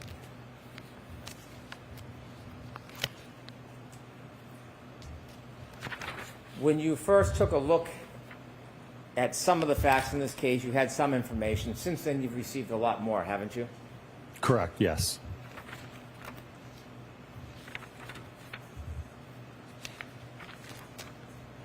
Part of your testimony today to this jury was to provide opinions that you do not think that the holes in Mr. O'Keefe's clothes are Runkle's recent consistent tweet, huh? Okay, just with say. some type of I like Runkle. I need to talk to him collision. again. Is that fair to say? Yes. In coming to that opinion, you relied on some of your testing that we saw in those videos, didn't you? Yes. And that testing involves a hybrid 3-arm. Holy doesn't shit. it? Why Correct, is the judge yes. allowing Hybrid that? 3-arm is an arm from a crash dummy. Yes. That's not the technical name, but that's what it's often referred to. Yes. And you and Dr. Renshaw have been working together on this case, haven't you? Yes. You've discussed ideas and shared thoughts. Yes. In fact, you've worked so intimately together, you know some of the things he's going to testify if he comes to testify, you've said many times today, right? Yes. And so some of the data that you've shared and some of the opinions overlap with each other, wouldn't you say? Certainly, he's going to rely on a lot of that test data, yes. When you were forming your opinion about holes in clothes, Oh, friendly Bob, you're getting and Kurt songs all day. potential Nothing you can do about it. abrasions to somebody's skin, all of those tests, all of those that you did, were using a crash test dummy arm, weren't they? Yes. In your report, you cite, or Dr. Renshaw cites, 3 different sources regarding testing clothing and skin, correct? I'm not sure. Well, haven't you read his report? I've skimmed it, but I don't know what the basis are for his opinions. Did you see footnotes 24, 25, 26, 24 being skin tissue cutability and its relation to lacerations, severity, indices? Did you read that? Let's see if there's a foundation. No, I didn't read that reference. Did you read 25, the book that is cited, Forensic Pathology, 2nd edition? I'm going to have you come to sidebar.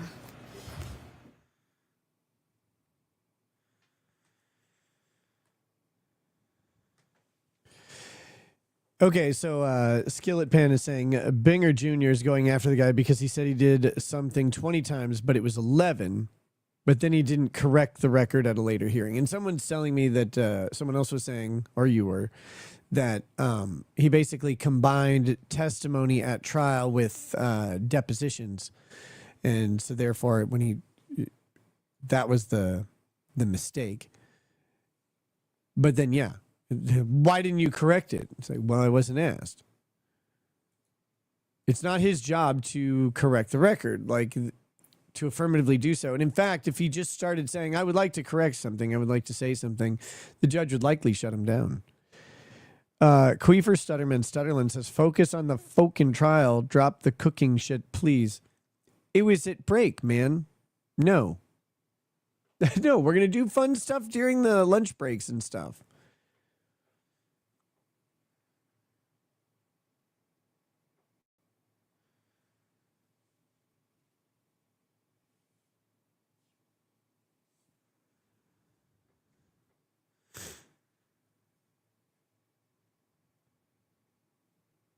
I'm a fun guy. I'm a ton of fun. You're definitely sick. I know. I can feel myself getting congested by the minute. It's great.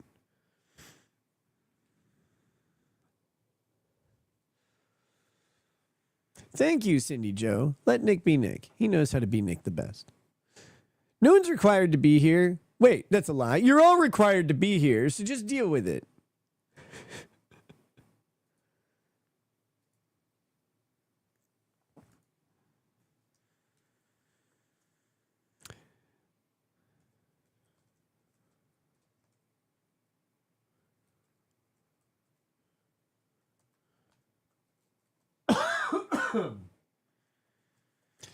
I knew I was gonna get sick because my kids all had like a head cold.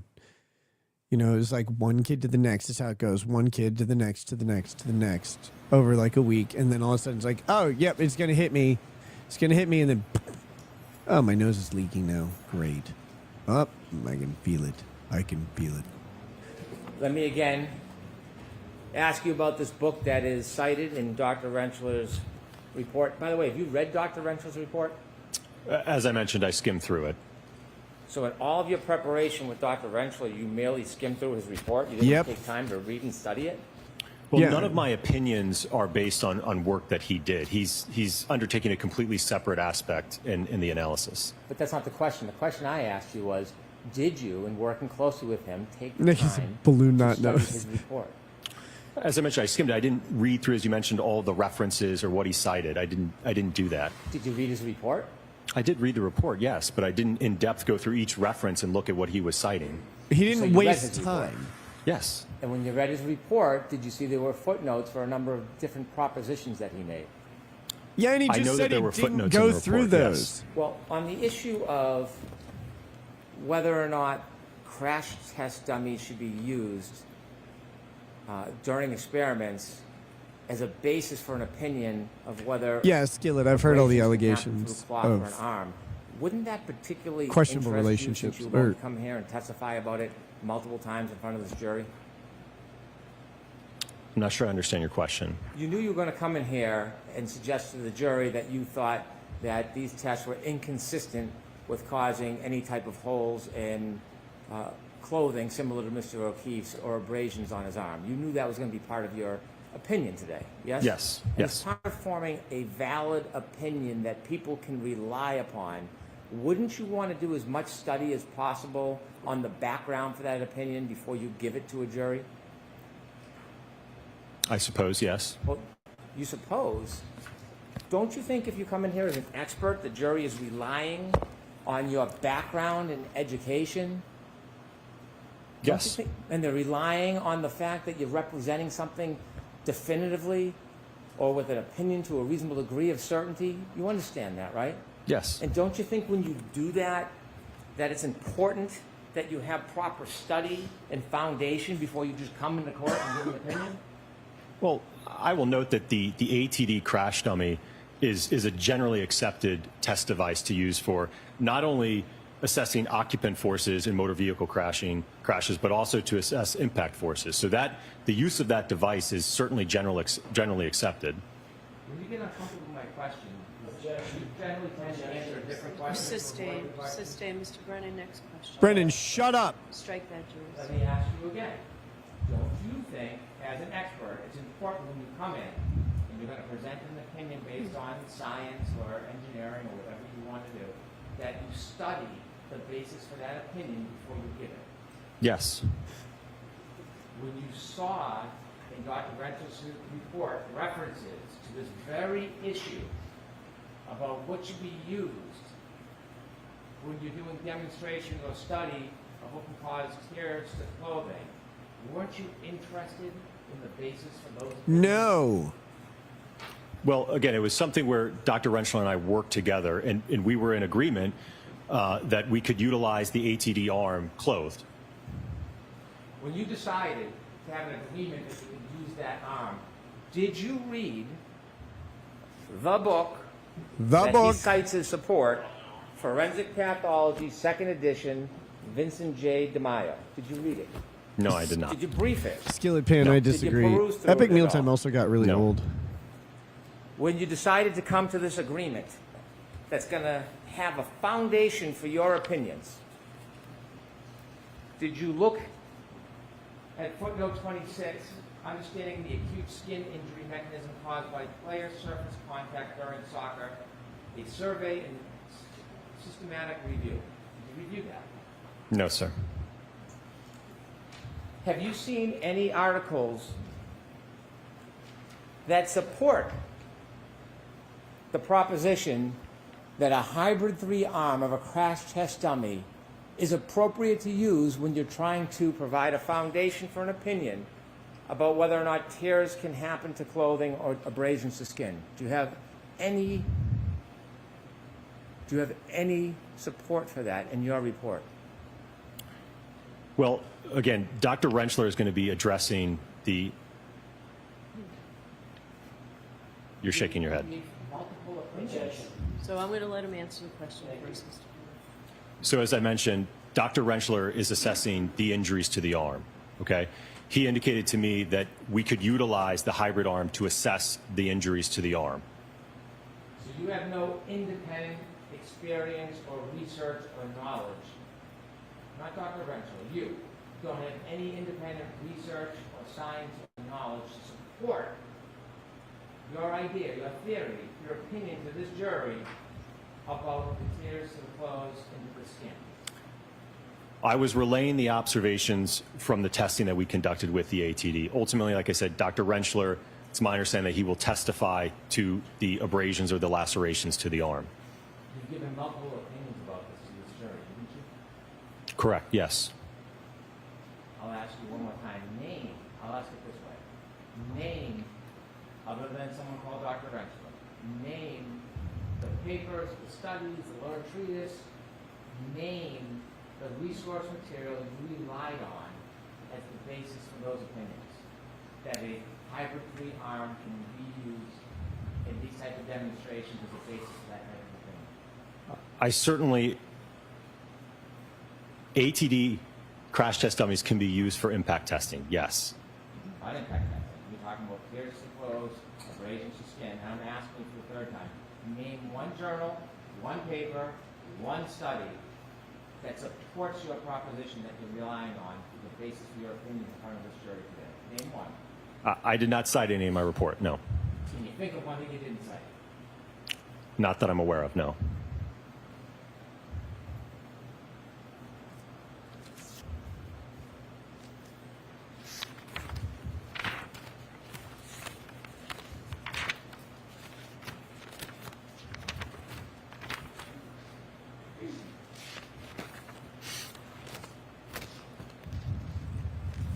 You had mentioned on direct examination that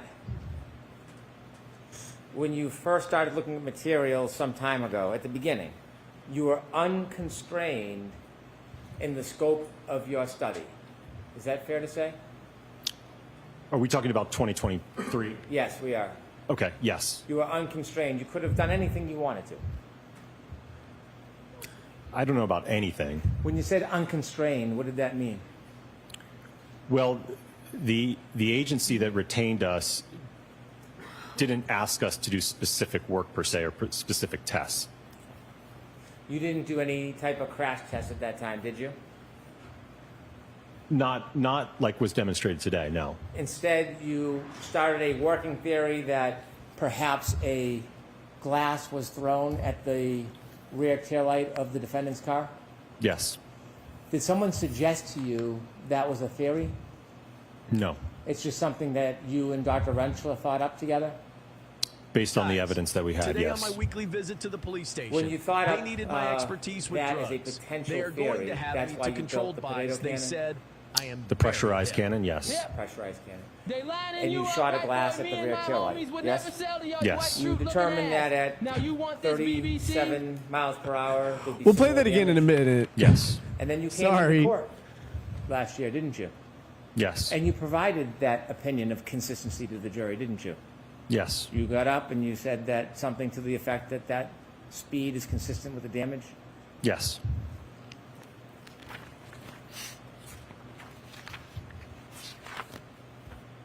Now, when you gave that theory last year to the jury, did you know about other evidence in this case? For example,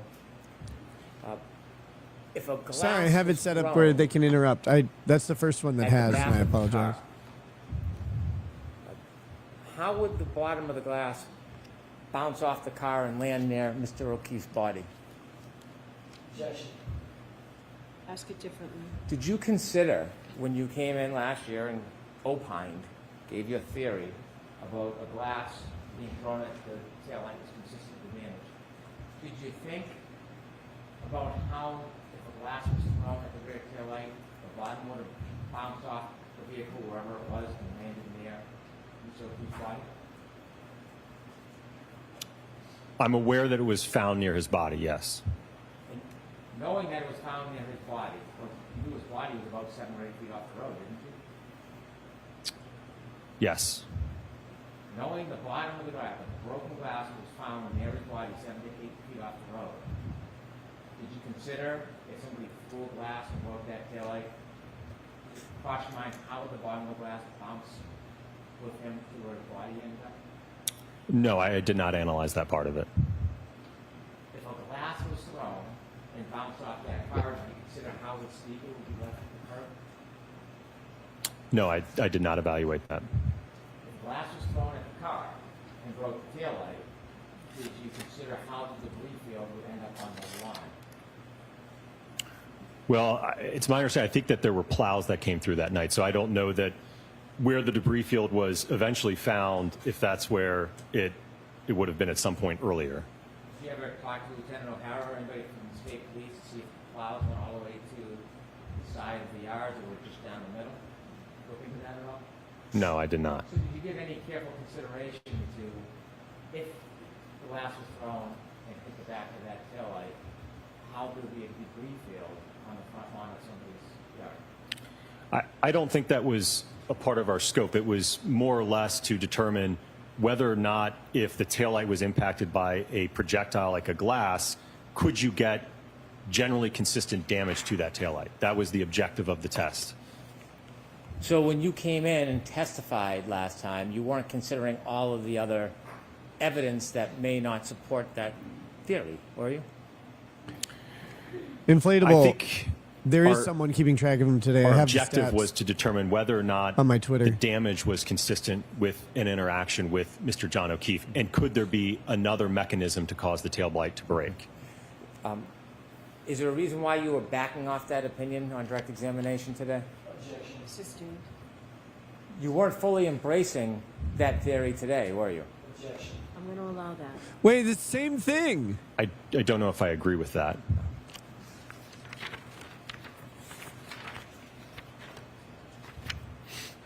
In this case, you provided reports recently. Yes. When did you provide your report? Was it April 6th? April 6th? Or was it May 6th? I think it's May 7th, May if I'm 7th. not mistaken. So you provided a report May 7th, yes? Correct. And do you know when this trial started? Early April? You provided your PowerPoint. When did you provide your PowerPoint? I think it would have been Thursday of this week. Well, it wasn't last night. Sorry, maybe Wednesday. probably Wednesday or Thursday. Wednesday. Is that fair? Yes. In looking at pedestrian accidents, it's important to try, if you can, understand the exact positioning of the body, isn't it? If a collision occurred, yes. And if a collision occurred, you can't always identify the exact position of the body, can you? No, oftentimes it can be very difficult, yes. You would want to know if it is a collision between a car and a pedestrian, whether the person was fully impacted or it was a clipping type incident. Wouldn't you want to know that if you could? That would certainly affect the trajectory, yes. And you would want to know, if you could, the body posture, whether the person was standing up straight or crouching. If a collision occurred, yes. Whether they were turning or standing straight or they had their arm out. That's helpful information, isn't it? It can be, but when we're talking about how quickly this impact duration is, right? If you recall back to the PowerPoint, right, we're talking about a 10 millisecond window. So however the body is positioned at contact, that's how it's positioned. It's not going to be able to have any significant movement or change in orientation in that 10 millisecond window. The position of the body can change the trajectory of the person who's hit, can it? Sorry, can you repeat the question? The positioning of the body, the way they're positioned, that can change the trajectory if they're hit after they're hit, can it? It can, yes. Whether they're moving towards the vehicle or away from it could affect the trajectory. Cherry Pow Pow, thank you for the If they 5 have gifted some memberships. relative velocity, yeah. Trying to determine the point of impact when you're looking at a scene, it's important when you do trajectory studies to know where the point of impact is, isn't it? If you're going to utilize studies that look at projection of pedestrians when you're contacted at the center of gravity and you get projected some distance, you can rely on those studies, but you have to have an understanding of where the point of impact is and where the point of rest is. If you don't have the point of impact, if you don't know the point of impact, you don't know the exact body position, that creates variables in your study. Point of impact has to be the arm. It's the only way it could get lacerated. Again, talking about those studies, they're not applicable when you are contacting, for instance, just a limb or you don't have a center of gravity hit. Those when you're talking about how far will a pedestrian get projected if it's like a a forward projection or what's known as like a wrap projection where the pedestrian wraps onto the hood and then becomes decoupled. Those studies are applicable there, but when you're talking about where there's minimal overlap between the body and the center of gravity, then you can't utilize those studies. So you would not want to know where the point of impact is? In this particular case, no, I don't think it would be helpful. You would not want to know the body position? I don't think that it would be helpful in determining, because again, we have to start with, is it consistent with a collision? So you would not want to know the body position. That's what you're telling us. You don't want to know that. Well, if the evidence indicates that the contact is inconsistent, then that's kind of where the reconstruction stops. You can't go to a point of impact and a point of rest if there was no contact. So you don't want to know the body position? Objection. Can you answer that? I don't understand his question, Your Honor. When you're doing studies, you don't want to know the body position? Objection.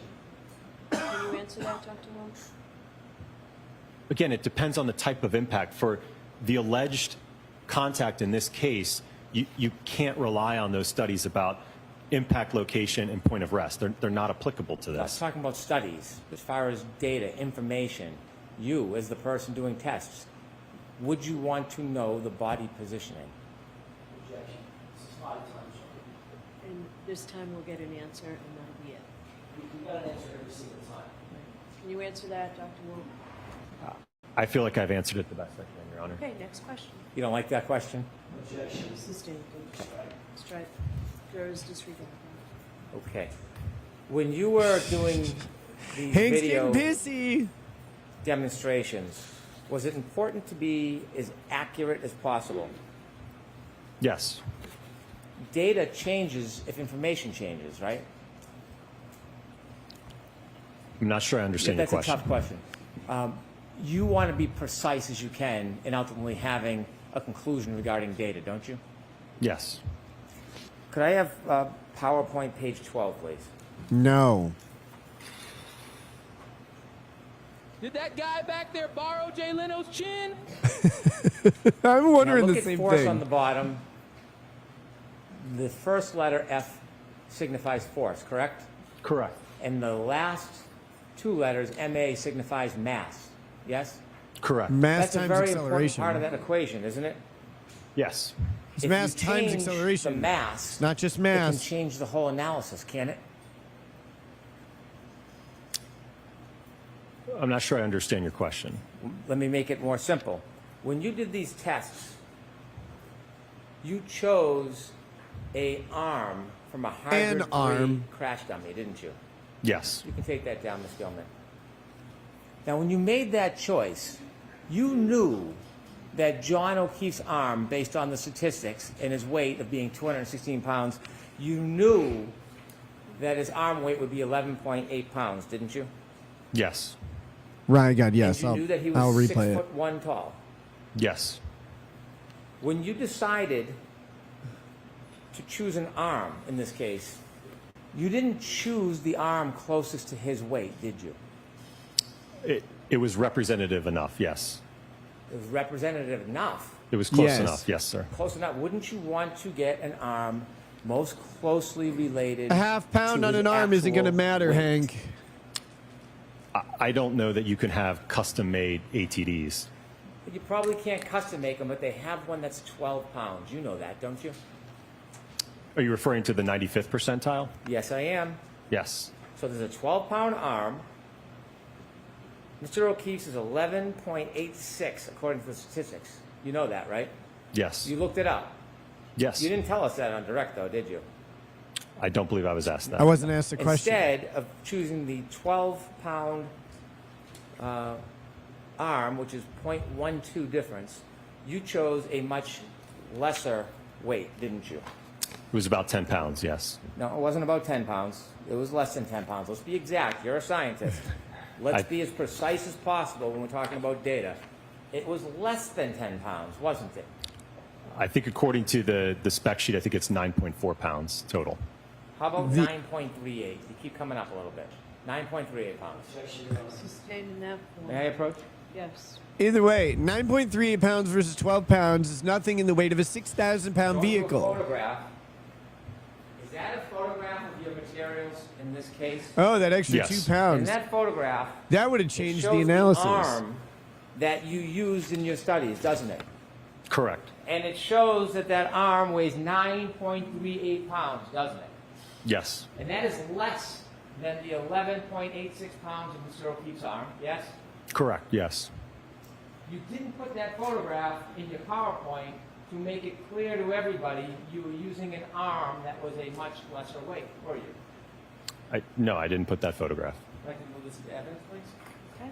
Any objections, Mr. Jackson? Court's permission, I'd like to show this to the jury. Just give us a minute. Let court reporter mark it. 217. Yes, now you can play it.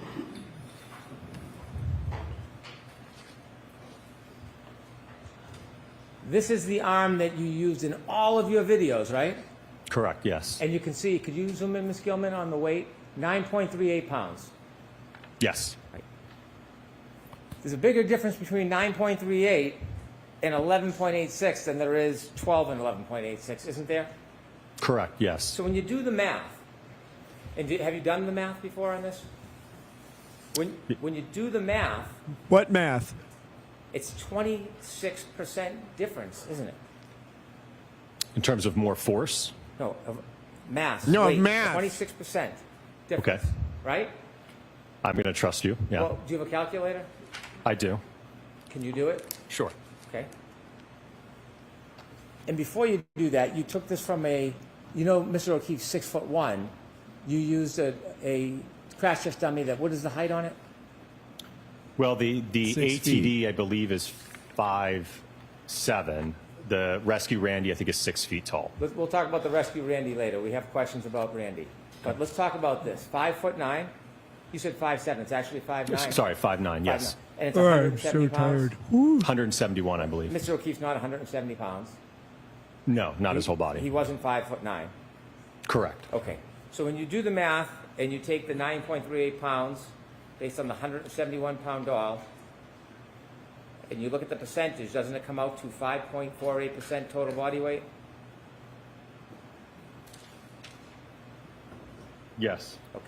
And so the difference, when you look at it, it's a 26.3% difference from his actual weight, isn't it? Correct, yes. And so I'm probably at the 6th grade level on this, but isn't it very basic that the more something weighs, the slower something has to go to have damage? And if something weighs less, the other part that collides with the force has to go faster? The force is going to be greater if the mass is greater. So if you throw a 5-pound rock into a window, you can throw it slower to cause the same damage if you have a 2-pound rock. I don't know if I Malcolm, agree I with was that not analogy. planning on going. It was 3 a.m., I think. In order to actually It's not planning on it being that late. Holy shit. to be scientific, you then have to adjust the speeds that you presented on your demonstrations, and you have to reduce the speed by 26%. I don't agree with that. No, that's wrong That math. Having a lighter arm. So what you're telling us is having a lighter arm will cause the exact same amount of damage to the taillight studies as a heavier arm. Is that what you're telling us? Well, if you look at, for instance, the 29-mile-an-hour impact test, that's significantly more kinetic energy. So the momentum of a 6,000-pound vehicle moving at 24 miles an hour, 29 miles an hour, that's going to overcome whatever the mass is that it's hitting at that point. You're sidestepping my question. Objection. Sustained. Ask a question, Mr. Brennan. Just ask a question, no more. My question is, are you telling us Yes. that having a lighter arm does not impact the damage in these tests? Dude, it's as opposed to 12 using the heavier arm? pounds versus Certainly not in the field test, no. 10 And so you pounds disagree. versus a 6,000-pound car. Now, when you look at the weights of those arms, do you disagree there's a 26.3% difference? Yes. Disagree with that. Yes. You disagree? No, I'm sorry, what was your question? Do you agree there was a 26.3% difference in the arm weight that you used opposed to John O'Keefe? There's not a 26. Yes, the hybrid arm Percent compared difference. to Mr. O'Keefe's arm, yes. And you are denying that there needs to be an adjustment to your calculation because the mass, MA, is different. You're denying that. I think, again, if you're, and this is something Dr. Rentschler, I believe, will No, I want touch to on. talk to you. I don't want to talk to Dr. Rentschler. Well, because when you're addressing the forces for injury and the mechanisms for injury, right, you would account for the difference in the weight. So you're saying that it makes no difference that you use an arm that was 26% lighter. Is that what you're saying to us? It's not 26% No, lighter. I don't think it would have made a significant difference, I don't especially think. if you look at, for instance, the if you're looking at the No, 95th you're talking 12 pounds and you're percentile, shaving 2 pounds and change hand off and the it. It's 50th not percentile hand, they 26% both weigh in- 1.25 pounds. in any They're world. the exact same weight. There's about a pound more roughly in the forearm and a pound more distributed in the upper arm. But that's not my question. It's not whether it's significant or not. I'm asking you, are you saying under oath right now that a 26.3% difference had no impact on the calculations in that study? It would have no impact at all. Yes.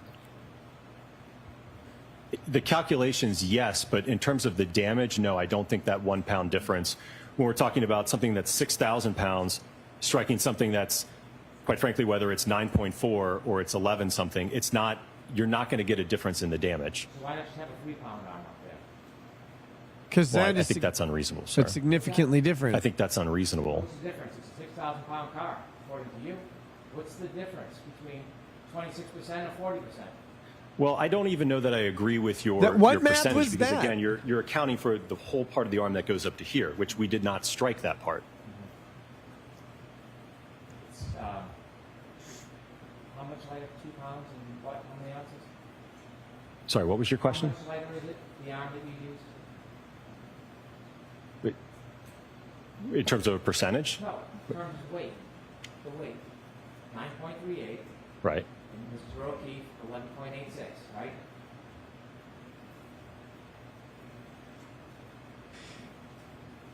Okay, so what? 2.48. 2.48. And you're saying that makes no difference? None. Not in the observed damage at those speeds, no. Why didn't you use a 5-pound arm, sir? I'm sorry, what was your question? Why didn't you use a 5-pound arm? Again, I don't know that they make a 5-pound ATD arm. You didn't tell us when you did these studies, you didn't disclose in your PowerPoint that you used an arm that was much lighter than Mr. O'Keefe's arm, did you? I don't know that it was, I didn't give the weight in the presentation, no.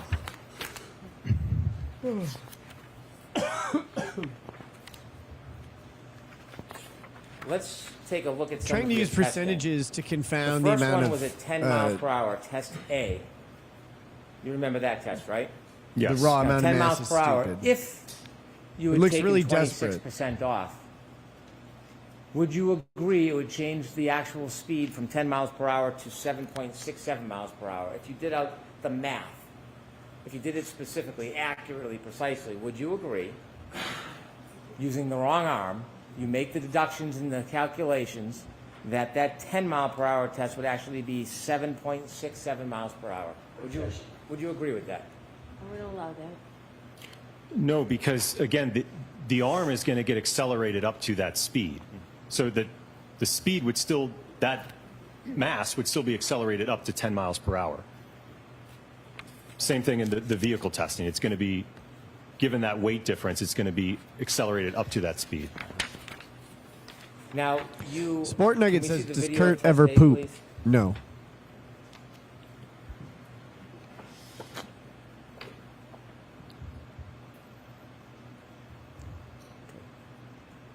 Now, this is your study, 10 miles Oh, now per we're on hour, this you one. claim, with a arm that is 9.38 pounds, correct? Correct. Mr. O'Keefe, 11.86 pounds, yes? Yes. Yes. Okay. Now, this light on the Oh, end of man, this, I'm you're tired. trying to replicate the light on the back of a Lexus? Correct. If a Lexus at 6,000 pounds hits a person, the Lexus isn't stopping automatically, is it? No. No, it would move at a common velocity with the arm. It would continue to push forward through the arm, yes? It may, yes. Yes. And the arm can push into the light before the body turns, yes?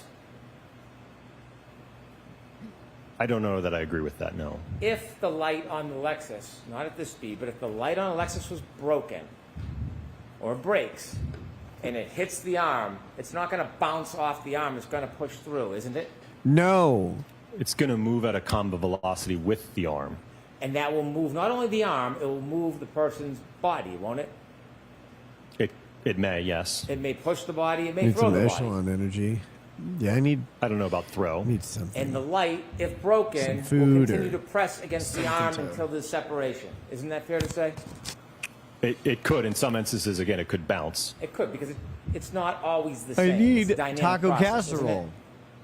It is dynamic, You yes. could do the test many times and get very different results, couldn't you? I don't know that I agree with that. Would you get the same result every time? I think you would certainly get similar results. Every time.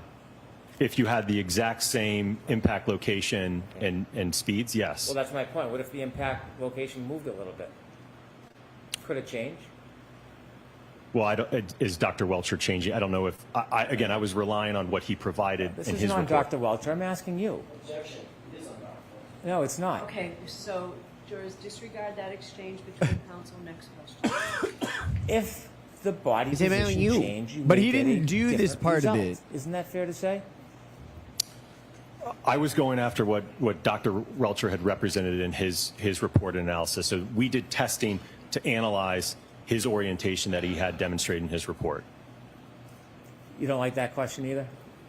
Objection. Sustained. If the body Gosh, he's such a position bitch. changed, You it don't like that could question either. change He objected the 42 result. times True? to Attorney Jackson. I don't know what you mean by body position. Do you mean the whole body, the arm? What part of the body? okay, let's start with the arm. If the arm position changes, it could change the result, couldn't it? Well, I'm not aware of any other orientation that Dr. Welcher provided in his analysis report as to alternative orientations. If the arm position changed, could it change the result? Yes, I mean, I presume if you don't have your arm on the taillight, then yes, you'll probably get a different result. What if it's bent in a different way? Could that change the result?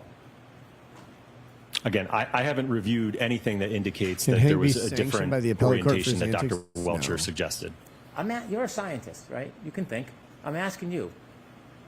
Just a general question over here. If you bend the arm, could it change the result? It could. Thank you. Okay. When a pedestrian is struck, they are not held stationary on a harness, are they? No. In this case, the crash test dummy is on a harness, Yes, he's supported. strapped Yes. by its hips or pelvis. Yes. That's not real life. That's not how a pedestrian is usually when they're hit. That's right? how They're I not am. strapped to a When I harness. get hit by a car, I'm Are they? strapped. I'm harnessed by No, the and, hips. and again, the purpose of this test was to evaluate the arm. We're not looking at the whole body here with And- this test. And when we talk about injuries, part of injuries is not just the impact, it's the drag, in this case, from the car, isn't it? It could be, yes. But when you put the dummy on a harness, You're not wearing a harness, Hank. restraining its movement, it is not going to replicate hitting somebody and their movement, including the drag, is it? I don't know that I agree with that because it will replicate, again, when we're talking about that impact pulse of 10 milliseconds, it will replicate that. And that's ultimately what we're after is what's happening in that 10 millisecond window in terms of the contact and the damage and the acceleration. I know that's what you're after. What I'm asking you is when you end it, when the And then that's light what you're stops, after, but unlike a Lexus. But there's other and the things dummy is that you could be stationary, looking unlike at a if you person, wanted to. It affects the aftermath, the drag and the push after, doesn't it? Yes, the kinematics would be different, likely if it's not restrained like that. In real life, the pedestrian usually is not restrained, are they? Correct. In real life, a 6,000-pound Lexus, upon contact with an arm, doesn't usually stop on a dime, does it? No. Could I have the photo from test A, please?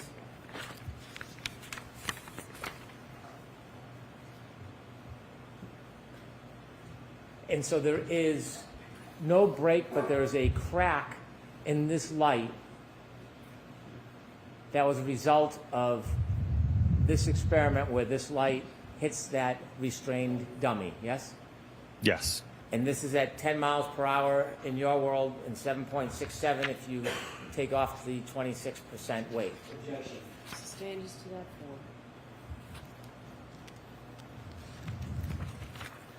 4. We can move to test B, please.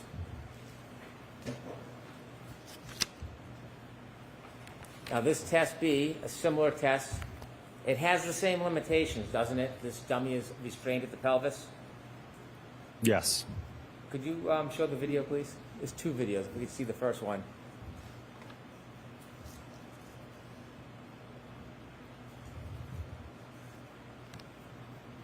And was the dummy restrained by its head as well? Yes. Was its arm restrained in any way? It was tethered, but it was free to move. This test you have at 17 miles per hour with the arm that's 9.38 pounds. Mr. O'Keefe, 11.86 pound arm. If you consider that 26% difference, wouldn't it be fair to say that this test, rather than replicate 17 miles per hour, would actually replicate 12.6 miles per hour? No, can you answer that? Not the way it's phrased, no. And so looking at this test, test B, which you say is 17 miles per hour,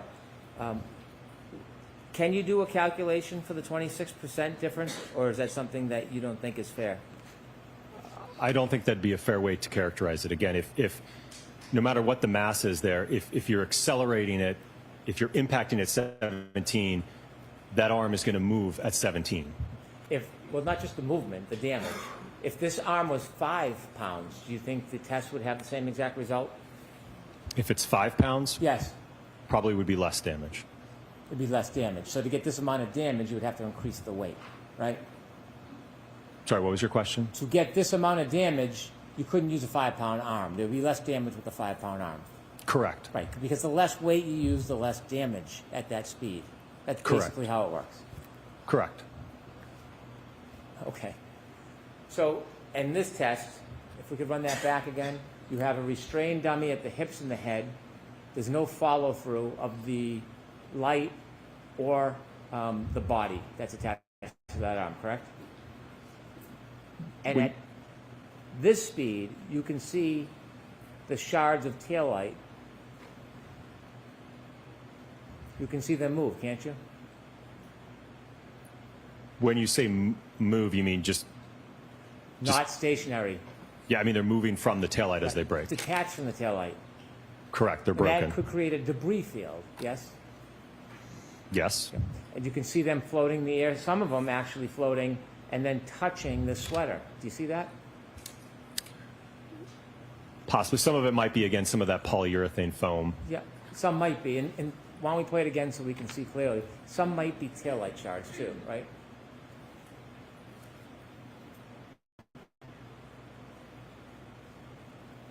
That black object spinning, that's not poly foam, is it? No, it would not be. That'd be taillight shard, right? Correct. And so even at this speed, you can see in this type of collision, there is significant, bless you, significant amount of taillight shards that are broken from the taillight and spewed into the air, yes?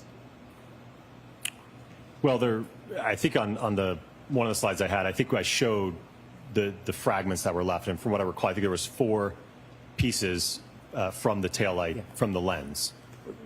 If you could put that back a little so Dr. Wolf can see it again, to the point of the collision.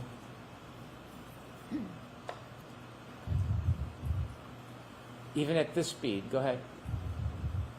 Stop. You can see pieces, large, small, medium, maybe even microscopic, are now breaking off from that taillight and being littered into the air, aren't they?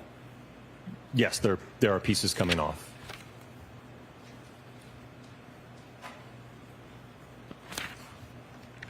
If we can go to test C, please. Now, in test C, you actually use only an arm. Isn't that fair to say? Correct. You don't use a body or a crash test dummy. No. You don't, in fact, this is not the 12-pound arm either. This is the 9.38-pound arm. Correct. And when you do this test, you have the arm. It's basically just an object suspended in the air, isn't it? Yes. And you said, I think on direct examination, I think you said that this is the same as if it was on the dummy. Is that your testimony? Well, in terms of, again, the amount of weight that would be interacting with the taillight, whether it's attached to the dummy or not, what's in direct contact is going to be the same. Well, the fact that it's just floating up in the sky like that, it's very different than if it was attached to a person or a dummy, isn't it? In terms of how it moves immediately after the impact, yes. Not just how it moves, as far as the impact. Isn't it different? I don't know that I agree with that. Okay. Well, wouldn't you say that in addition to the arm, if you had another 200-plus pounds being held down by gravity, that would affect the force that's acting on the arm? Well, the arm, again, is going to be accelerated, but the center of mass of the body is not going to see that acceleration. Have you testified before in this case about the importance of the full body and gravity? I'm sorry, what was your question? Have you testified before in this case about the effect of gravity and the full force of a body as opposed to just an arm? Yes. Okay. And do you remember whether you thought it important on a previous time you testified that there was significance to the arm would be attached to a 200-plus pound body and there was the issue of gravity that would affect force? From what I recall, I think that had to deal with whether or not the pedestrian would be projected based upon an interaction with the arm. I was going to sing Defying Gravity, but I won't do that to right? you. When we're only hitting the arm, we're not hitting the Instead. CG of the body. You did test B, and you claim it was at 17 miles per hour, test B. Correct. And we saw the damage. This is at 15 miles per hour, test C. Could you play this, please? Soup time is a glorious time. It might be a delay, so you could fast forward a little bit, please. Might be it. Might be delay. Might be a laser. I wish it was that. That would have been cooler. How many times do you think that arm spun around? I don't know, 70. I don't know. That's not what would happen to a person who got hit. Their arm wouldn't spin through their body like that. Yeah, their arm is actually Correct. suspended Their arm by wouldn't spin that many ropes times. from heaven. No. There'd be the pull of their body weight, yes? I'm sorry, what was your There'd question? be the pull of their body weight. The body weight, yeah, would affect the movement afterwards, yes. Gravity. Because the arm Yes. isn't suspended from And so ropes when there's it's on a reason why you do person. this test at 15 miles per hour. Is there a photo related to this, to the damage to the taillight? There is a reason why at 15 miles per hour the damage is much different than the other tests at 17 miles per hour, isn't there? Correct. Right, because at 17 miles per hour you have a dummy that is strapped by a harness in its pelvis, and when it's hitting the arm, it's affecting it much differently than just a arm floating in air. Yes? No, I don't agree with that. The primary reason there's a difference in the damage is because of the amount of the arm that's outstretched and interacting with the taillights. There's a difference in those two tests. Mm-hmm. And so the body and the weight of the body, you're saying, has nothing to do with the amount of damage? Not in these tests, no. So when somebody gets hit, does the body weight have anything to do with the damage? Not just the area that gets hit. Does the body weight affect it at all? Not in terms of the impact, like the rest of the body. It's not going to matter if, for instance, only my hand, like in that last test we just saw, it was the hand and the wrist. How much my stomach weighs, my head weighs, is not going to affect the damage to that taillight in that interaction. And by the way, this test, you said 15 miles per hour. If you consider the 26%, you're only at 11.1 miles per hour. Is that the right math? Again, I don't agree with that, because if you look at the data and you integrate the acceleration data to get the speed, right, that we saw in those plots, the hand basically gets up to, I think it was 14 or 15 miles an hour. It reaches that common velocity of the vehicle. Let's go to test F. On test F, you placed the dummy more behind the vehicle, didn't you? Correct. And when you test it, you put it more behind the vehicle. This is more of a full impact than it is a clipping, isn't it? Certainly, yes. And when you put this dummy behind the car, this was not a legitimate crash test dummy. It was a different type of dummy, wasn't it? Yes, it's called a rescue Randy. A rescue Randy. And that is not typically the type of dummy that you're going to use for crash tests, is it? I wouldn't agree with that. When you did the rescue Randy and crash test F, did you use the 12-pound arm, or did you stick with the 9.38?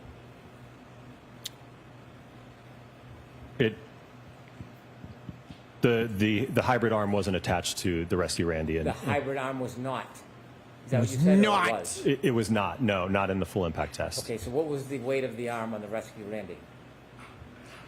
I don't know specifically the weight of the arm. I know that the total mass of the rescue Randy was 200 pounds. Isn't the weight of the arm important when you're talking about impact with the arm?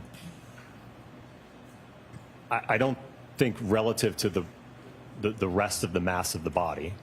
So now the mass of the body counts, but before it didn't. Objection. Sustained enough. Okay. If we can see in test F, we have some photographs. Start with the first one, if you could widen that, please. Now, this is a direct hit. Correct. Is this simply a photo or a video? Could we go to the next one, please? So the rescue Randy's placed much further in the car than the other type of test that would be more similar to a clip, yes? Correct. Next photo, please. Okay. And that is the result of the impact? Correct. Do you see the debris field? Yes. Is it near rescue Randy? Some of it is, yes. Yeah, it's spread out a little bit, yes? That's fair, yes. But it's not right on his body. It's a distance from his body, yes? There may be some, I can't tell from this photo, there may be some around his body, but yes, there's also debris close to the Lexus as well. And could we, and this is the demonstration where you didn't turn on the videotape, so we don't have a videotape? Correct, we had the false start, yep. What's that? We had the false start. The false start. Is there another picture after this? Those clothes. Are there holes or tears in the clothes? Yes, there's damage that's consistent with road rash when clothing or a body makes contact with the pavement and is grinding into the pavement. Pavement's hard. Right? Yes. How about frozen ground, frozen dirt? Is that hard? Yeah. I suppose it can be. Well, do you have any doubt whether frozen ground in the Northeast in the winter is hard as a rock? I haven't done any analysis to assess that. And so seeing holes in those clothes is what you would expect after Randy hits that hard ground, right? Hit that higher ground. Are you talking about frozen grass or paved? I'm talking about Randy right now. These holes in the clothes are what you would expect. Fuck is Randy, the doll? After Randy hits the hard ground, Stop correct? calling him Randy. I don't like it. I'm going to allow that. Is that what you'd expect?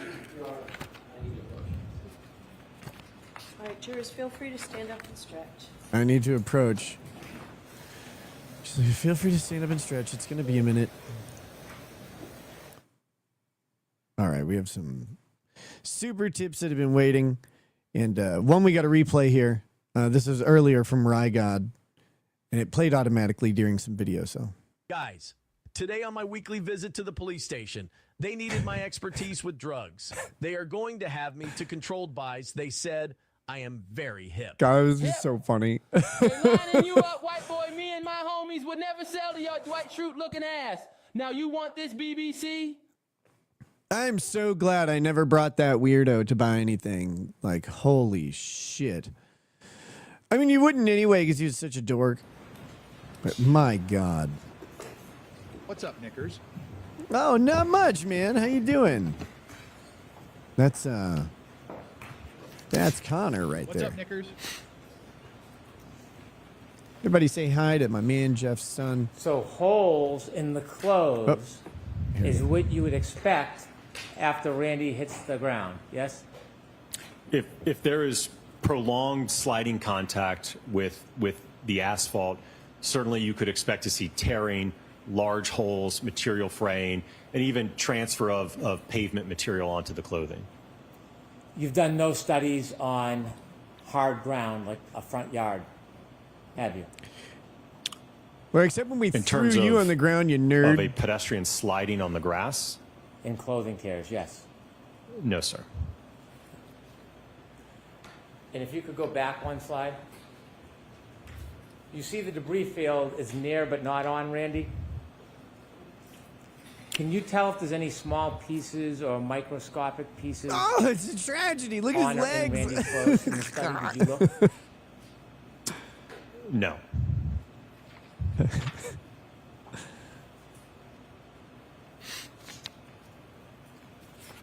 If I could go to test E, please.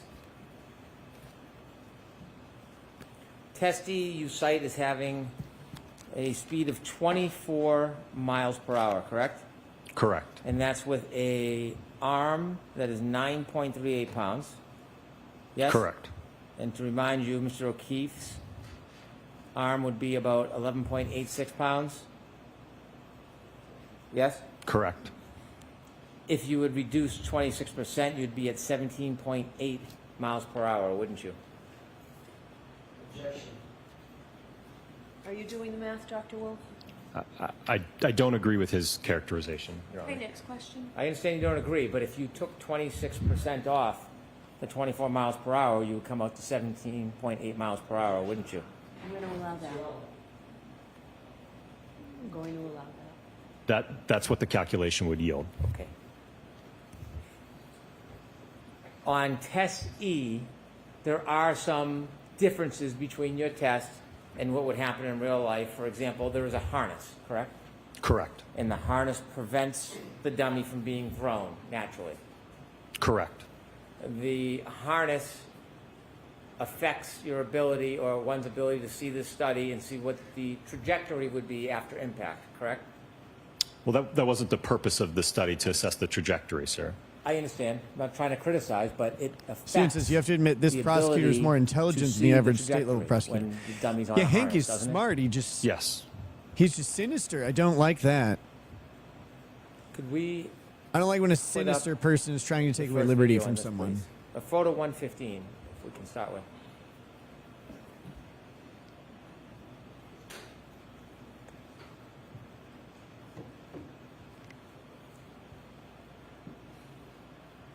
If you could stop it right there.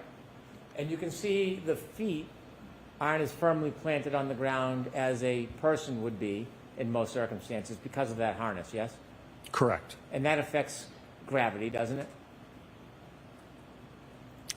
Affects gravity?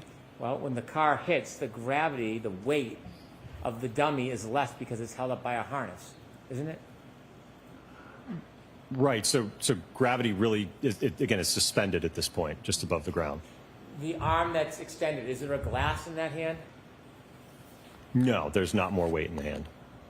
So there's no object in the But hand. Stephen, in I any of don't these think she tests? hit him. What are you No, talking because about? ultimately what would happen is because of the accelerometer being mounted on the palm of the hand, if you had a glass there, it would interfere with those measurements. I understand why you didn't do it, but would you say it's fair to say that if a glass was in the dummy's hand on these tests, it could affect or change the damage? Well, if you add another, I think that the drinking glass we utilized for the testing last year, I think was 0.7 pounds. So if you add another 0.7 or pound to the hand, that hand contacts the liftgate taillight, you certainly could see damage to that taillight, which we certainly didn't see on the subject vehicle. So weight does kind of matter, right? It can, yes. Not just 0.7 pounds, the 2.5 pounds can matter too. Weight matters. Yes. Because that's kind of what we were talking about for the last half hour. Weight matters in these tests, doesn't it? Correct, but you can't look at this in isolation just between damage, and you can't separate it from the injuries, right? What's going to happen to the body in terms of the injuries in a 24-mile-an-hour impact? Does weight matter? In terms of the force? And so we see this dummy with the arm stretched out, correct? Correct. Okay, can we bring this back?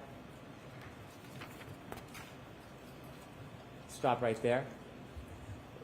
This isn't approved crash test dummy, is it? The Rescue Randy portion, no. No. It's not instrumented like a hybrid. Is the arm the hybrid 3? Yes, the arm is the hybrid 3. So you took in test F, you didn't put the hybrid 3 on the Randy, but on this one you did.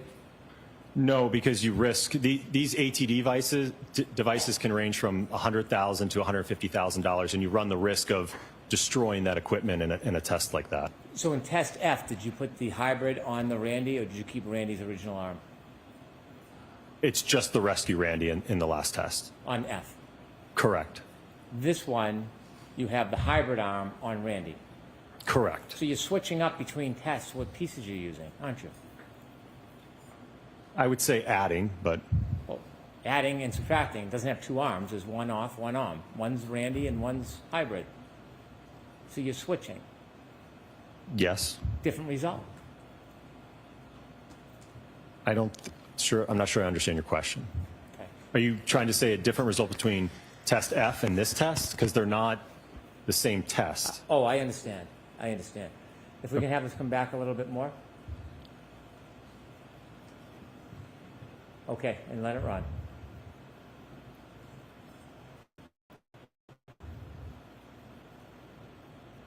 Stop. You can see the shattered taillight moving, and most of it's moving in the same direction, isn't it? Yes. And that's what creates a debris field after a collision, doesn't it? Yes, I mean, components will break off and fall to the ground, yes. Mm-hmm. Now, since Randy is on a harness, he's not going to be thrown the same way as it would happen in real life, is he? Correct, and that wasn't the purpose of this test, sir. Again, they're not when trying to you do this. chose 24 miles per hour without the 26% deduction, which would make it 17.8 miles You per hour. cannot When you say chose that it's a 24 miles 17. per hour, it's No, because you'd you have to had take the looked relative at mass of the each texting thing. You'd have to data that combine the had been taken masses, from break out the defendant's percentage, and then Lexus, right? apply it. It'd be Correct. And when you looked at that it'd be a data, speed correction you of understood something that, like 0.38%. Event, 10 seconds of data is captured, yes? Yes. But that doesn't define the whole event, does it? If you have 6,000 pounds plus... That only encompasses what was recorded. 10 pounds. And you said you chose 24 miles per hour because that was about That's the combined speed weight at of the end of system. that 10 seconds.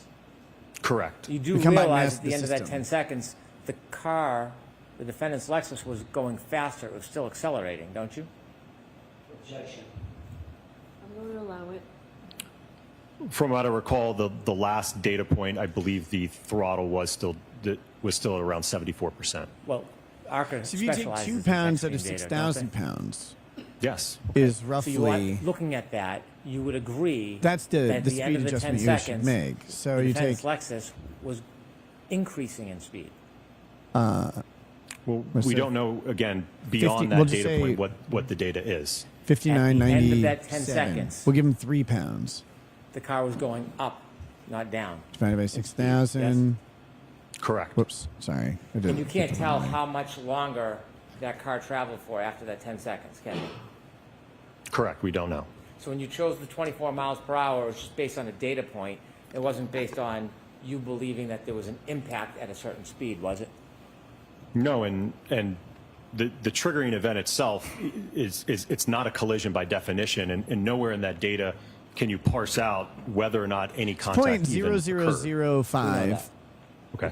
The point reduction is, in speed. You can't tell how fast the vehicle was going if it was in a collision from that data, can you? The Iceman, Dr. Wolf has been doing fantastic. If that vehicle was in a collision, you wouldn't be able to tell from that data what the speed was at the time of the collision. If contact allegedly occurred at some point in that data set, no, you would not be able to pick a row in that data and say, this is where the collision occurred. Or after that data set, you would have no idea.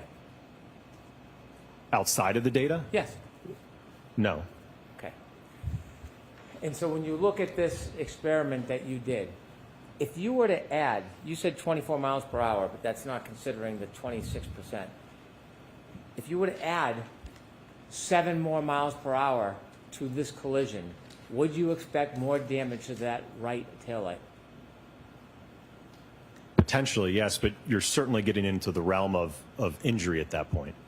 I'm not asking about that. I'm asking you a simple question about damage. If you were to add 7 miles per hour onto this test here, would you expect more damage to that right rear taillight? Yes. Okay, can you finish the video?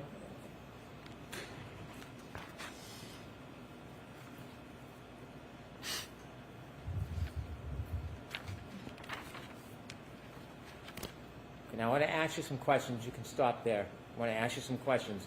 Can you bring it back to right before the collision, please? Speed changes the result of this, doesn't it? In terms of the impact speed? Yes, the impact speed can change the result of this, of the damage to the right rear taillight, can it? Correct. And the angle of the arm can change the damage to that right rear taillight, can't it? It can, yes. The defense seems to have coached their witnesses really well. Like, maintain your composure. Don't get upset. Don't get Did you take any pictures combative. Of the debris field Just sit and answer after the questions. the impact and damage in this test E? Did you take any photographs of the debris field? Calmly answered questions resonate. I believe so. So yes. loudly through a courtroom. Was it included in your materials that you provided us?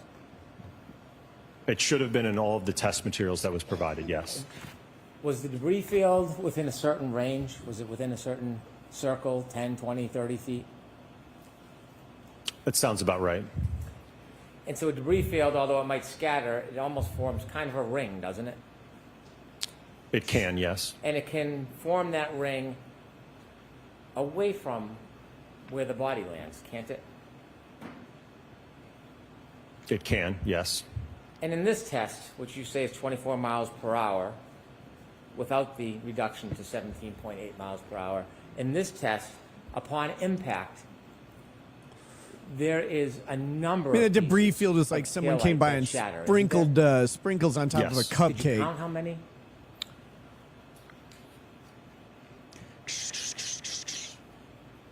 About 19 pieces. 19 pieces. Could you move forward just a little bit? And when they break and scatter, some of them go up, some go down. Stop, please. Yes? Correct, yes. Some of them come in contact with Randy's arm. Yes? Correct. Now, Randy being on a harness, it's not like real life when the Lexus goes by, could continue to push him with it, right? He can't go with the car or the Lexus because he's on a harness. Yes? Correct. He's not going to move from that position. If you can move forward, do you see Randy's feet? Yes. See the right foot? Yes. It's twisting, right? Correct. Turning. Stop. Could you show the photo of the sneaker, please?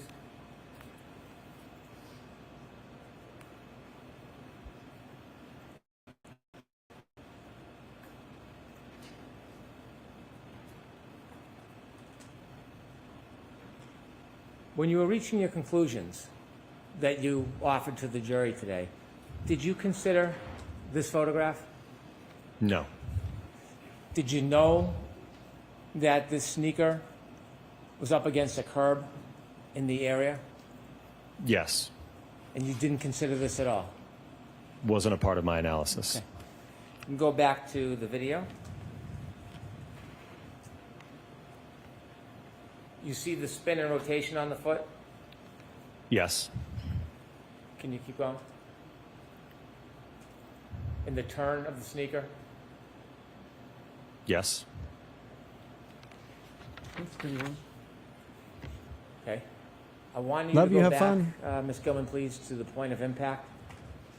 In your studies, you would agree there can be a clip of a pedestrian that causes significant damage to a taillight where the pedestrian incurs no lower body injuries whatsoever.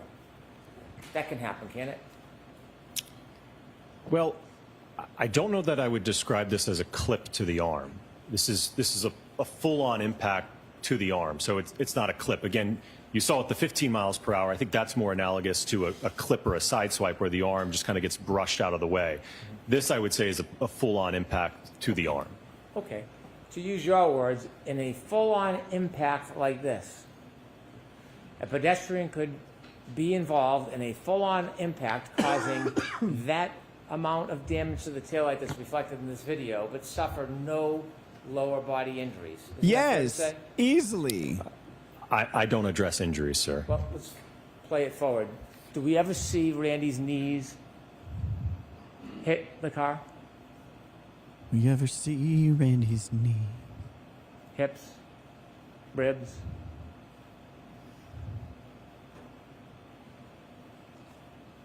I see the foot getting run over, but I don't think there was contact with the legs, no. Would you agree that a pedestrian could be in this type of collision and suffer no lower body injuries based on your presentation here? Sir, I don't address injuries. Biomechanics is not my area It's of not his specialty. expertise. You said it's common in vehicle-pedestrian collisions that there's some type of bumper displacement. It's common, Correct. sure. That? Yes. Okay, bring it back to the beginning, please. Stop. Any bumper displacement in this collision? In this specific test, no. You said that on direct you would expect that there would be some panel deformation. What does that mean? So if for instance, let's say the hand is not contacting the taillight or a portion of it is contacting the lift gate, you could see deformation to that body paneling. You said that you would expect to see, not that you could. What you said on direct is you would expect to see panel deformation. Yes. And you said in this case there was none, right? Talking about the defendant's Lexus. You said, I would expect to see panel deformation, and in this case, the defendant's Lexus, there was none. That's what you told us on direct. Correct. Let's watch E. Let's watch your video. Play it ahead. Is there any panel deformation? Stop. In this? No, sir. Okay. So when you said on direct examination relative to the defendant's Lexus, you would expect panel deformation, there was none. There are examples, one that you gave us yourself, where there is a collision causing this amount of damage to a taillight where there's no panel deformation. I'm going to allow it. Right? If I recall, I think you're referring to my Hey, I just prior hey guys, I need to testimony call in my. another proceeding. Need to call my attorney where real quick? I had not conducted this So, testing yet. give me So just- ultimately, that's part of the reason why I'll this be right testing was here. conducted to evaluate that. But I'm going to be muted. In this case, the damage to the right rear taillight, there's no panel deformation there, is there? Correct. There is not. When somebody is wearing a hat and they're involved in a collision similar to this, can their hat fall off? Potentially. Did you look at photos? Is there a photo of the hat, Ms. Gilman?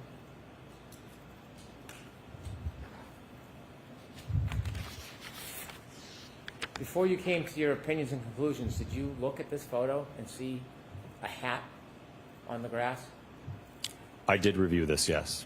And did you give any consideration when you did your tests to whether the hat would come off Randy or any crash test dummy when you hit it at that speed? No, that wasn't a part of my evaluation. Could I have photo 77, please?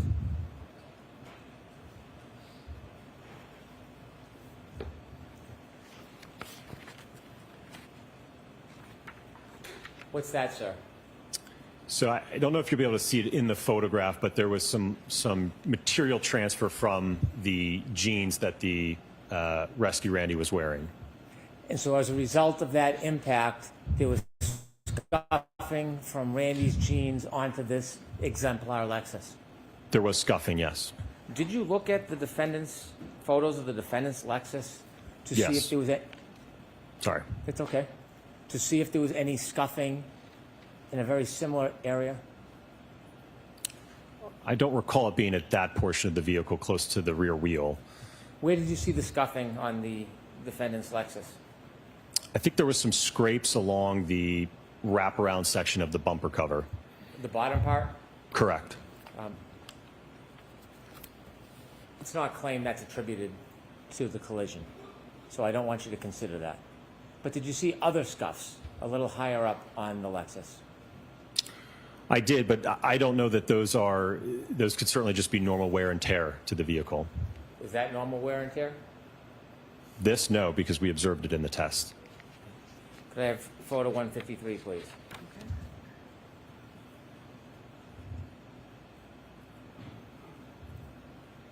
Now, this is a photo without the hatchback up. This is just the lighting fixture, right? Correct. And could you close up in on that? And you would agree if you went 7 miles per hour faster, it would cause more damage to that, wouldn't it? Yes. When the taillight is shattered and it spreads through the air, does it have the potential to impale a person, for example, on their nose?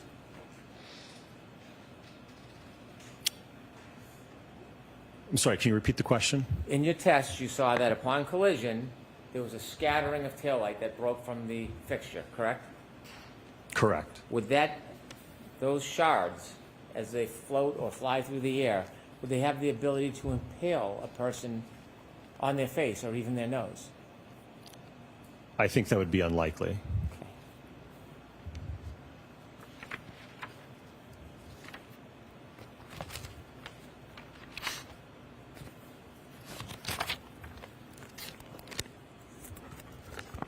And finally, we've discussed, you now would agree with me that weight does matter, doesn't it?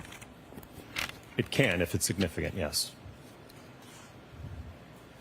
I have no further questions. All right, Mr. Jackson.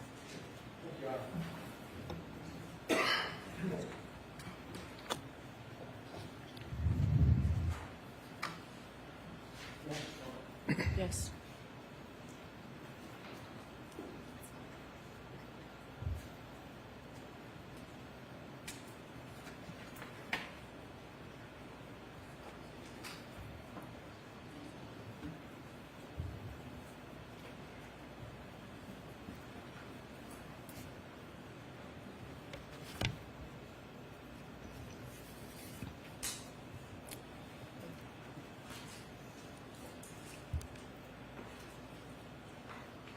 Can we, Dr. Wolf, go back to your do you have your PowerPoint Yes. set up? Your Honor, may I? Yes.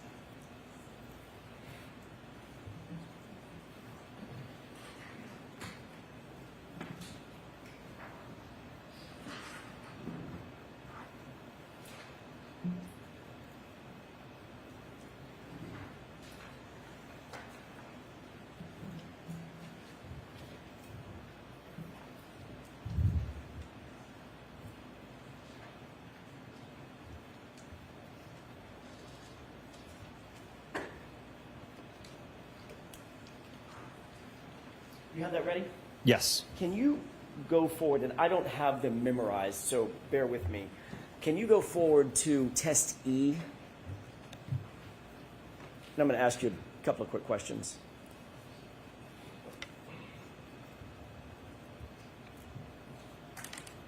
Okay, I'm back. Okay. Okay, if you could scroll through, keep going, if you'd please, to the next slide, the next. Can you, is this a video or is this a... Sir, Attorney Jackson still back. photograph? It is a video. Is this at full speed or is this slow? This is full speed. Okay, can you go to the next slide? Okay, go back one. Any breaking news? No. This is a I'm test obviously at not going to what talk about speed? what we talked about on the phone. This is with the my Lexus attorney, but moving in reverse, just having to authorize some contacting stuff. at It's all 24 good. miles an hour. All right. Let's go ahead and play this at full Thanks, speed. Stephen. I appreciate it.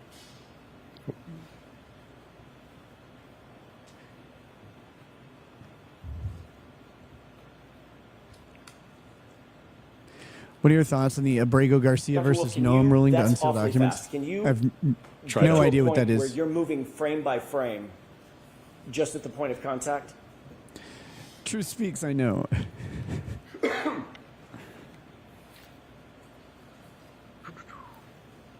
Am I able to display my screen without doing the... I'm trying to see how I can get this to work. If you could just move forward frame by frame rather than... I don't know that I can in the...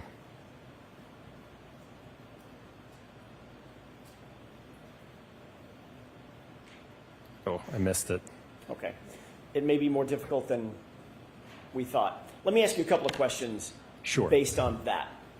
Did you review that video in slow motion as well as... I sure hope Not a Dummy Nick Yes, doesn't from a make any frame-by-frame courtroom perspective. appearances in the near And future. in terms of a couple of different questions about that particular test, None for me. when there's impact with that right arm, what's the speed that the arm gets to upon impact? In test E, Right. If the car's going 24 miles an hour, what's the expected speed of the arm? so the hand got up to a little over 24, the arm got a little over 21 miles When he per looks hour. down like that, his hair does this weird swoopy thing. I don't get it. It comes off of the tail light. When he looks forward, his hair looks completely What speed predictable. would they be going When he looks at the point down, of something's impact amiss. when they crack and are released from the tail light? At the impact speed or less. In order to penetrate the sweatshirt and cut the arm across, would the shards have to be going faster or slower than the arm? They would have to be going faster. If they're moving at a common velocity with the arm relative to it, they would somehow have to accelerate with more speed to catch up and go beyond the arm, fresh bread? essentially. Is that physically I love possible? fresh bread. No.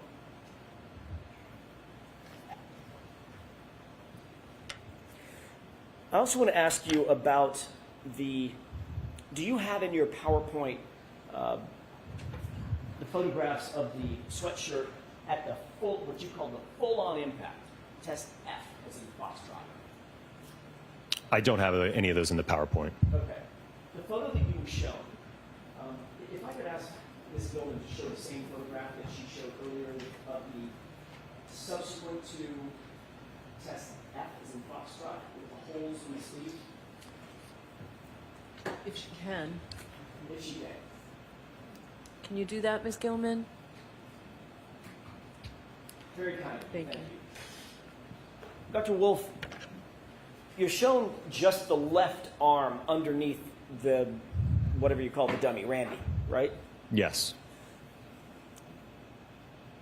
Did Mr. Brennan show you the rest of the sweatshirt? No. What did the rest of the sweatshirt look like after this full-on impact when he was launched on the asphalt? Mangled. So there was not only significant road rash to the clothing all over the torso section, the left arm, the right arm. There was holes in many different locations of various sizes. There was also just on the skin of the dummy, there was road rash on the face had been scraped, the torso had been scraped, so there was significant body damage to the torso as well. Taking just the sweatshirt, Separating that out. What about the bodice of the sweatshirt, the front of the sweatshirt? Were there holes and frays and damage to the front? It was covered in all of those, yes. What about the back of the sweatshirt? That also have damage? I don't believe Right, the back, yes. because I think he fell onto his stomach. It's the next one that's set to play. Yes, both arms did. Were the holes and frays larger than the holes, the puncture holes that you saw on John O'Keefe's sweatshirt? Certainly larger and, again, spread out amongst the entirety of the sweatshirt, at least on the front side. Was the damage to the sweatshirt that you saw in this experiment consistent with the damage or defects that you saw in just the right arm, those 9 puncture holes on the right arm of the sweatshirt of John O'Keefe? No, this is distinctly road rash. There's a clear distinction between the two. Showing, looking at this particular set of defects in the arm, is that misleading in terms of its comparison to John O'Keefe's sweatshirt? Yeah. Sustain.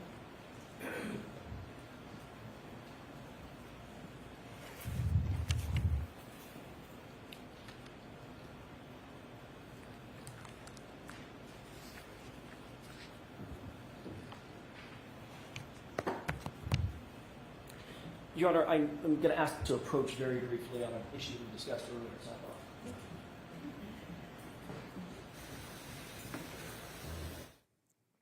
All right, we've got a brief sidebar here. Speaking of that chat from Rygod, what's up? You should cover the Rollin 60s Rico and Hood drama. Get some new points, plus we don't know math.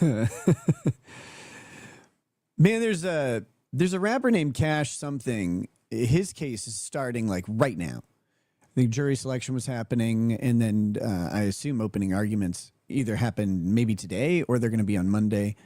I'm going to try and check. And it's the accusation is he used his record label and associates to bring women in for sex trafficking and prostitution. Sounds like a wild case. Sounds like one of those cases where, like, if he gets convicted, he'll get 26-year sentences. Just be fucked forever. Funny. I bet Arbiture guy's arm wasn't the exact same weight as O'Keefe's, but Brennan has no issue there.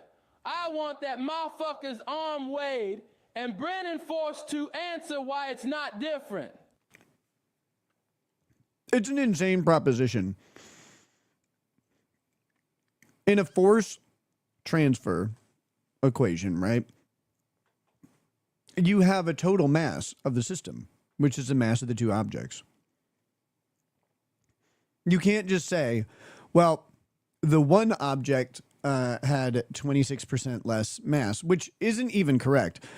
But you can't say one object had 26% less mass, therefore you need to take a linear reduction in speed to the other object above 26%. That's not how math works. May I, Your Honor? Yes. Because the mass of each object matters. You were asked because of Newton's laws of motion. Cross-examination about some of the work that ARCA does on behalf of private What is lawyers, the second even law? insurance companies. Equal and correct? opposite reactions? You were not hired by an insurance company. That's not who hired you on behalf of Ms. Reed or anything like that in the initial hiring, correct? Correct. It was not an insurance company. Thank you.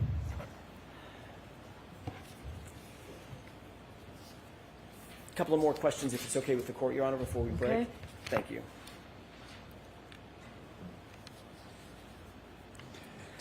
.337 there at the You were Commonwealth. asked several questions about she the said glass done by 4, so and whether or not we'll the be wrapping up glass, soon. Weighed in on your analysis Cash of the out. damage to the Yeah, rear thank you, taillight. DWAT. Cash out is Correct? the case. Correct. Did you consider that the glass on the rear bumper did not match the cocktail glass that was found close to John O'Keefe's body? Or were you aware of that?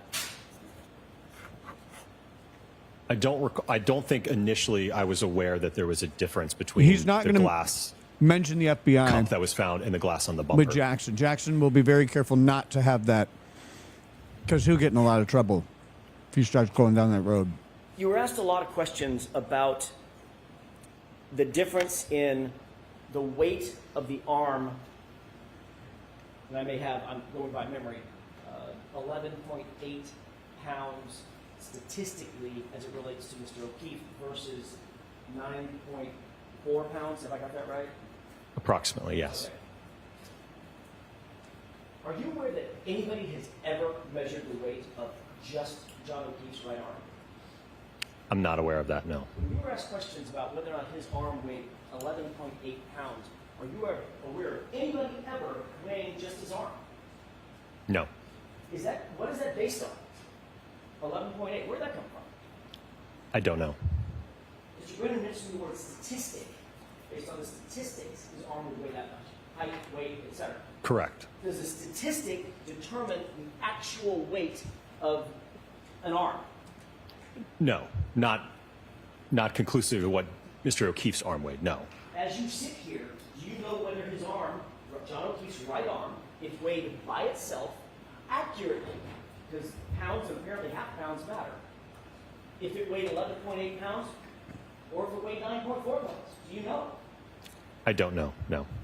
Do you believe that your testing, the totality of your testing, was dependent upon those 2.5 pounds based on the weight of the hybrid 3, or at least the arm of hybrid 3, and the statistic of 11.8 pounds? Sustained.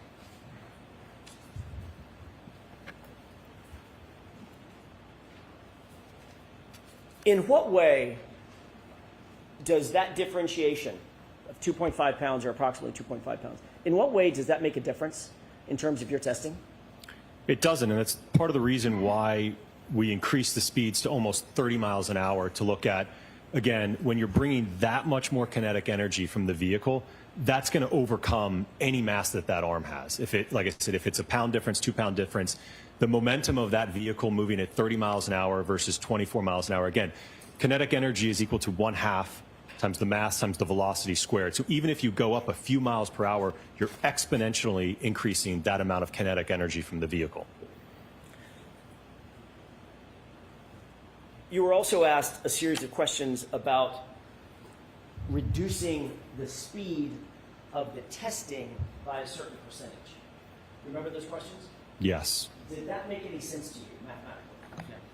Sustained indefinitely. What effect, if you could tell us, well, let me ask it this way. Is the speed of the testing vehicle tethered in some way to the difference of that 2.5 pounds that Mr. Brennan was asking you about? No, and again, as you saw throughout the PowerPoint, when that vehicle is coming in at 24 miles an hour, 29 miles an hour, at those speeds, that arm, when it makes contact, is going to get accelerated up to that velocity. It's just going to reach that common velocity. It's not going to, you're not going to somehow affect the vehicle speed due to that, the fact that the arm weighing 10 pounds roughly, and you've got 6,000 pounds. It's not going to somehow scrub off speed of the vehicle. Thank you. Your Honor, at this point, I would be going through a couple of photographs and videos that might be a good place to do. Okay, I understand this at every time. So we'll start today. Dr. Wolf, you have to come down a minute. All right, jurors, one question I have for you. So I know a long time ago we told you that Thursday would be a half a day. I'm told that we're nearing the end of this case, so I'd like you to think about whether you're able to stay all day next Thursday. Think about it over the weekend. If you've made appointments or anything like that, I'm not asking you anything, but think about it, and on Monday, if you think it'll be Tony or Paul, whoever's with you Monday, if you have an issue with it, just let us know, and we'll do that. All right, so please do not discuss this case with anyone. Don't do any independent research or investigation into this case. If you happen to see, hear, or read anything about this case, please disregard it and let us know. And again, be very careful with your social media use. Have a great weekend. Thank you. All rise for the court, please. Close your notebook. Follow me. Your Honor. All right. Again, why don't I see counsel on scheduling? Okay. Are we going to be privy to that? Or are you going to do this weird fan thing at me?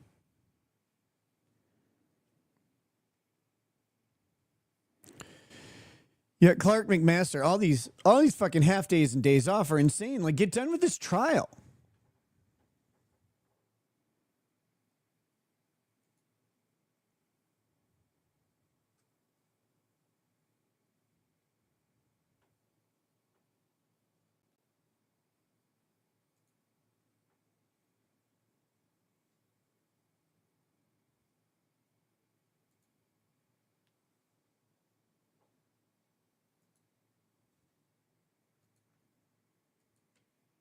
Man, I wish they would tell us. Are we gonna? Not that there's much for us to be privy to on scheduling. I'll listen. Brennan is an absolute bitch-made punk. My God. He sure is. He sure is. He tried to get under Dr. Wolf's skin. Dr. Wolf just offered phenomenal testimony. Honestly, I know there's a guy in the chat who disagrees, and that's fine. Of course, welcome disagreement and differing opinions.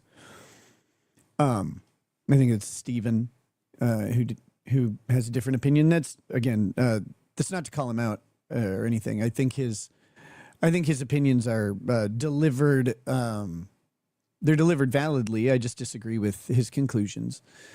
That being said, Dr. Wolf comes across as credible. The amount of testing they did was so thorough. And here's the thing that I think the jury will appreciate. It was visibly simple and easy to understand. There weren't stupid PowerPoint charts or anything like that. He's like, here you go. Let's watch us blow this thing apart. Like, you can watch us slam this car into an arm and a person or whatever. Watch us just smash this car into stuff and find out that there's a way, I guess, for an arm to sustain this sort of impact. But one thing that they didn't ever seem to have happen was, hematoma from the head hitting the car if the car struck the arm. They didn't ever seem to have that. They also seemed to show that the injuries to the arm would be likely catastrophic. You're talking about multiple fractures. I would assume joint dislocations, stuff like that. And none of that happened in reality. In reality, there's some very shallow lacerations to the arm that didn't bleed very much because this seemed to have happened really close to the time of death, and there's no bruising involved. So it doesn't look like an impact hit the arm. It looks like something punctured the arm a whole bunch. And if the state doesn't come out with a better blue paint demonstration or whatever of the shattered light housing scraping across the arm, if they don't do that, then I don't know what their plan is. The state should almost concede that the light was already broken. If the light was broken prior to that night, and that, of course, I don't think that's the argument, is it? The argument is actually that light was broken in the Sally Port by Higgins and Albert. Maybe. I think that's the claim. But what they need is they need to match up those lacerations with like the jaggedy edge of the light. They need to show that. And I can't believe that the crash reconstructionist didn't do that, right? Like you have the lacerations, you know the direction in which they go. So what you do is you align the arm. You align the arm with the angle of the thing and see if those laceration patterns match up with the jagged edges of the broken light fixture. To me, that's exactly what I would do. I would take an arm, like a prosthetic, a simulated arm or whatever, with some tissue that could be scraped away, and have a very obvious high contrast material underneath, and then I would take that thing and just run it right across the fucking car, or the car light that's broken. That's what I would do. Seems like a simple demonstrative that could show. And then you pull it up and be like, look, this pattern looks really similar to that one. We see how it can happen. It doesn't, it doesn't look that way just at first glance. But when you get down to it, you can see exactly how it works. That would be a demonstrative. I don't think they can do it because I don't think it'll actually come out the same. And that's the big problem, right? Because you'd think that if I can think of that now, and I'm just an idiot online who doesn't reconstruct crashes, that they would think of the same thing, being professionals who do this for a living. And they didn't, which means they probably actually did, and it didn't, the results weren't great.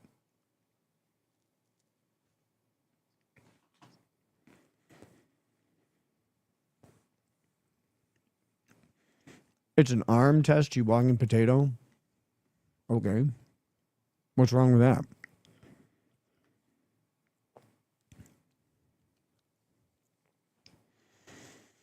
Barbie World says, how do attorneys learn all this? Okay. I can't speak for other attorneys. But the way... Oh, hold on. There's a huddle going on, but I think that's it. What happened to the attorney on the right there, the female? What happened to her hair? I feel like her hair was so much better earlier in the case, and just over the past 6 weeks, it is.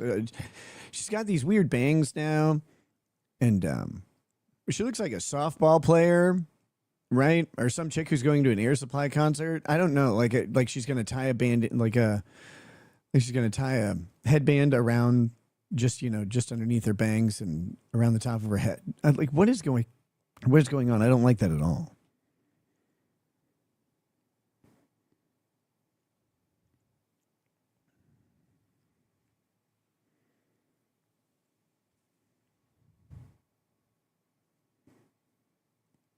Is there a lesbian on the jury? It took me a second. It took a second for that one to land. It's like, oh, sorry, we're going to need you to change your hairstyle. Why? Trust us. There's a walking pronoun on the jury.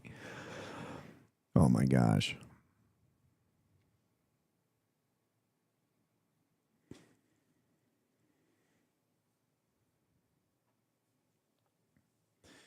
But yeah. I don't know if I finished saying it earlier, but I want to say it again. You can't just take the mass of the arm and be like, well, there's a 26% reduction in mass from this object. Therefore, we have to reduce speed by 26%. The total mass of the system is 6,012 pounds by estimates. So 6,012 pounds. And then that's what you take the 2 pounds off of, or the 3 pounds off of, and you figure out the percentage, which comes out to 0.0005. Let's say, 5 10,000ths or whatever.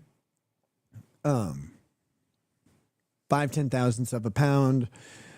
The percent, you take that 0.0005%, and if you reduce the velocity, or I guess acceleration, or it'd be if you reduce the delta V over T by 0.0005%, then I guess you would have a more accurate representation of what's happening within the system as the energy is transferred from the larger object to the smaller object. That's how it would go.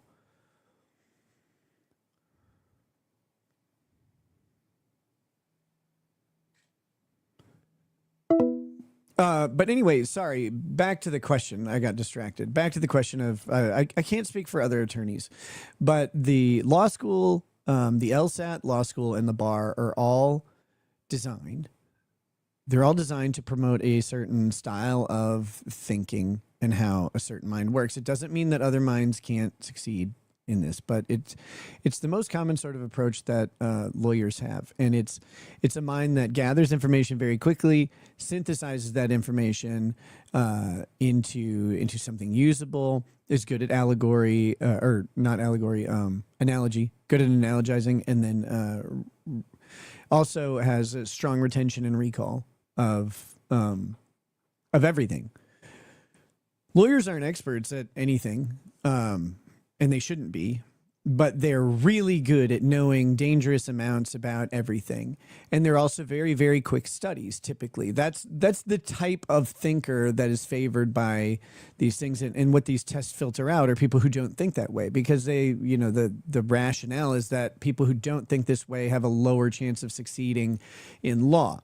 Now, I don't know if that's true or not. That's just how the whole course is designed. So when you encounter people who, went to law school, they did well in their LSAT, they passed the bar on their first try especially, which is not I don't shame people who don't pass the bar on their first try. Again, it's made for a certain type of brain, and if you don't have that type of brain, it's very difficult to pass on your first try. You have to compensate for the fact that the test is made for someone else, and it usually takes you failing to do so. That being said, for lawyers who do well in their LSAT, who do okay in law school, and who pass the bar on their first attempt, you can imagine that their brains all work in a relatively similar manner, and they're really, really good at gathering, retaining, and synthesizing information, and they're really good at analogy, and hopefully they get good at storytelling eventually. So, like, speaking from a personal level, if I look at a subject and start reading about it, I become dangerously equipped, like not capable of actually doing a profession or anything like that, but I'm able to enter a conversation. I'm able to even challenge things or make minor corrections for people. But I always try and defer to actual expertise, whenever, unless I'm really, really confident that I'm right and the other person's like been drinking or something. But you always want to defer to expertise when able, but you just end up collecting so much knowledge on different subjects, this surface level knowledge, enough to pick apart one point, but not enough to like teach a course or anything like that. It's just how the brains of like people like that work, and it's kind of a curse a lot of times. This is not a brag, like I didn't do anything to earn that, and it's not an objectively good way to think about the world or to approach things. It's just the way that lawyers tend to do it. So please don't misunderstand me as like saying that it's an objectively superior or preferable way of thinking. It's just the way that the majority of brains work in the legal field. I hope that helped answer your question.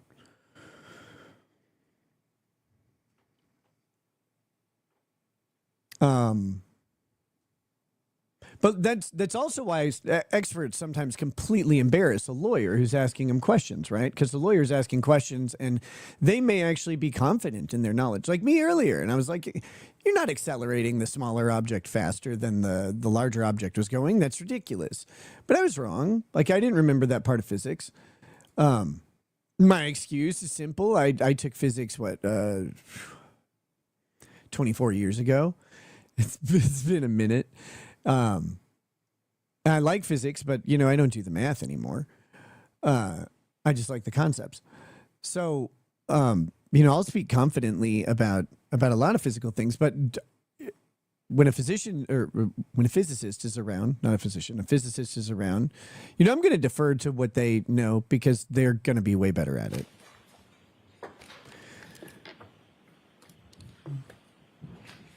Are they going to sit down? They're going to do something here? Or are we just going to dismiss everybody out? Bev's standing up and she's got her binders. See ya. Bye. I'll allow it.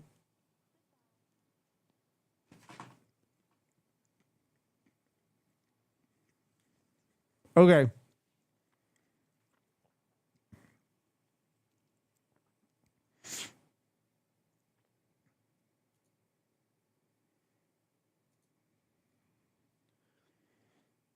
We got something to finish, y'all. We got something to finish. Karen Reed is done for the day. I may get around to putting out a summary video. We'll see. But for now, look, if you're here for Karen Reed stuff, I love you. You're welcome to stay and engage in any way that you want in the stream. Talk about Karen Reed stuff. If I see something interesting, I will gladly address it and talk with you. That's the primary function of the stream. Trial's over. We were watching this Kurt video earlier. I know some of you, it's not your thing, and that is so okay. Thanks for hanging out and laughing, but if you want to stick around, it might become your thing faster than you'd imagine. Let's see how this pizza casserole went. Oh, real quick, before we do that, I do want to say, Kurt said that on his page here over on YouTube. that he had pictures of the Renaissance Festival or whatever he went to, and I haven't found those yet, but I did find this cooking stream was a success. This was a success. The 769 likes. I would love it if if you guys want to scroll down to I can share it. I'll share it in the chats.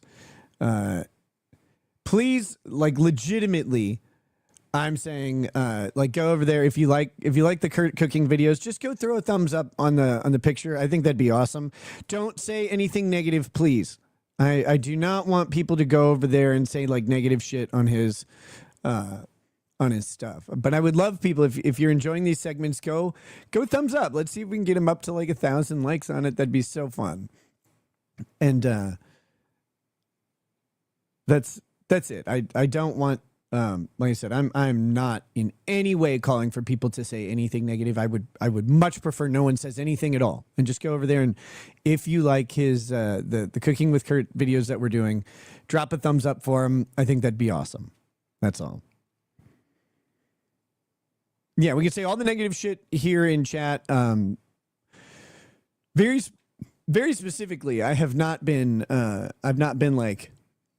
sending things to Kurt or sending people to I don't do that. I sit over here and laugh, and I might tweet some stuff at him in general, but I'm just out here to have fun. I'm not actually out here to harass anyone or anything like that. So I don't want to engage in that at all.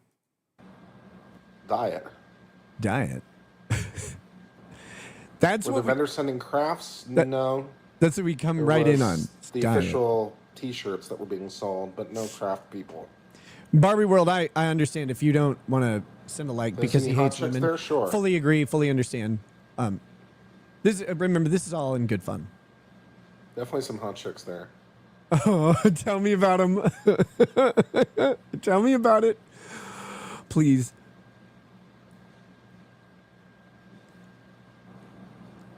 God, I want to. Thank you. Appreciate that. I wanna try to take care of myself. You're looking good. I want to see it. I want to know what Kurt finds as a hot chick.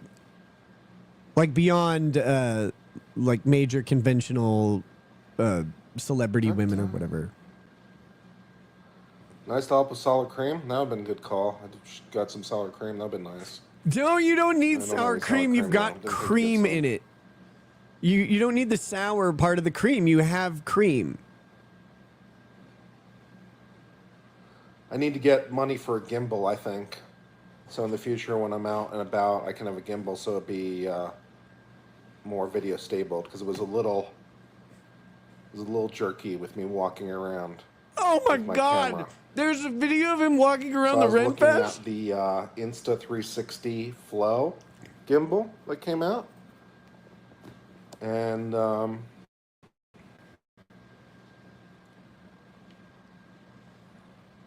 I cannot believe the stuff that he's put out there for me. thoughts on right to repair winning in Colorado? No particular thoughts. I'd have to get into the details, of course, as always.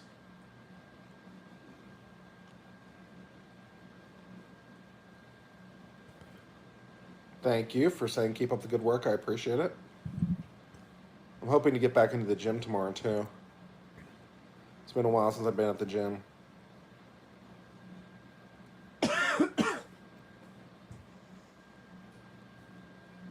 Where Thank is you for it? the $50 super chat. That's really, really nice. Sorry I'm late.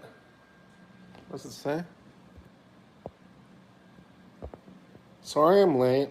I'm gonna Yours birthday find. celebration like you had a blast.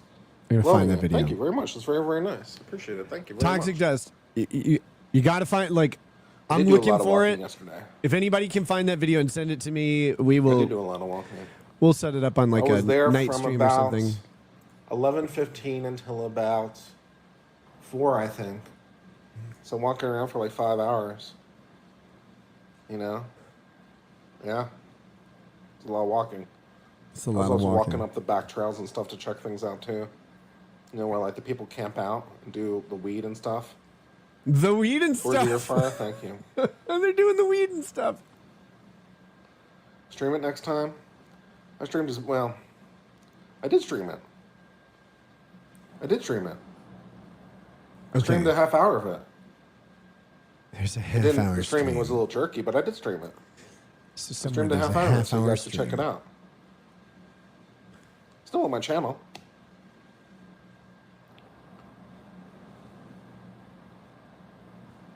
You can listen to the drum circle and stuff.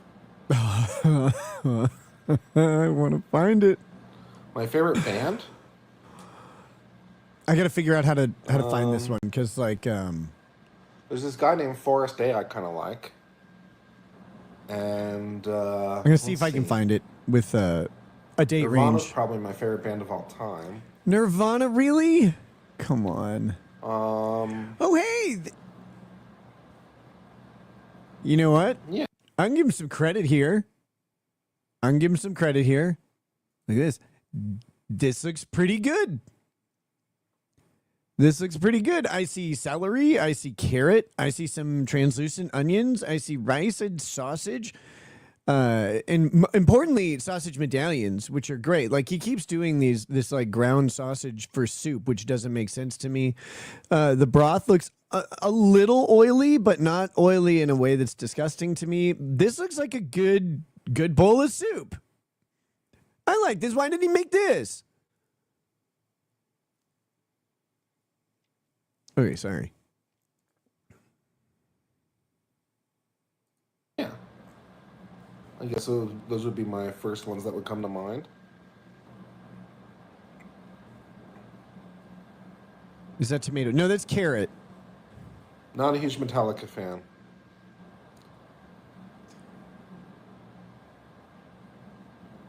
It'll be at Eeyore's birthday today all day. It's kind of like a hippie renaissance. Wasn't what you were fair. expecting? Okay. Well, now you have greater insight into me, I guess.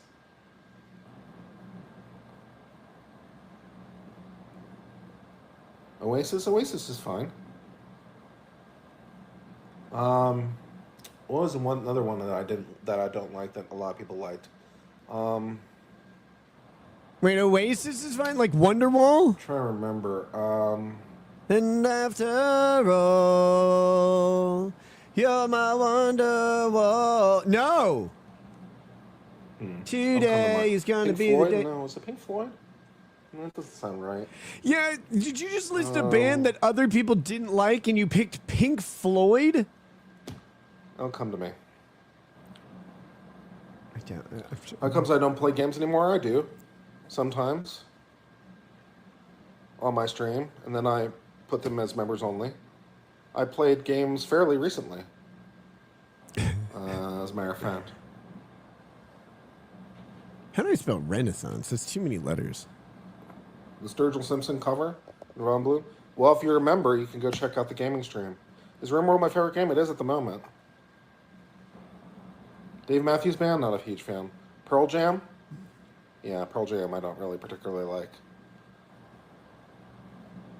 Yeah, Pearl Jam. Pearl Jam is someone I don't particularly like. Yeah. Wait, how do you not like Pearl Jam? That you remembered that from some other stream when I mentioned it is. It's like, okay, that's. I mean, they're a not lot the of greatest attention to band of all detail. time, but come on, it's Pearl Jam. I don't do stand-up comedy. I do No kidding. improv comedy. That's not worth watching. That was the funniest stand-up joke you could ever have.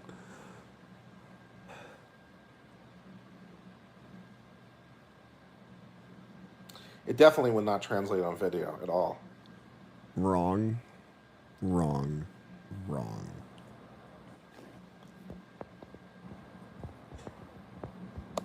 I know you can cook. I photographed Ninja food. I'm trying to read this comment. And Instapot cookbooks over the years. And have extra copies. No, I'm good, thanks. Jackbox? Yeah, we could play Jackbox together. That'd be fun. Sinatra's fine. Yeah, Sinatra's good. Every time I'm looking for Instapot recipes, I just go on the interweb and, just type Instapot recipes, and there's lots of them. Taco casserole, Instapot. Cookbooks or anything. I am on Twitch sometimes, yes.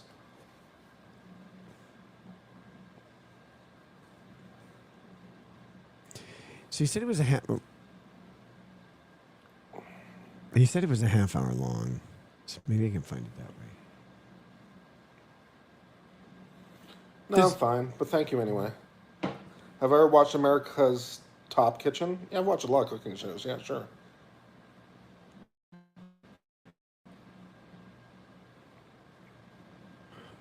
How do I filter this out? Latest, popular, oldest.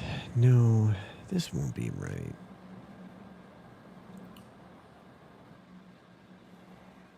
Life is good. The Doors? Not a huge fan. La vie. Am I going to est go on Rackets? Maybe. bon. He tends to stream pretty late. I tend to be in bed by the time he streams. You know, that's my only problem really with being on Rackets because, you know, I get up. Those were the good old days. I don't think they're coming back, though. It's too bad. Ragged's not reading super chats anymore since it's not a hug box. Oh shit! There's a super tip here. As the originator of the micro penis trend, equally as funny is the fact that legal mindset always fails to follow my finger portion of a field sobriety test. That he does. That he does. Cop's like, look at me. I am. Don't look anywhere else. I can't. What is there? Did I miss a super chat here? Jillian Seed says, congrats, you were less cringe than Kurt. Have an award. Thanks. Thanks. Was that the one? Was that that wasn't negative. That was positive.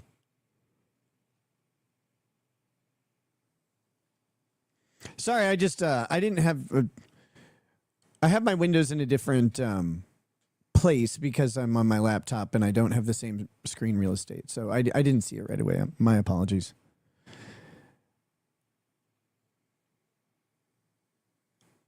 Steven, no. Uh-oh. Someone found it. Oh, boy.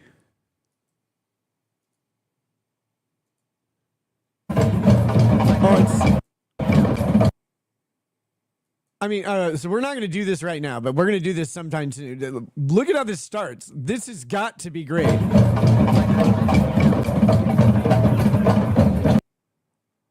I mean, this has got to be great. So, not for today. Obviously, we gotta finish the cooking video. But saving that one. Lord of the Ree says, take it easy on the Keanu Simpson Kina fags. It's not their fault. Someone fucked their moms while they were pregnant with them and dented their skulls, making them bitch-made retards. Holy shit.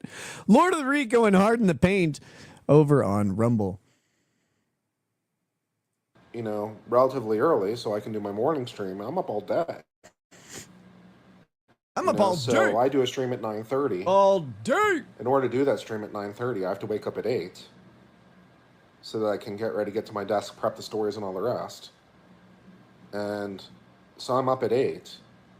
And then Rackets is on 11 p.m. And then I'm on for like an hour or two. I mean, it's a long day. It's brutal, man. I always appreciate it when he would come on. I get it. Am I a morning person? Not especially. Not especially, but, you know, it's tough for me to get out of bed in the morning, but it's nice to have a regular thing to do. What's my favorite things I receive from viewers? Yeah, this dragon eye that I have is pretty cool. I got that from a viewer. I'm not eating a Monte Cristo. No, this is my favorite like childhood sandwich. Lady Raggets made it for me. She and the kids were going out shopping, but she made it for me before she left. It's 3 slices of bread. This is a fat sandwich. There's no way around it. This is a fat fucking sandwich. And if you remember Chunkita, it's because that boy was eating a lot of these. 3 slices of bread. You got peanut butter, you got butter, then you got butter, then you got grape jelly. Delicious. Absolutely delicious. And the butter should be kind of thick. All right, here we go. Viewer. You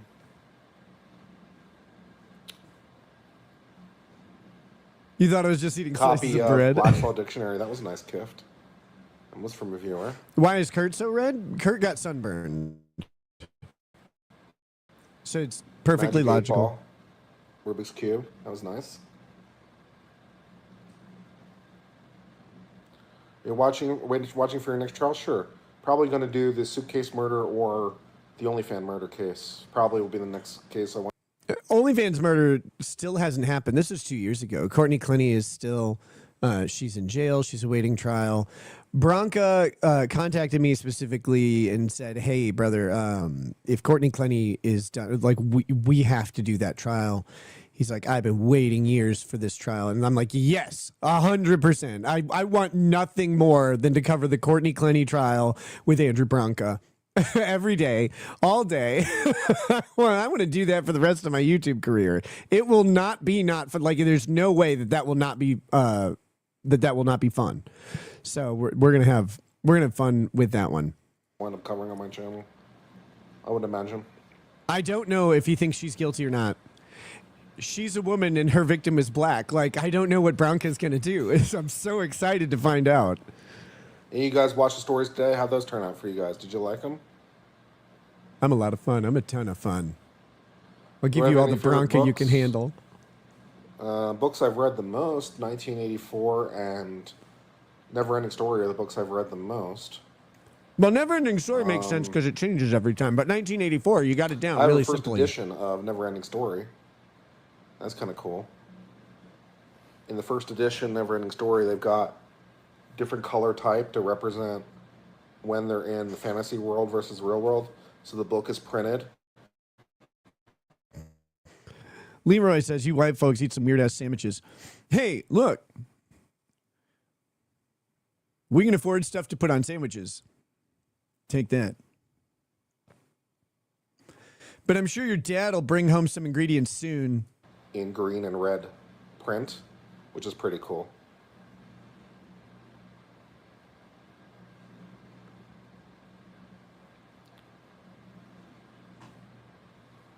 That was rude. I'm sorry.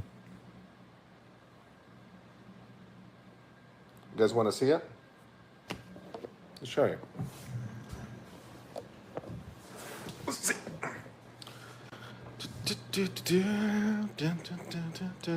Time, it's a glorious time. Oh, stop showing that shoulder. It's up in a little bit of an inconvenient corner of my closet. Give me a second. I told Kurt one time, he was like, what should I do? It's like, man, get a bunch of white button-up shirts, white polos, white khaki, cream colored. Do not have the dark shirts ever again. Just stop wearing them forever. Burn them immediately. He should wear those. I think he should get a nice Western style leather jacket. Like he wears a cowboy hat from time to time, or at least he used to. He should go ahead and embrace the rest. And I think he should wear a bolo tie. I think that'd be fun. And I think he should wear a hat, and he should never, ever take it off. Because when he takes off his hat, he scratches his head, and that's disgusting. You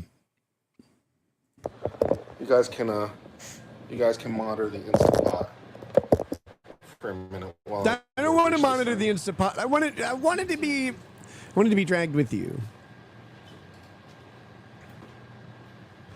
Yes, the Kohlberger trial will be huge. But see, there's a thing.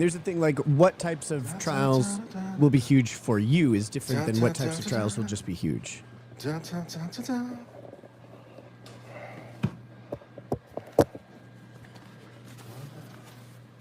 Johnny Rico, about 2 months. And to be clear, she wasn't there with my parents. My parents weren't there most of the time.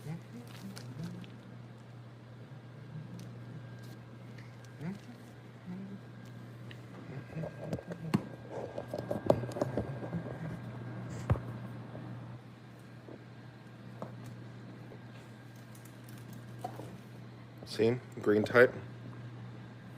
Shown a fear And red type. in her face. The spirit of your When it's in the real world? No, that's not the right. I used to know all the all the words to it, just because of the Newfound Glory remix.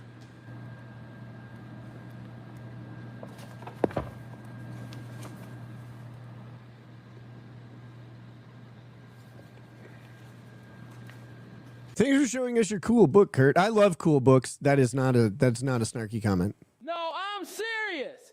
I don't know which of legal mindset eyes to shoot my load into. Come also, on. that motherfucker can't even look you in your eyes. Also, he can't not screen cheat. Also, he can't look at the camera. Damn. We're not supposed to pick on, actual physical ailments. Except that one.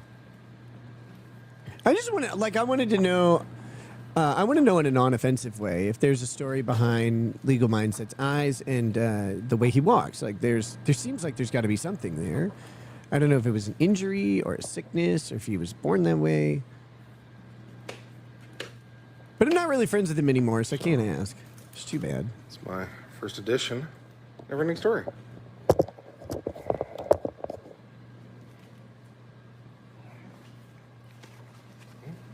Kicked by a mule.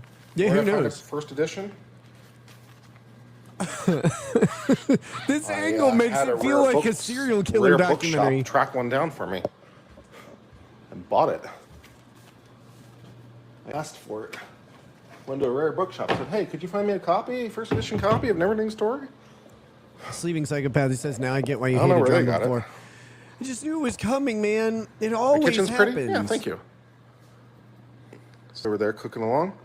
Supreme Court of the United States. The eggs will be fine on the counter for a minute. They're going to be fine.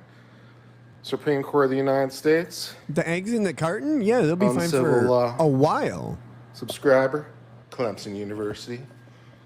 Texas Bar Journal for all those cool No one is lawyer friends with him kids. anymore. He belongs Here's to the that eye VTubers. earlier that Do what you mentioned love, I someone sent guess. me in the mail.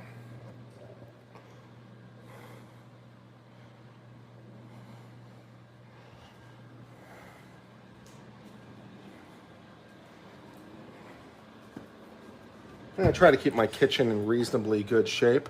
Catch you later, Sandy Brown. Sorry You we know? didn't get to the result. It's So got we've it. got a little bit mess here at the moment, but some things that we used are out and about, but I try to keep it in good A shape. little over 10 minutes. The counter looks as bad as mine. Why I get a gavel? Why not? Why wouldn't I think someone sent me one incidentally. But why wouldn't I get a gavel? I mean, gavels are cool.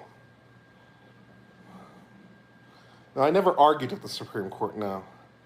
That's just my license to practice at the U.S. Supreme Court. It's my You license never to practice. argued in a single court. Not one. Not one. My understanding is that Kurt has never argued a motion. He's never represented anybody. The first representation job he had was to write that petition for cert. He got fired before filing it, so he still hasn't actually done anything. It's amazing. Like comparatively, I'm Johnny fucking Cochran. But I digress. No, but I haven't I don't claim to have some massive pedigree, but I have argued motions successfully and unsuccessfully in front of court, in front of judges. I've done 2 or 3 bench trials. I've represented children in awful family law cases. I've rescued children from abusive parents. I don't know. I rescued a lizard from someone whose lizard was stolen and sold to a pet shop. We got that back. So. Frame behind me. In case you ever wondered what a license to practice at the Supreme Court looks like, that's what one looks like.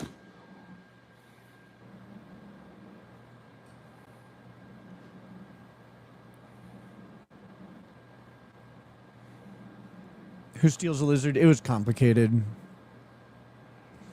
It was a constructive eviction. It was a constructive eviction. My client was renting a room from this couple, like down in their basement, and they tried to get a restraining order against her to get her kicked out of the house. And I annihilated all of them on cross. It was so funny because they came up with this story that that she threw a knife at the lady of the house, and that she kicked their dog like repeatedly in the ribs or whatever. The dog had no injuries, and my client was a pet store employee who is training to be a vet tech. Like, so the dog kicking story kind of lost credibility really fast when those facts came out. The people who were lying about her didn't know what she did. And so like this is an animal lover and stuff like that. And then they said that she threw a knife at them, and no one could ever find the knife though. Like, this knife didn't seem to exist anywhere. It was amazing. Like, they tried to do this, but the guy who drafted their restraining order, and their restraining order, make no mistake, was a constructive eviction, and they locked her out of the house. They called the cops on her to try and keep her from going in, and then they were attempting to sell all of her stuff, and we got back the majority of it, but it took a bit of doing. But it was a mess. The guy who tried to write the restraining order and file all this stuff, it was not his area of practice at all. I think he was a friend of these people who had no money, and we just kind of pounded them all into the dirt. They were assholes. So that's behind me in the shot. Is it a separate license or just your law license? It's not a license. It's just a certificate admitting. A law license is always, well, at least in the United States, is always geographic in its nature.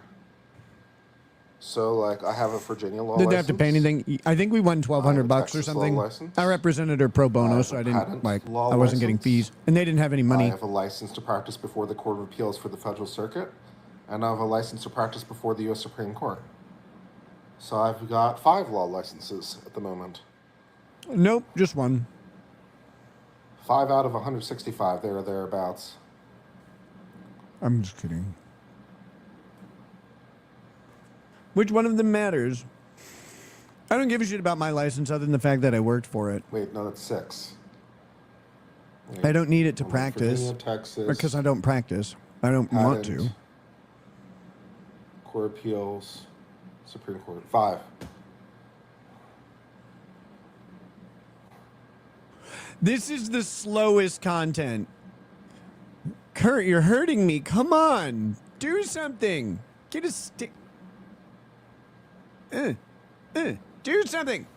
Be funnier. What are some unique law licenses? Well, the hardest one probably is the patent law.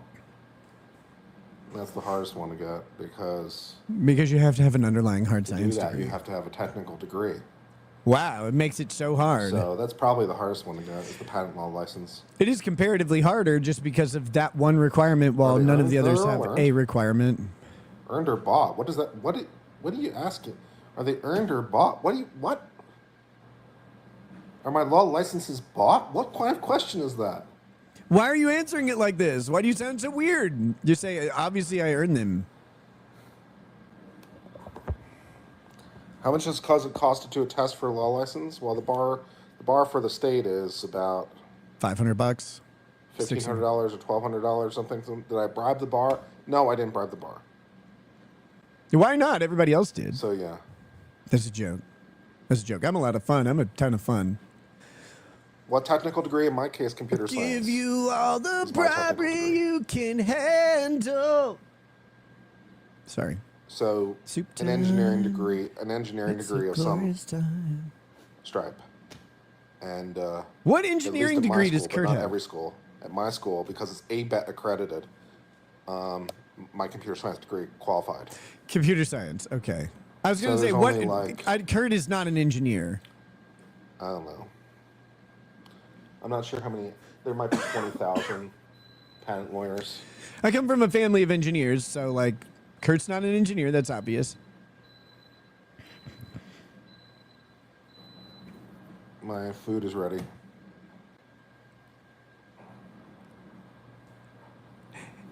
Actually, your food isn't ready.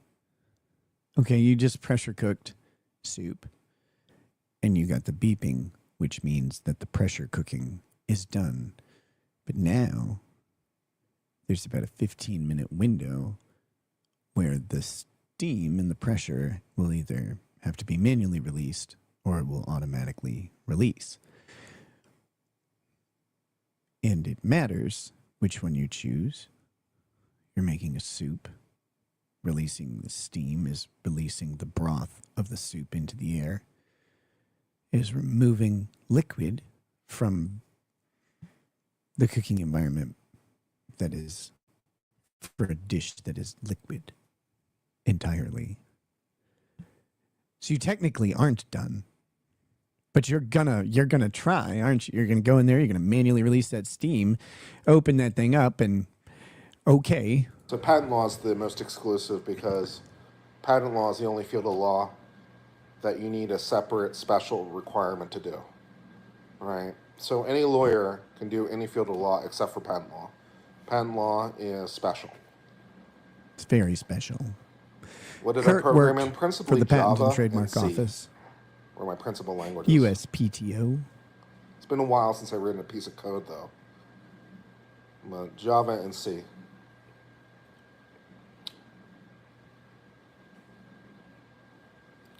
I have no immediate plans to go out of state.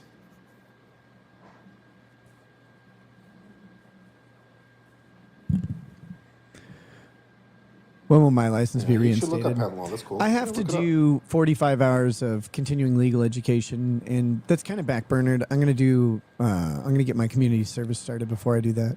I haven't written a piece of code in a long time, though. So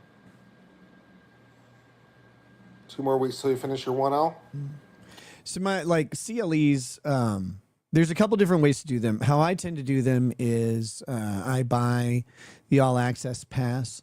It's an annual All Access Pass, and it gives you the Minnesota CLE, continuing legal education, as a company is out there, and they offer a ton of CLEs, like whatever subjects that you want. They have a great library of them, and then they have there are certain subjects you have to take. Like you have to take 2 credits of ethics and 1 credit of anti-discrimination or something like that. Removal of bias. Sorry. And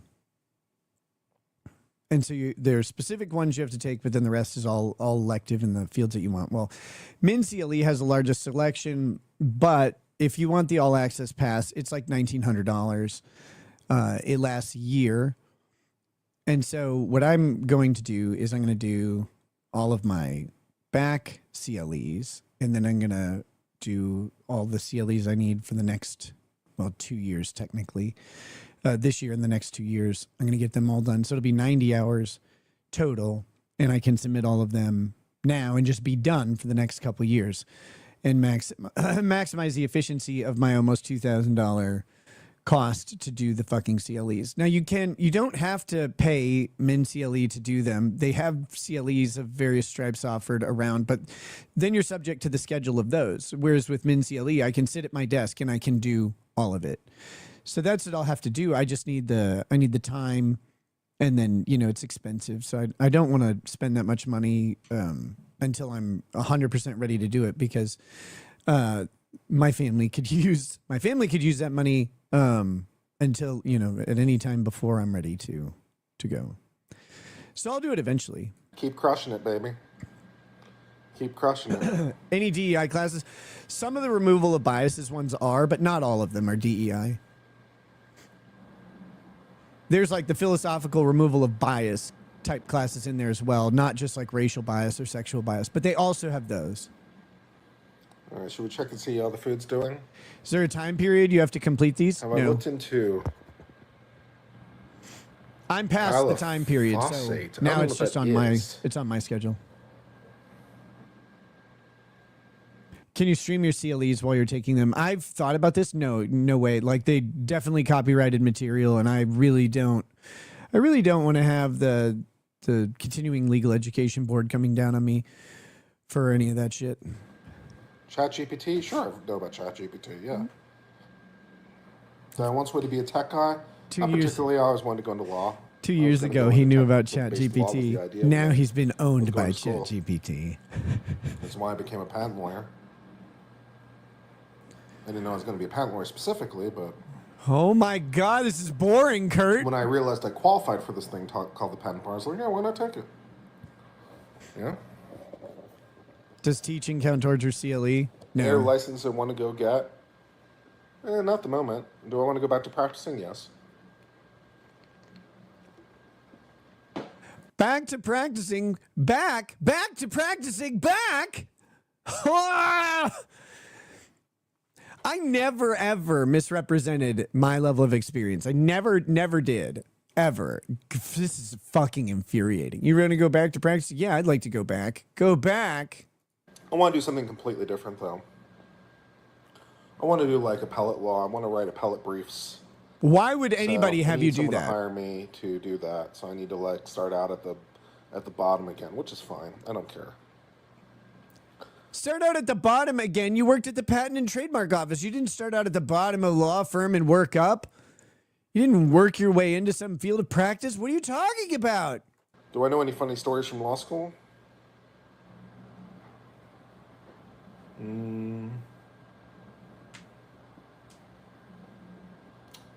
There's a pretty funny story behind me starting my own law review. Hilarious. Can't wait. Tell it. Tell it right now. Please. Entertain me. Let's go check on the food. No, don't do that. I want to hear your stupid law review story. What There the was fuck? there was the time in law school when I was doing classes plus 2 different law reviews plus moot court plus mock trial all at the same time. That was Who exciting. cares? That wasn't exciting. That was just a list.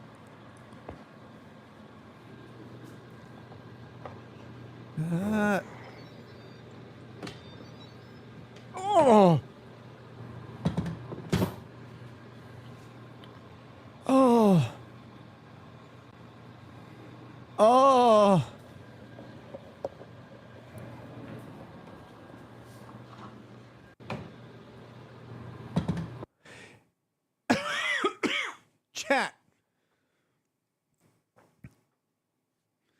Chat, you go to a Wendy's and you're like, I want a bowl of the chili. And they open up the lid and you see that inside. You have 3 options. You accept the bowl of chili that you have purchased and you eat it. You run screaming into the night after seeing that Lovecraftian nightmare. Or third, you just casually pull out a gun, put it in your mouth, and pull the trigger. Answer 1 through 3 in the chat.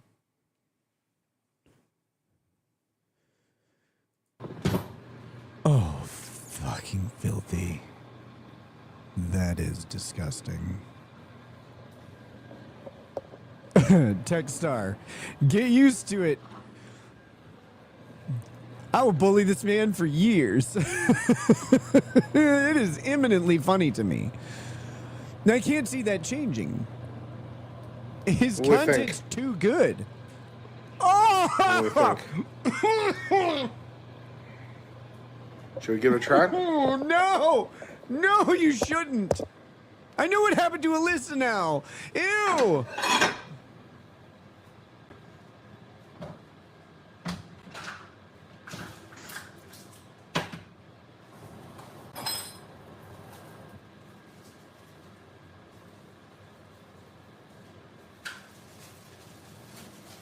Oh, you know what he needs to do? He needs to just take one of those things and just slap it in there and just scoop it up with his mitts right into that taco shell.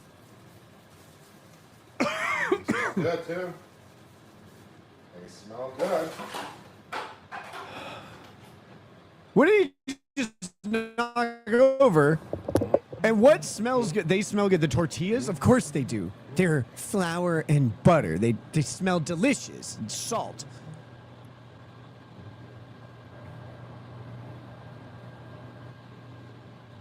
Glad he's got that extra bag of cheese. Should we narrate this like a sword and scale episode? Here we see the suspect.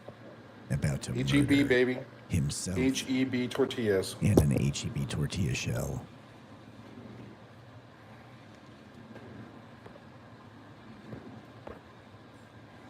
Look at all the grime on top of all of his stuff. Ah! Meat! Me put green chili on. Is that like did his eggs just rise to the top and cook and it's just like a hard cap of fucking scrambled eggs? Is that what's going on there? And then he just mixed all that back in? I'm going to try it as is first and see how it goes. Oh, I want you to modify the salsa verde that you bought. I'm sure you'll make it better. I want to know what you'll do. I hadn't even thought of that as a possibility. Now I'm excited.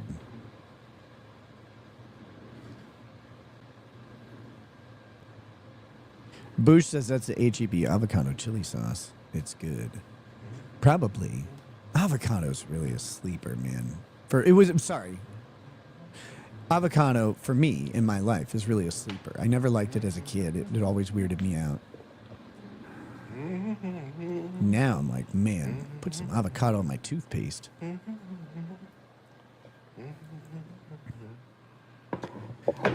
Bay not liking the vid says, I can't stand prepackaged cheese. Shred your own cheese, people. Yeah. Let's see what we got. It's Mexican. Get queso fresco, which is There just a goes the big workout crumbly guys. block I'm of allowed to cheese. eat. I mean, and then come on. I'm not allowed to have food. Give me a break. Queso fresco and waxahachia mix. That's your go-to on melting Mexican It's a lot healthier cheeses. than, going out and getting fast food. No!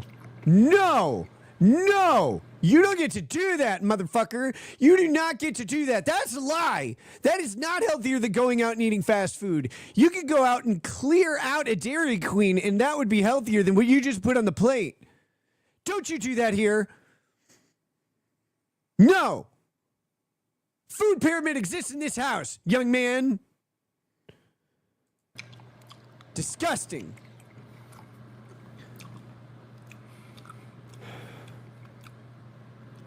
Not bad. God. In an almost karmic response, the camera cannot compensate for the heavy backlighting, casting a dark pall across Kurt's face. This would be the last time anyone ever watched him eat a taco. Not bad at all. Probably add a little bit of Frank's Red Hot to the next one. Frank's Red Hot? Put some fucking jalapenos in there. Honor the Mexicans a little bit. You're joking? Well, sometimes it's hard to tell. That's because you have autism. That makes it hard to tell.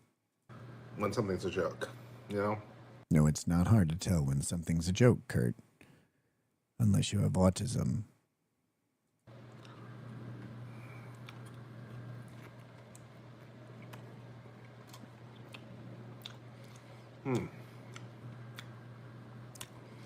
That's good. I definitely want to add. Definitely want to add some Frank's Red Hot.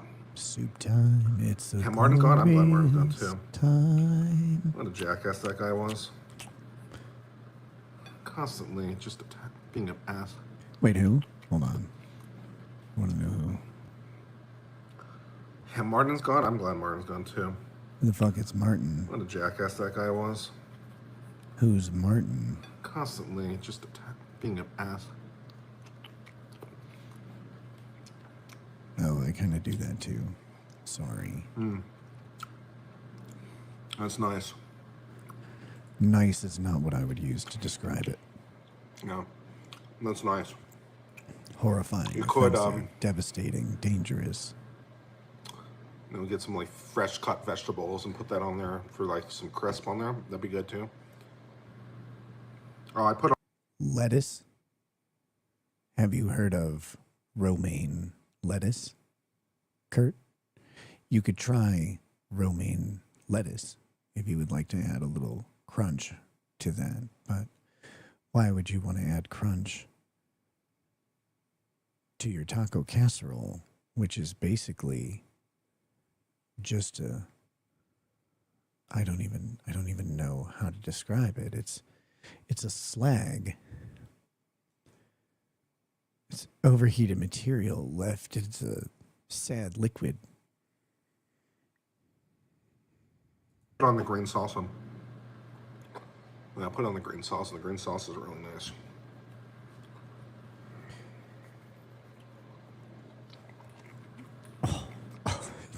It's just dripping out the bottom of the taco. Yeah, it's good. The Rotel hot was a good call. Yeah, the hot Adding that in was a good call. Just chop up one jalapeno. Good morning, don't worry there. about it. That's all you need. 2 is better. 4 would A be jackass ideal. is no longer part of the channel. Who is part of your channel to even be removed? Gosh, so much has happened. Did Martin get blocked? Hell yes. Took me long enough to block him, but yep. I've missed it all. Yep, eventually he did. Is a taco a sandwich? No, a taco is a pizza.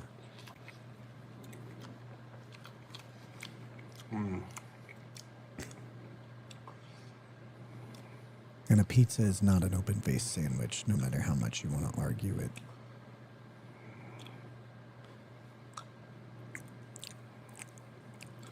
Are you a jackass? You're in danger if you're a jackass in chat. Yes, you are. If you're a jackass to me, yes. I'm in danger. I think anyone who sees this Absolutely. would be feeling the danger. Well, guys, I'm going to sign off for now. Yes. Eat. This has been fun. Eat it over the next We'll be on tomorrow morning 5 days, Kurt. for the regular stream, 9:30 Central Time. So that'll be fun. So good times. I recommend this dish. I do too. It's good. It isn't. The amount of garlic didn't turn out too heavy. You can definitely taste the garlic.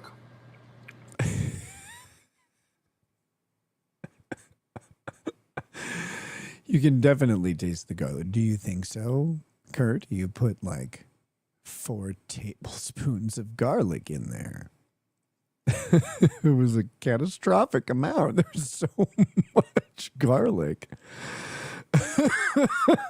I'm guessing in his all seasoning that he dumped in the, the taco seasoning has garlic in it as well, I would imagine. Right? Let's see about McCormick taco seasoning. I think that's what I saw. McCormick original taco seasoning, 1 ounce. Let's see the ingredient list. Seasonings include onion, garlic, chili pepper, and oregano. So yeah, you dumped in multiple seasoning packets where the second highest flavor ingredient was garlic, and then you took minced garlic and threw it in like a barbarian. Very rich garlic. As opposed to poor I think I like garlic. it though. 215 people are watching. So what he just said, I can translate this. He said very rich garlic. I think I like it though.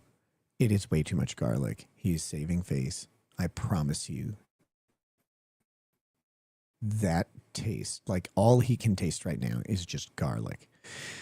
It's garlic. He left the garlic water in there from that minced garlic stuff. I use that minced garlic all the time. It's really convenient, especially if you're just making something like ramen or fried rice or whatever. You just throw a little teaspoon of garlic in, add some ginger paste or whatever. It's really good.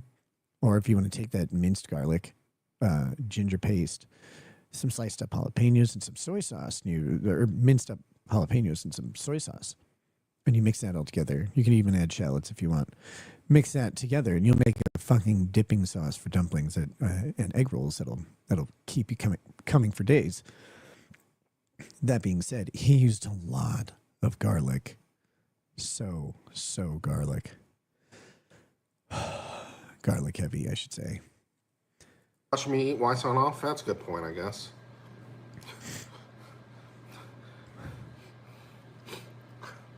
That's a good point. Why sound off? That's a good point. It's a good point. K Starler, yeah, he used the Spice World minced garlic that comes in a jar.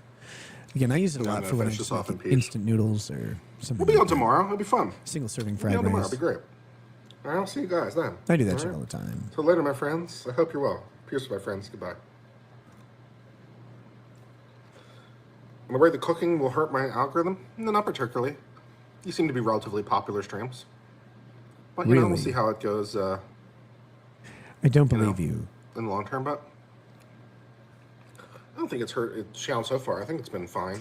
It was not fine. It did hurt the channel. Okay. Before whatever that is comes up.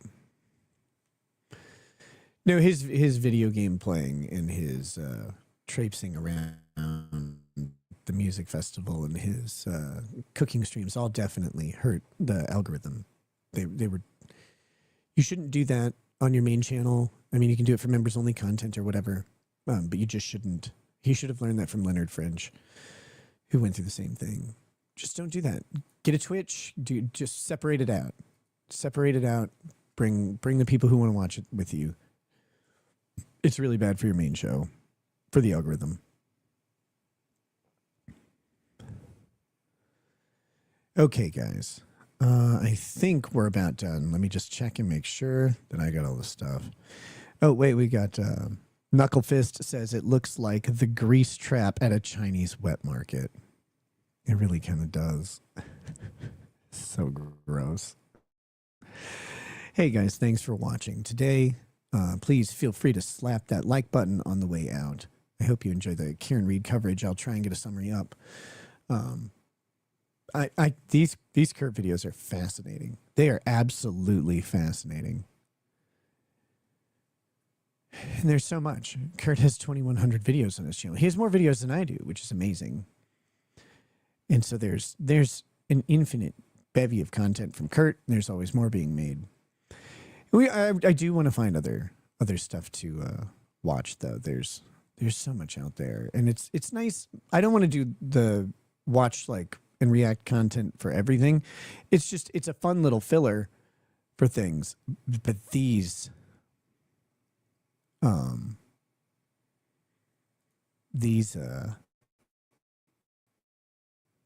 cooking videos are too fucking good to me. Like, they're too good. And then I know that walking around the Renaissance Festival thing is going to be so good. It's Eeyore's birthday party. It's the most Kurt thing it could possibly be. I know that's going to be fun. Where can we find that dating profile video of Kurt's? It's on my Twitter timeline somewhere. Someone posted it. But it's on Rumble is the whole thing. Oh wait, no, the data max. Shit. Someone sent it to me. It's just called Uncivil Law Data Max, I believe, but I don't know where they found it, and I don't have that DM readily available. I should really put all this stuff. I should put it up on Locals, and just say like, here's the running file on hilarious Kurt stuff, for example. That said, maybe I'll do that soon. We'll see what I get up to for the rest of the night. If I don't see you soon, have a good weekend. Hoping to get some more night streams in. Last night's was a lot of fun. It was a lot of fun. And there's so much more internet, guys. There's so much internet out there. And did you guys know, so last brief teaser, did you guys know that Fair and Balanced has come back out of whatever she's doing? But from last I heard, she was a real journalist, real newscaster or whatever, somewhere like Cleveland or Ohio. I don't know. Somewhere not here, which is good. Indiana, DC. I'm not sure anymore. But that was the last I heard of her. I have not talked to her since, I think, my Vegas show. She spoke to me on the phone while I was in the airport, and that was the last I heard of her. It was her warning me about Cynthia teaming up with, I believe, Alyssa or something to do some expose and come after me, or whatever was going on at the time. I don't remember, honestly. I have all these messages, though. I have the messages from those conversations. But I spoke with her on the phone the last time in Las Vegas. So that would have been in 2023.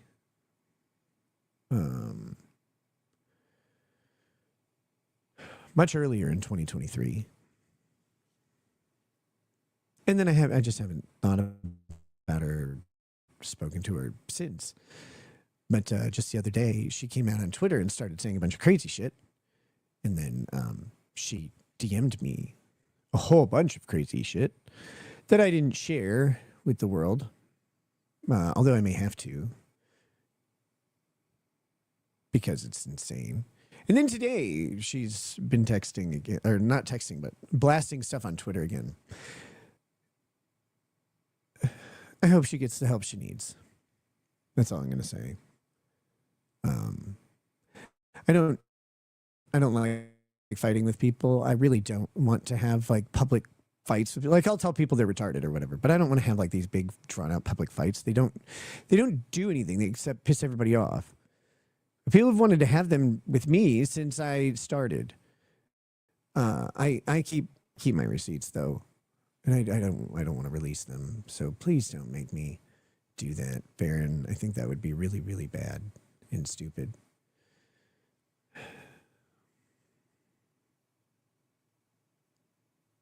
If people don't like what I'm doing or what I'm saying, just turn it off. It's amazing. You can just go away. And then I'll disappear, right? Like, I'll fade into obscurity and it'll be fantastic. Works for all of us. Please just don't sit around lying about me. I had no reason to. What the fuck is going on? And please stop trying to police my life. It's not your job. I'm thoroughly policed by the Candido County in the state of Minnesota. They're really good at it. So don't worry about it. It's not in any of y'all's hands. You'll be okay. I'll be okay. Most importantly, my kids are thriving. They're great. My son's in the National Honor Society. He finished out this year with almost an entirely straight A report card. He has 1 B+. Bum. But, my other kids all have basically 100% in any classes that they did take. They're doing fantastic. Leave us alone. Let them grow up. Like, Jesus Christ. It's so weird. People's obsessions over things. I know you think like I'm starving them and beating them or whatever, but I'm not. I never would do that, ever. They're the joys of my life. So please kindly fuck off if that's what you think. Yeah, and for the people out there spreading really, really nasty shit about my daughter, I already have your name wrapped in plastic. You were dumb enough to send in an ethics complaint against me. So I have your name and address. You can be served. You're really disgusting. So, that said, I would much prefer to just do a show and laugh at stuff. Getting kind of tired of this fucking nonsense. But until then, I hope you all have a great day. And remember to smile. Smile as you crash out and get angry. Just kidding. Have a good one, guys. Peace.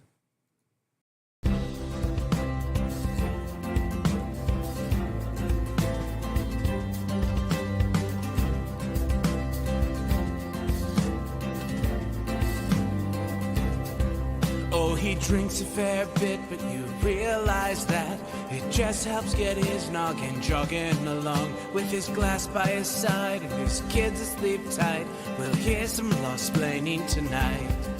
With his microphone muted, we'll laugh at this boomer until he explains it's all part of the plan. Watch his face become redder as he becomes madder, raging at idiots from Twitter.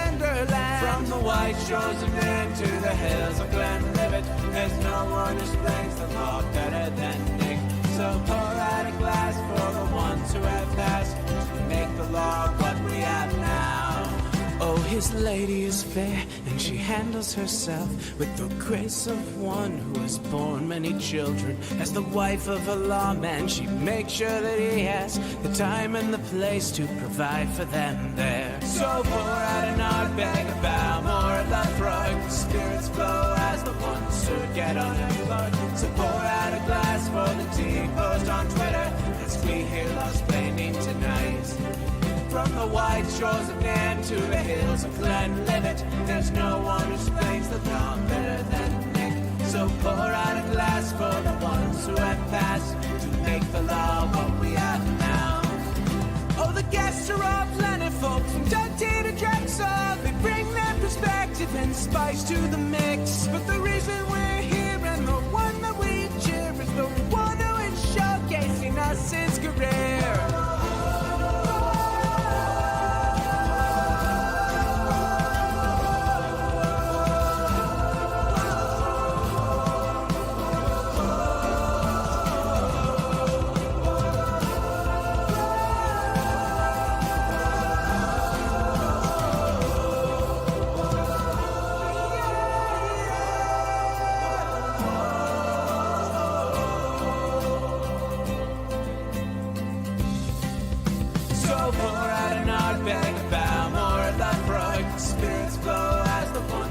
Get unemployed. So pour out a glass for the tea post on Twitter as we hear Lost Blaming tonight.